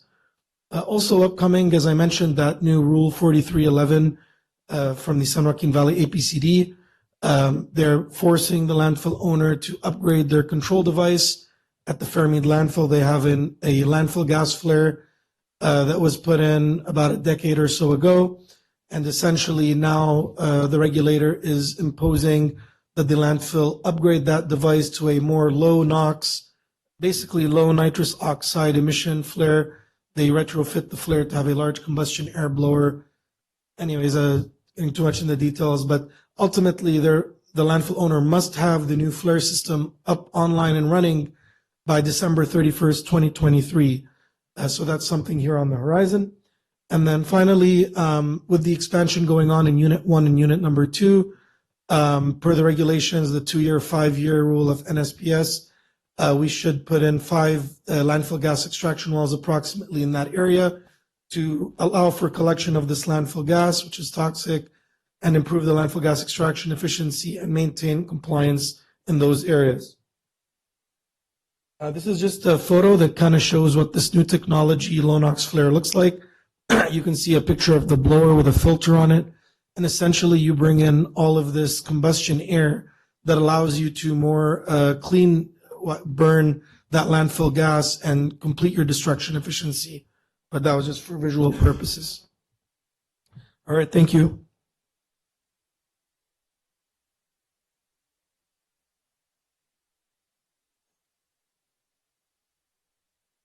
Good afternoon, Chair and members of the board. I'm here to talk a little bit about the financial situation of the county solid waste operations, give you some background on current spending needs, projections, talk about some proposed rate adjustments and those impacts, and then kind of give some recommendations for how you move forward. But we'll start with capital. As you know, you've heard, we have a complex system of 2 major facilities with actually 3 if you consider the materials recovery facility, the Mammoth MRF at the landfill. These are expensive operations. Some to just maintain and operate. Some have regular annual costs such as groundwater monitoring and some solid waste engineering. But there's some big costs that are going to be hitting the county very soon. As Sammy mentioned, the Rule 4311 low NOx flare, it's going to be about $2.2 million to construct over the next 2 years, beginning with a permit application this July and having to be constructed by the end of 2023, I think it is. And there's some other things, including tipping floor, that busted up concrete we looked at. There's a cost to do that. There's some transfer station improvements. The tipping floor at the Northbrook transfer station was also in need of repair. So we're looking at $15 million of capital over the next 5 years. It fluctuates. It's a little more in the first year, a little less in year 5 currently. We do a 5-year capital plan every year. So it's just, we add another year to it, true up costs, figure out where things are at, and try to predict when these costs are going to hit. But this is what that current 5-year plan looks like, and it's built into some of the models that we'll go through. Your current economic condition is not good from the standpoint of your revenues meeting your expenses. You're looking at based on your current rates and tonnages coming into the landfill, about $8.5 million in revenue. But you're looking at a cost structure of over $11 million, especially when you factor in your closure fund obligations. So you're looking at a net loss right now of $3 million next year. You've got $1.8 million fund balance, at least it was projected when we did this back in the day, so I'm not sure, but as of June 30th, we projected you're going to have about $1.8 million in remaining fund balance in your operating account. But that would leave you under current economic conditions with about $1.2 million in the hole. So, and that doesn't get better. As you can see, over the years, you end up with a cumulative, fund loss of over $10 million, especially considering the fact that you start with a $1.8 million in the bank. And I also want to note that part of the goals of the operation is to maintain a fund balance, an operating fund balance worth about 25% of annual operating income. So that fluctuates per year, but we're looking for a fund balance between $2 and $3 million to always have in cash, just to be able to levelize expenses and that sort of thing. So not only $8 million in the hole, but you don't have the fund balance to as a operating reserve. So we are proposing some rate adjustments. These rate adjustments, as you'll see, will not fully cover your cost needs, but we think that they're important. We'll start off with good news in some respects, is that a couple of years ago, about 3 years ago, I think we came to the board and working with the franchise haulers who have all of the risk on the recycling markets to take some consideration of their loss of revenue when the markets crashed in 2018 and 2019 due to China changing some of its procurement policies towards recyclables. So we used to be a big export nation, still are in many respects, but China stopped receiving it, and it dramatically worldwide tanked the recycling markets. We actually gave a surcharge to the franchisees. It was about 1.1% of rate adjustment back in 2019. It grew to about 1.47% in the last 2 years. For all intents and purposes, the markets have come back.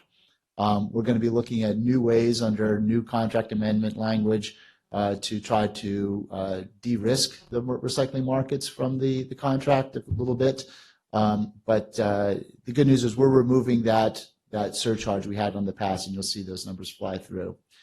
We are, in accordance with a resolution the board passed years ago, we are going to be looking to adjust the non-contract rates. So if you don't have an agreement with the county and you show up at the facility, there are posted rates. So we're looking to adjust those rates by CPI, which was at 8%, but the resolution that you passed a number of years ago capped that at 4%. So we're proposing a 4% rate adjustment to non-contract tipping fees and flat rates as of July 1st, 2022. We are proposing to adjust your tipping fees to the franchise haulers. So in the franchise agreement, the haulers collect waste, they bring it to the Fairmead landfill, and they pay the county for that disposal. The agreements allow the county to adjust rates as needed to address, operating needs. We have not adjusted those rates since 2018. So one theory was just to look at CPI from 2019 to 22, not capping it at 4%. It's not needed to. We don't have any reason to, requirement to. So that actually is about 15.8%, effective July 1st, 2022. And lastly, similarly for green waste and wood waste, so that's clean green or clean wood waste that the haulers bring into the landfill. Those rates have not been adjusted since 2015, so also just applying CPI from that period, 2015 to 2022, those rates will adjust by almost 27%. These are what I'll go through a few tables. These are what the rates you'll be asked to eventually consider as part of that resolution to adjust rates. The current rate, for municipal solid waste is 62.85 going to 65.36. Likewise, there's a similar rate structure for the transfer station. We're setting three main rates: municipal solid waste, wood waste, and green waste. And those were all capped at 4%. So that was just a simple 4% over last year. These are the three rates that would be given to the franchise operators to dispose of waste at the landfill. Again, they are adjusted by CPI, not limited to 4% from 2019 to 2022. And these are what the franchise haulers would have to pay the county for the waste they collect. We've done analysis on the residential rate impacts, looking at these various adjustments, and this is one way to present it. So we'll start on the left-hand side with current residential rates. Red Rock has 4 different rates. They have 3 zones, depending on your proximity to the cities effectively, as well as a planned unit development rate, which is a 3-cart rate for several planned communities. Imadco has 1 residential rate. It shows the removal of the 1-year recycling surcharge. This is presented in a dollars per month number. Then you end up with a new base rate that you're starting from that you will adjust based on the landfill tipping fees. So adjusting that rate from 55 to 63.71 effectively raises it anywhere from 67 cents per household per month to 118 for the PUDs. The CPI and fuel, the CPI portion is capped at 4%. The fuel raised quite substantially, as you've heard. That is the monthly impact from that rate adjustment. If you add the removal, the landfill rate, and the CPI rate together, you end up with a set of new rates on the left-hand side. The difference is the middle column there, the dollars per month, 384 to 675, and then the percentage of what those rates are. So those are the impacts of the various rates that we're proposing you approve. And then when you look at what that does to the county's enterprise, again, the county enterprise has an enterprise fund for its operation. It's not funded by tax dollars. It doesn't fund the county tax system.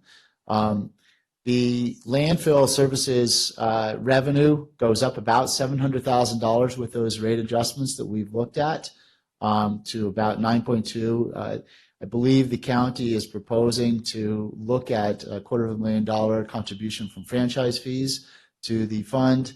So that raises it close to $1 million. When you add those two together, you get up $900,000 to $1 million in additional revenue. But as I mentioned, you are going to be in the hole, quite a bit this year. At the end of this year, you possibly will still be in the hole, just less so. You'll have $2 million operating deficit. You had to start it off with $1.8 million. So currently, based on all of that, you would still be in the hole $230,000, and it grows from there. So we're not asking, from the rate perspective, this is the rate impacts. We are looking to make some other recommendations, which is one is to defer some capital that you can over the next year or two. It may be $1 to $2 million, so you don't end up with a operating loss at the end of the year, or not an operating loss, but a fund balanced deficit at the end of the year. So some of this might be the South Road improvement or something like that. So you may have to defer some capital. I know that Matt will probably talk about looking at some type of planned step back from our system. Let's take a broader look. Let's look at how we fund it. Let's look at what we're funding, how we're paying for it, looking at fairness and equity issues, and trying to address some long-term planning. So that is intended to be reviewed and presented to the board at the next board workshop for hopefully, looking at trying to address some of these long-term financial challenges, if not before. And there is potential grants out there. Usually that's to fund infrastructure, but the county did receive some money from the Cal Recycle to help fund SB 1383, and we'll be looking to see if there's any other grants that we can help secure over the next year.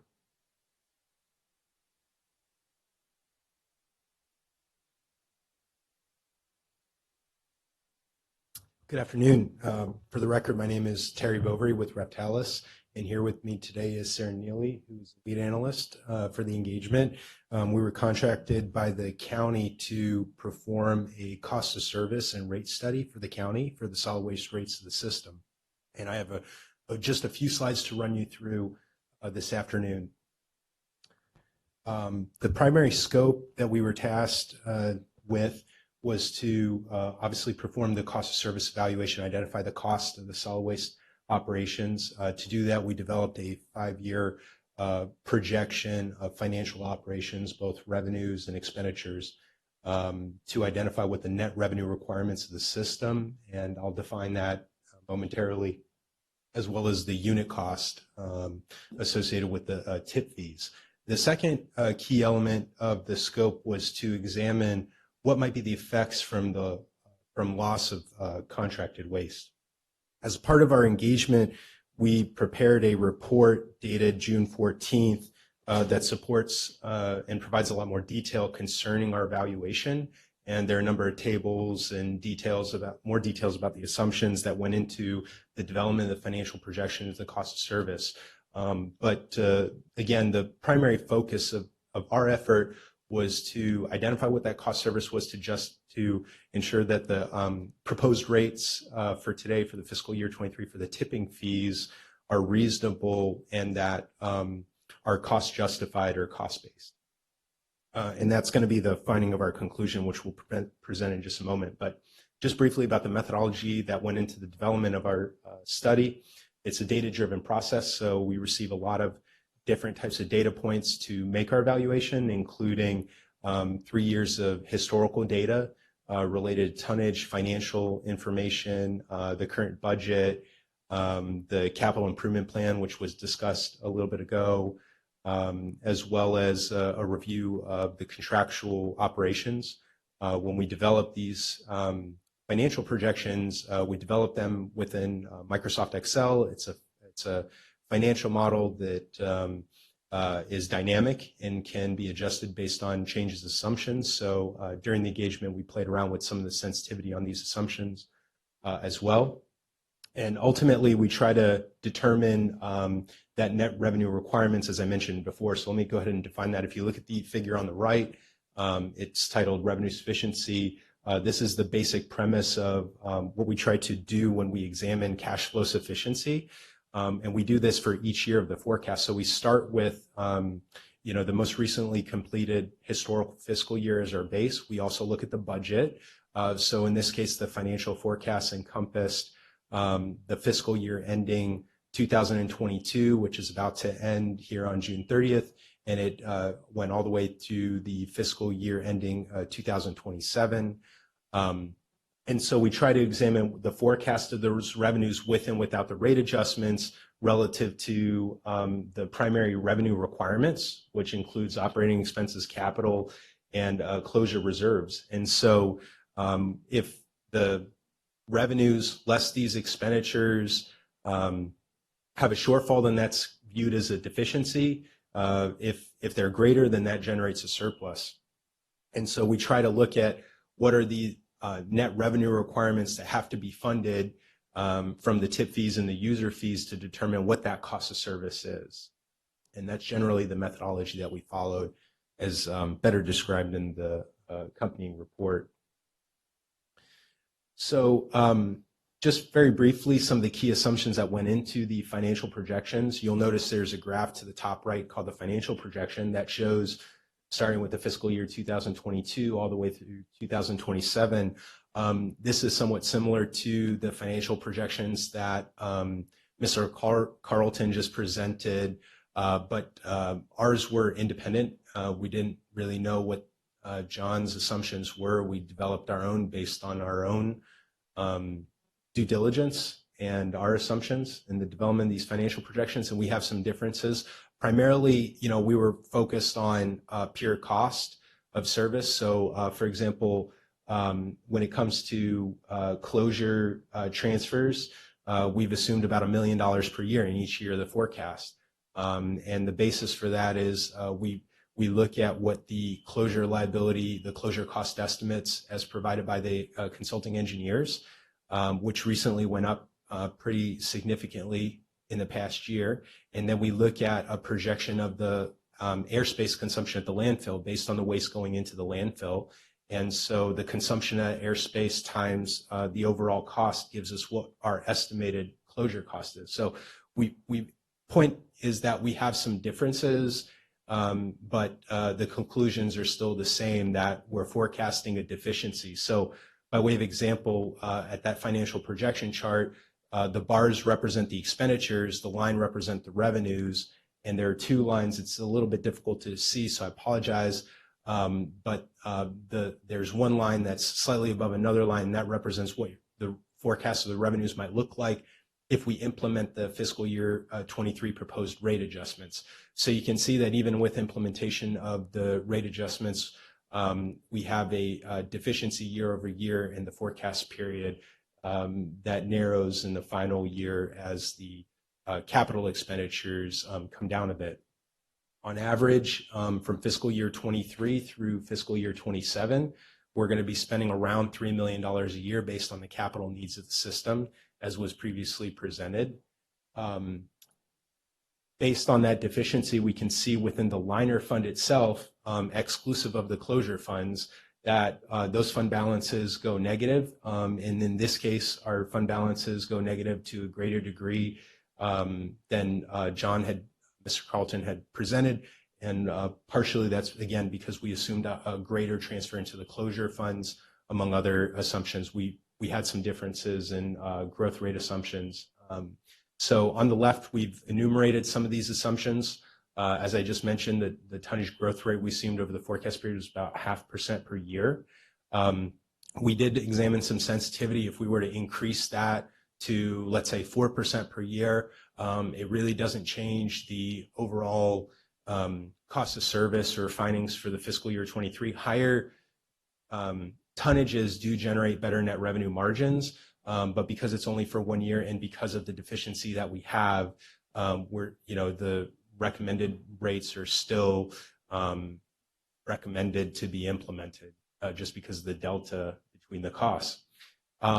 As far as some of the other key assumptions made in the financial projections, from the fiscal year 2022 budgeted expenses, which we adjusted based on our modeling of some of the contract ops, which represents about 80 to 90% of the total operations of the system, we escalated about 1.5% per year. Now, the reason why that's a little bit below inflation is because the county's consulting engineers develop a schedule over the next 5 to 6 years of professional engineering services operating costs, and those kind of fluctuate a little bit. So when you hold for those, the underlying inflation and operating costs are about 3% per year, which is a little bit more consistent with what you might expect insofar as an operating expense forecast. Already touched on the landfill closure assumption, and just a quick point on the capital improvement plan. We identified $18 million. That's because we're including fiscal year 22, ending fiscal year 22. So if we just look at fiscal year 23 through fiscal year 27, of that 18 million, 15 million represents that CIP, which is what was presented in detail in some prior slides.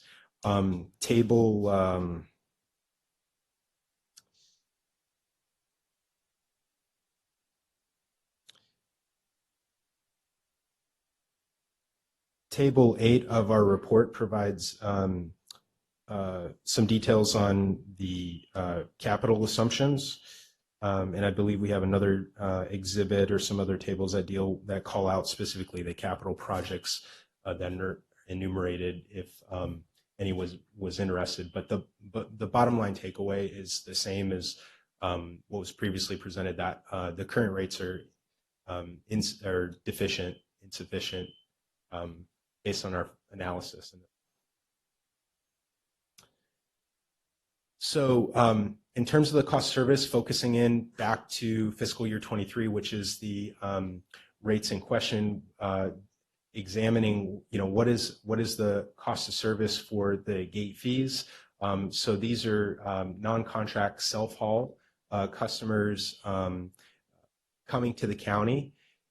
We identified that approximately $180 per ton and $164 per ton. This methodology looks at, taking all of the operating costs of the system, the capital expenditures, the closure transfers, and then backs off all of the other fees and revenues, which leaves a net revenue requirement to be recovered from those applicable fees.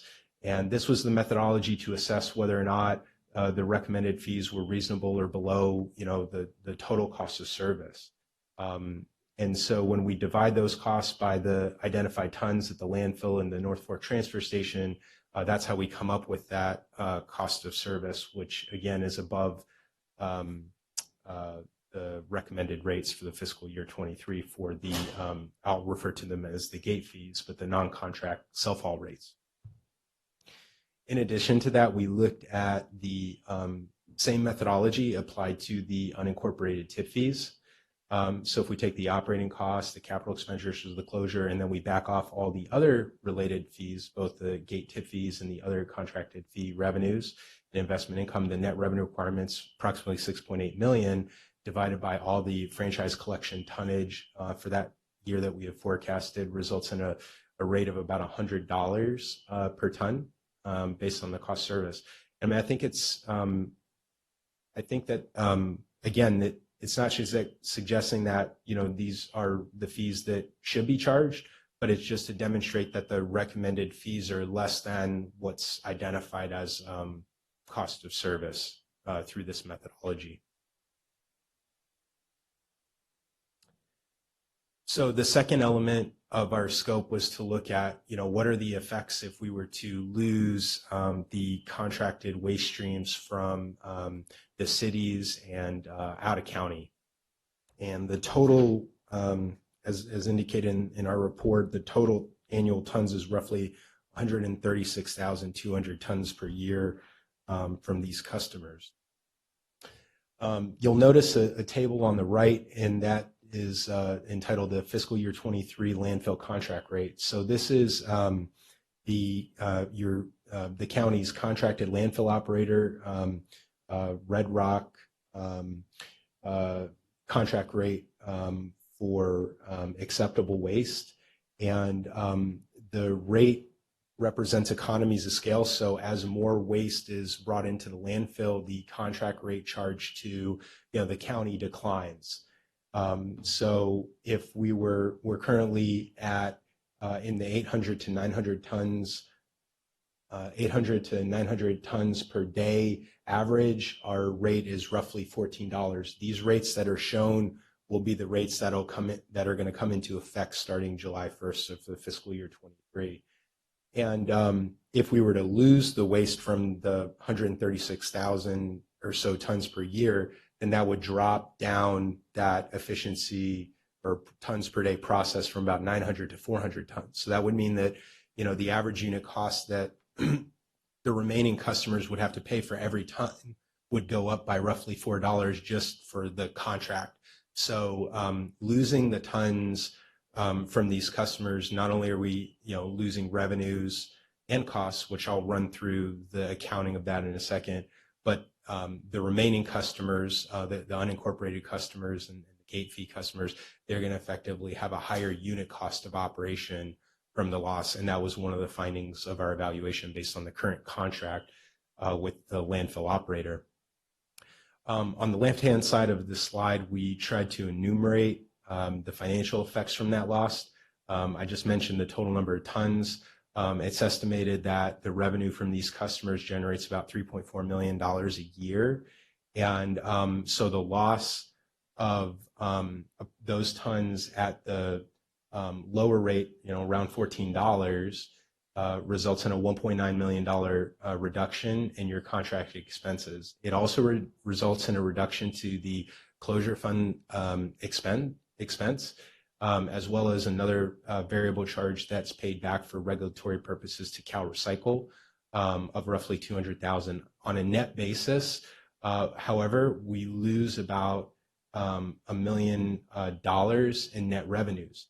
And the second major bullet point goes into what are the financial implications to the remaining waste because of the higher cost per unit of disposal. And that translates to all those remaining tons, about 90,000 tons per year, gets about a $4 increase per unit. So that's about a $400,000 per year increase in cost. So on a combined basis, the total effect is about a $1.4 million loss in net revenues.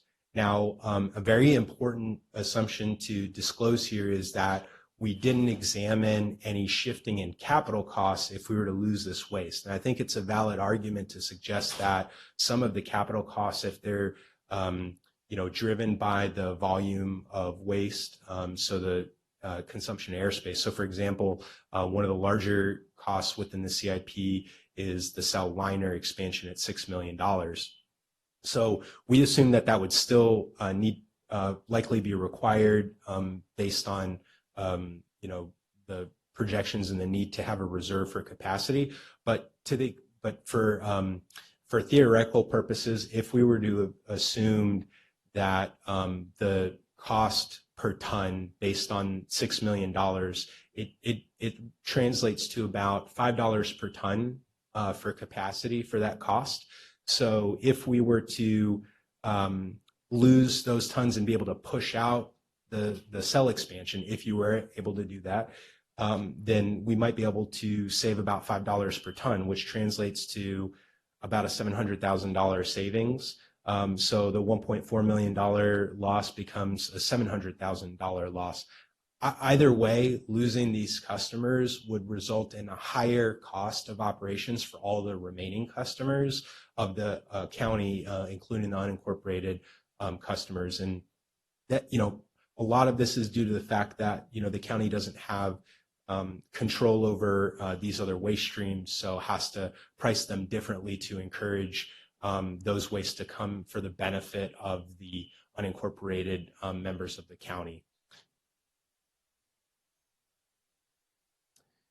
So we were asked to examine what would those tip fees look like if we lost those waste streams based on those assumptions that I just laid out in the prior slide.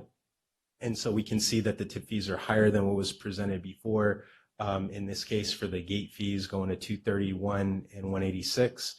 And for the unincorporated tip fees, referred to as the franchise hauler and contract operator disposal fees, instead of $100 per ton, that goes to about $120 per ton. So about a $20 increase on the cost of service identified. So again, this just supports the point that, the loss of these tons results in a higher, we identified as a higher cost of operation to all the other remaining customers.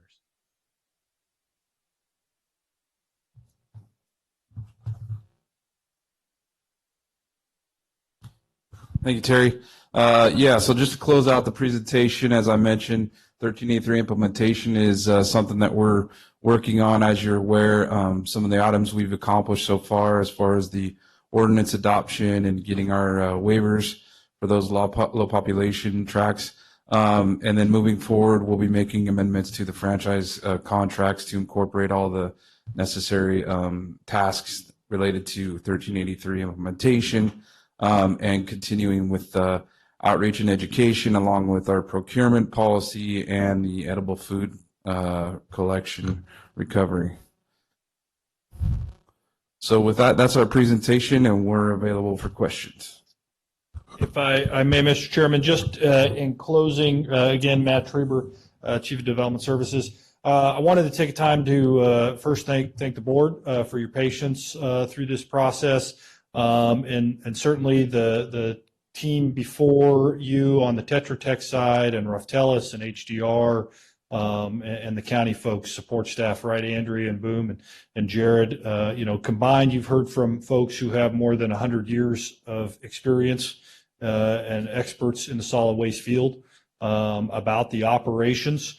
I did obviously also want to thank the public. There was extensive public involvement through this process to date over the last year, really, and more. We have some difficult things to be looking at. We have, in every instance, right, the analysis provided shows that we are charging a fair and reasonable cost of the service, and in fact, substantially below what that fair and reasonable cost for that service is provided. And it's clear from all of the analysis and data that the waste coming from carts and Mid-Valley from our two cities here, although at a lower rate, those rates do subsidize our county unincorporated citizens. That is clear through this analysis, and losing that does impact and cost our residents more money.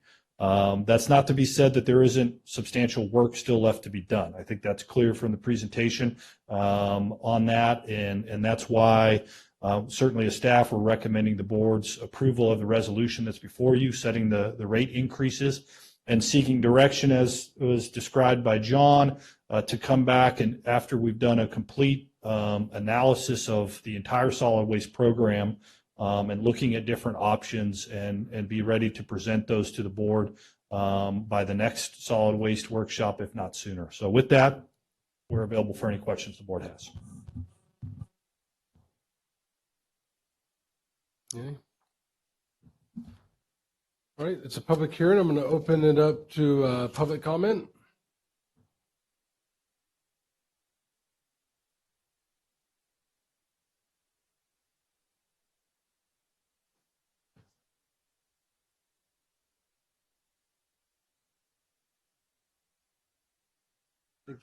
Is it green? Now it's green, and I can hear myself. I'm tired, so I need to wake myself up.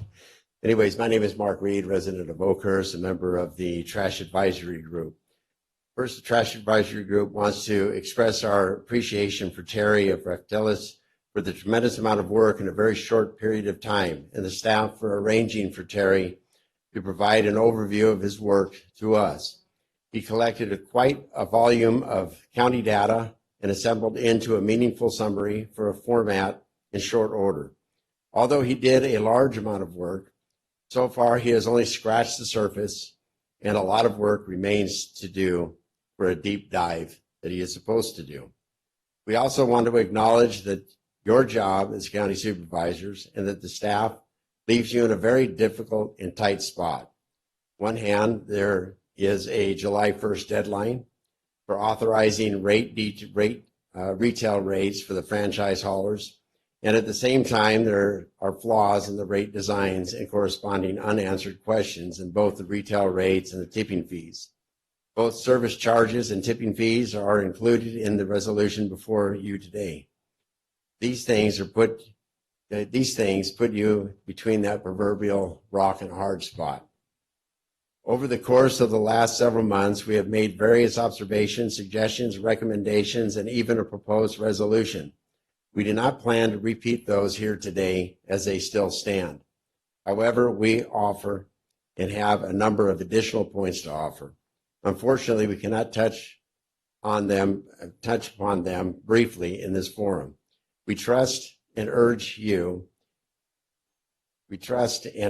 that you will be open to hearing and evaluating those thoughts before you and make your decisions. We also want to thank you for the opportunity to address our concerns to you and to your staff. my colleagues will follow me up after this.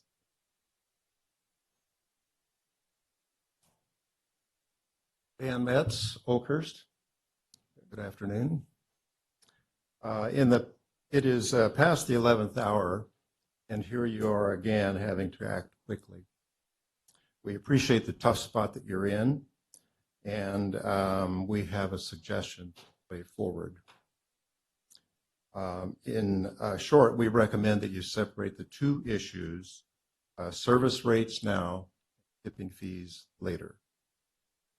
In spite of that recommendation, we want to point out that there are substantial rate design flaws with the residential rates in the application of tipping fees. First, there is double dipping, and secondly there is an uneven spread of the tipping fee.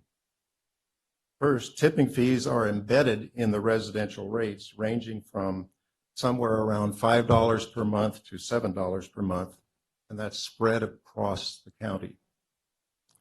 Since the total service rate is adjusted annually upwards, that means the embedded tipping fee is adjusted upwards also. And now staff wants to add on top of that another adjustment to the tipping fee. That's what we call double dipping.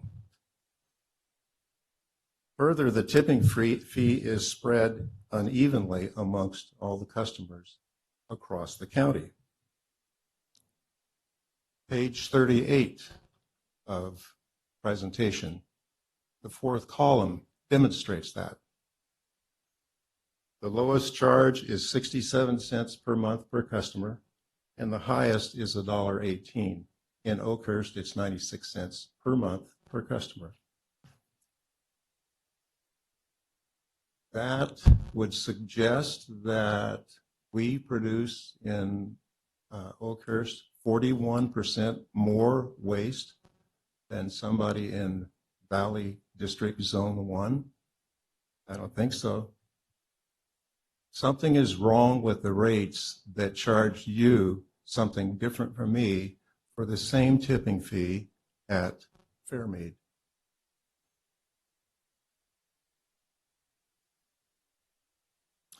Unfortunately, those problems are spelled out in the contracts. So in a sense, your hands are tied. You have to abide by the contract. Whether it's fair, right, or wrong, you have to abide by it.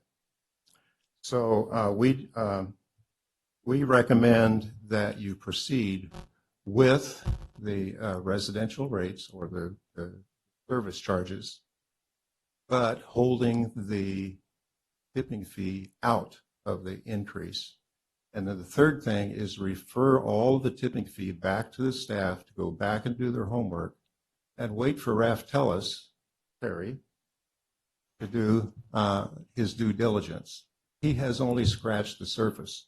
We have only had this material that Terry presented since Wednesday evening. That's 5 days. That's not 10 days, Scott. Thank you.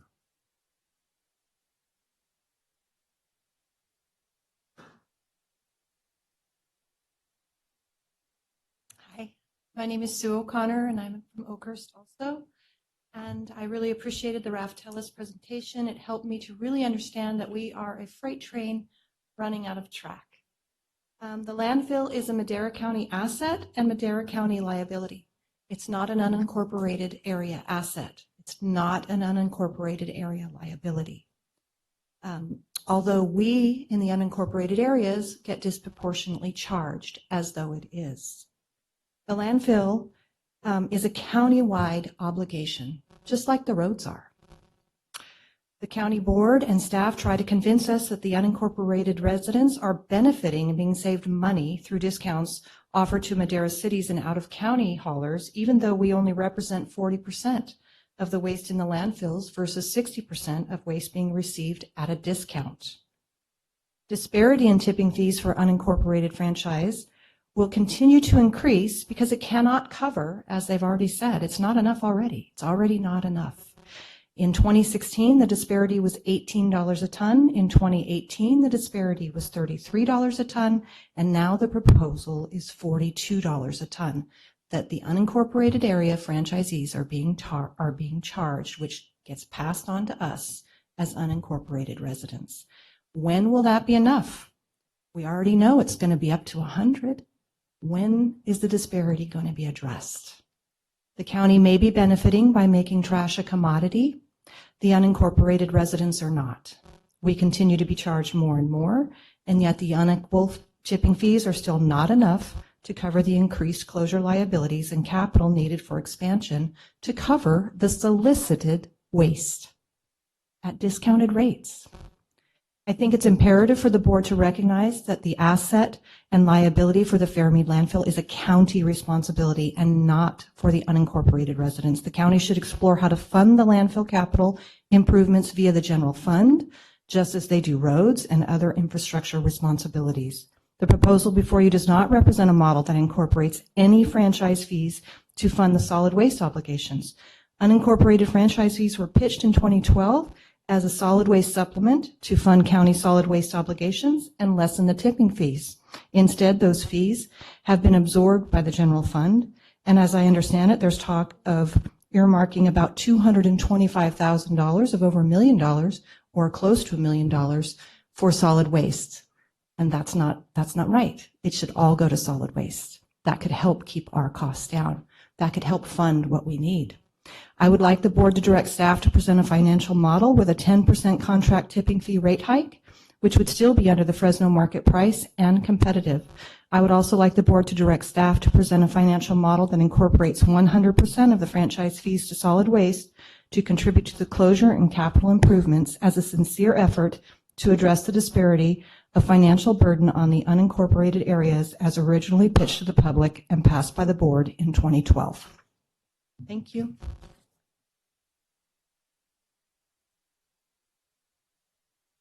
Good afternoon. You folks are looking familiar, and so are many of these out here.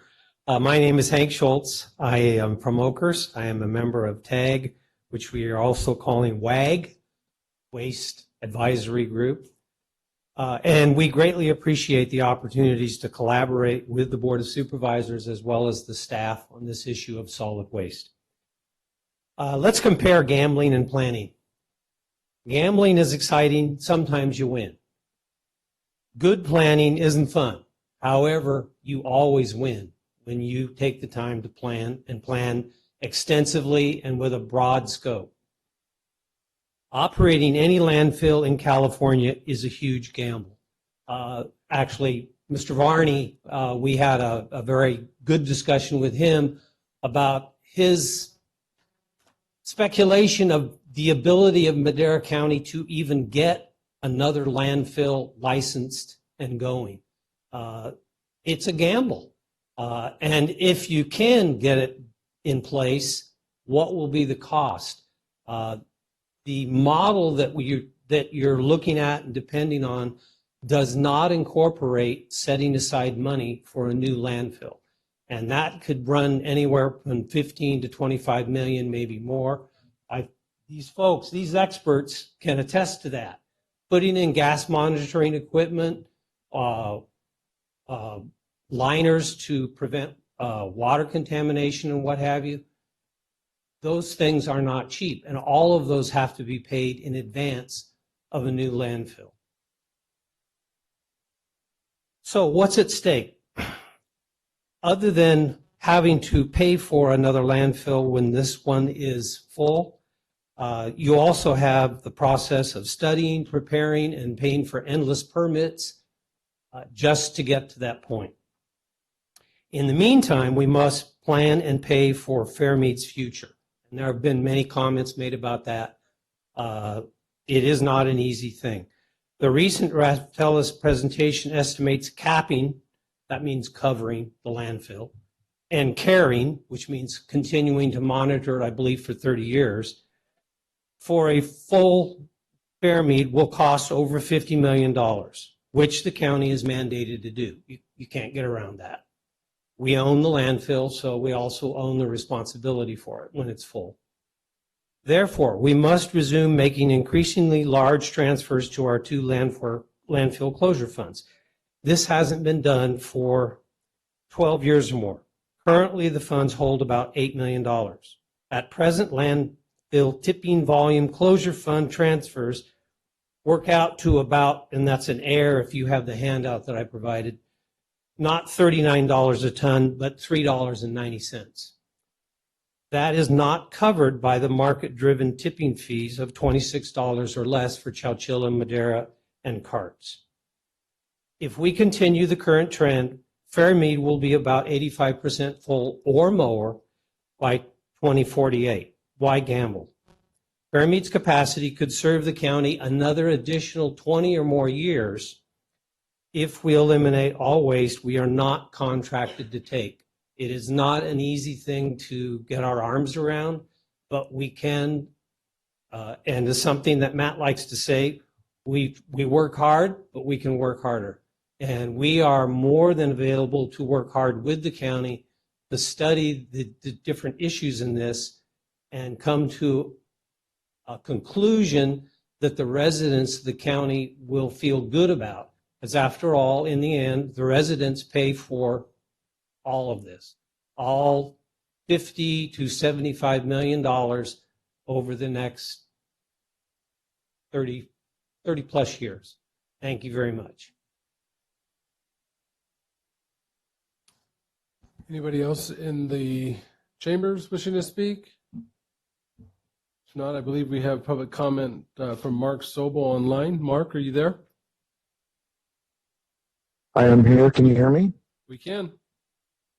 Great. Thank you very much. This is Mark Sobel from Oakhurst. I'm also a member of TAG. There are three important words in the code that you must be able to answer. The first word is this a tax? The government is not allowed to profit from the program. How do you know if you profited? By answering the next keyword, which is excess. When the fee changes, it implies a history of income and expenses, and you must get to a net number to show that you had an excess or a shortage. Then you get to say that this is the actual cost, actual being another key word. You're also required to say how much, if any, will come from the general fund. How do you know this? By knowing if you had an excess and using that excess, if it exists, to offset your future estimated costs against projected revenue. And if there's a shortage, how will it be made up? For example, the general fund. This is a circular equation. Tax, excess, and actual all rely on each other. If you do not know one of these, then the equation fails and you fail to comply with the code. It is that simple. So you need to ask the staff to answer these questions. What did we make or lose each year, going back a number of years, for operations, capital account, and reserves? What is today's balances in each account? And then compounding this computation is the fact that the franchise fee money, almost $1 million a year, must be applied to the program, and wasn't. That's about $9 million going back to 2008. Just stated today, only $250,000 is going to be applied next year. Now you're on the record making money from the franchise fee. This is an unapproved tax. I'm not saying you can't charge the fee. I'm saying the fee has to go back to the program. The county must treat the program like a special district. It does maintain a profit and loss and makes adjustments accordingly. The only different distinction is that you may use the general fund money. Bottom line, without clear answers to these questions and having the data posted 10 days before the meeting, you can't change the tipping fees today. Please give the staff time to gather this information so you can make an educated decision and comply with the state code. There is no rush. Tipping fees can be changed anytime as needed. Thank you. Is there anybody else online? Anybody else in the public? Seeing none, I'll call close to the public comment portion. Staff would like to answer some of those questions. Yes, thank you, Chairman. I'll do my best, and I may lean on Mr. Cross here next to me as well.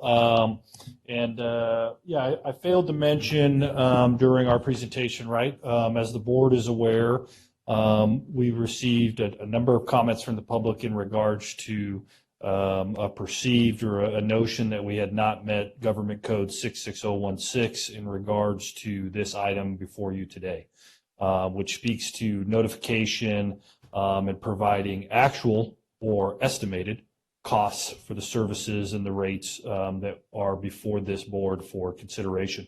Those documents were provided to the public. They were published online and emailed to members of the TAG on June 3rd.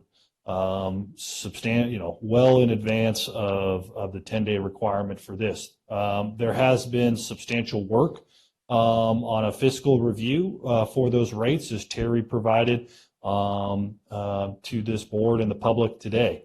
That simply built on those documents that was provided to the TAG and the public and published online June 3rd. So we have clearly met the statute of 66016 in regards to providing a 10-day notice. And I don't know, Scott, if you had anything to add to that, So in response to that, all right, this is not a tax that we're here for.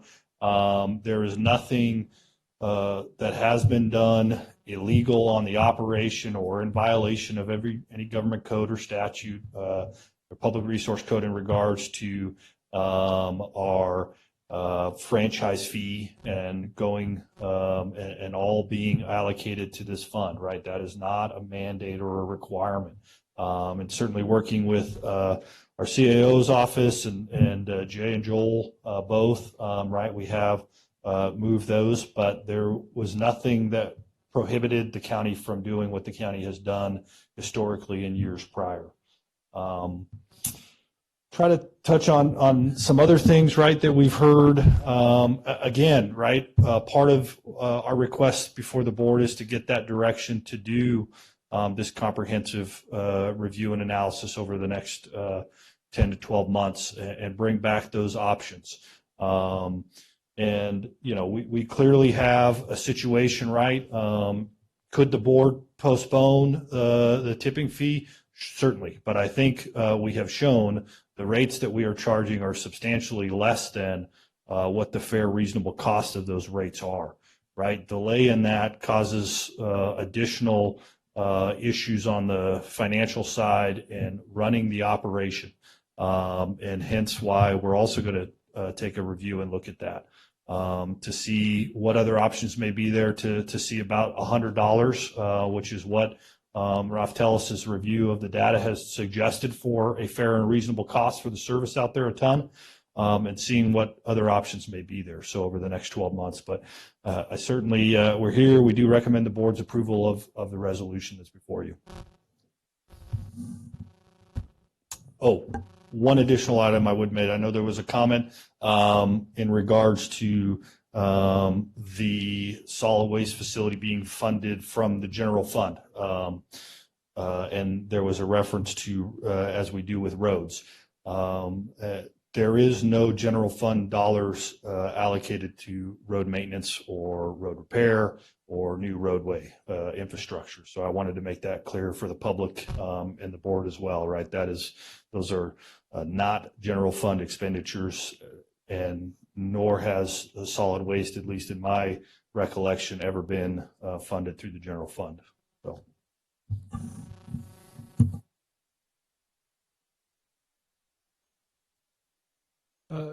Mr. Cross? Yes, thank you, Mr. Chairman. Just to add to what Matt had stated, based on the information that was provided and made available to the public, at least as early as June 3rd, I think, which Matt highlighted, and even going back, if you recall, this original hearing was scheduled, I think, on May 24th. There was certainly information that was available before that, but even going forward, certainly as late or as early as June 3rd, the information that was made available to the public does satisfy the requirements of 66016. Any additional information that has since been provided after that is just, I guess, the proverbial icing on the cake above what was legally required to be made publicly available, but still important information for the public to be had, to have available. So the county has done that, but it has met the legal requirements of 66016.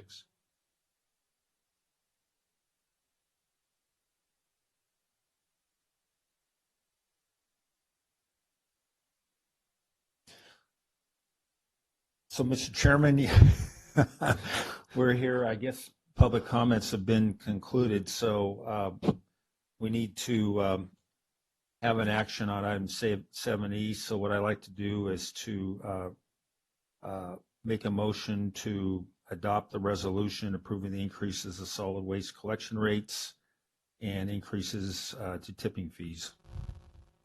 And the work will continue on, right, with Raftelis and going into, when would the next update be? That's an excellent question, Mr. Chairman. So, yes, absolutely. We will continue to reach out to the public. We will continue to meet with whoever wants to meet and discuss that. But we will, I'm going to take the head nodding and the board's direction to absolutely continue on that and do a deeper dive, so you speak, and look at the solid waste program as a whole and provide some options. So at the latest, including selling. Absolutely, including the sales of a landfill, and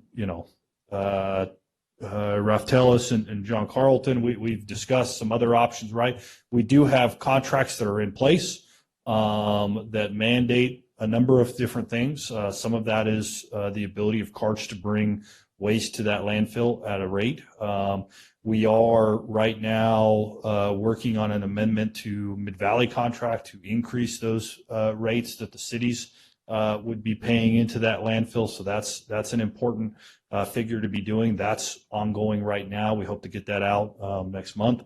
And so, yes, those things will all be looked at, as well as the potential sales, if that makes sense. And so the goal is to be back before this board at next year's solid waste workshop with a number of those different options moving forward. If we get it done sooner, we'll absolutely be there before then on a number of those discussions. So, there's different things you can look at. We can, potentially look at diverting and sending waste to another landfill like American, which we have talked about, right? Not necessarily selling our facility, but simply hauling waste into American. So those are some things that we've already begun discussions on, Terry and John and Jared and our group, I and myself on, right? We have to look at the contracts and do that and make sure we're abiding by those and negotiating in good faith with our haulers on that. So, yes, that'll be part of it.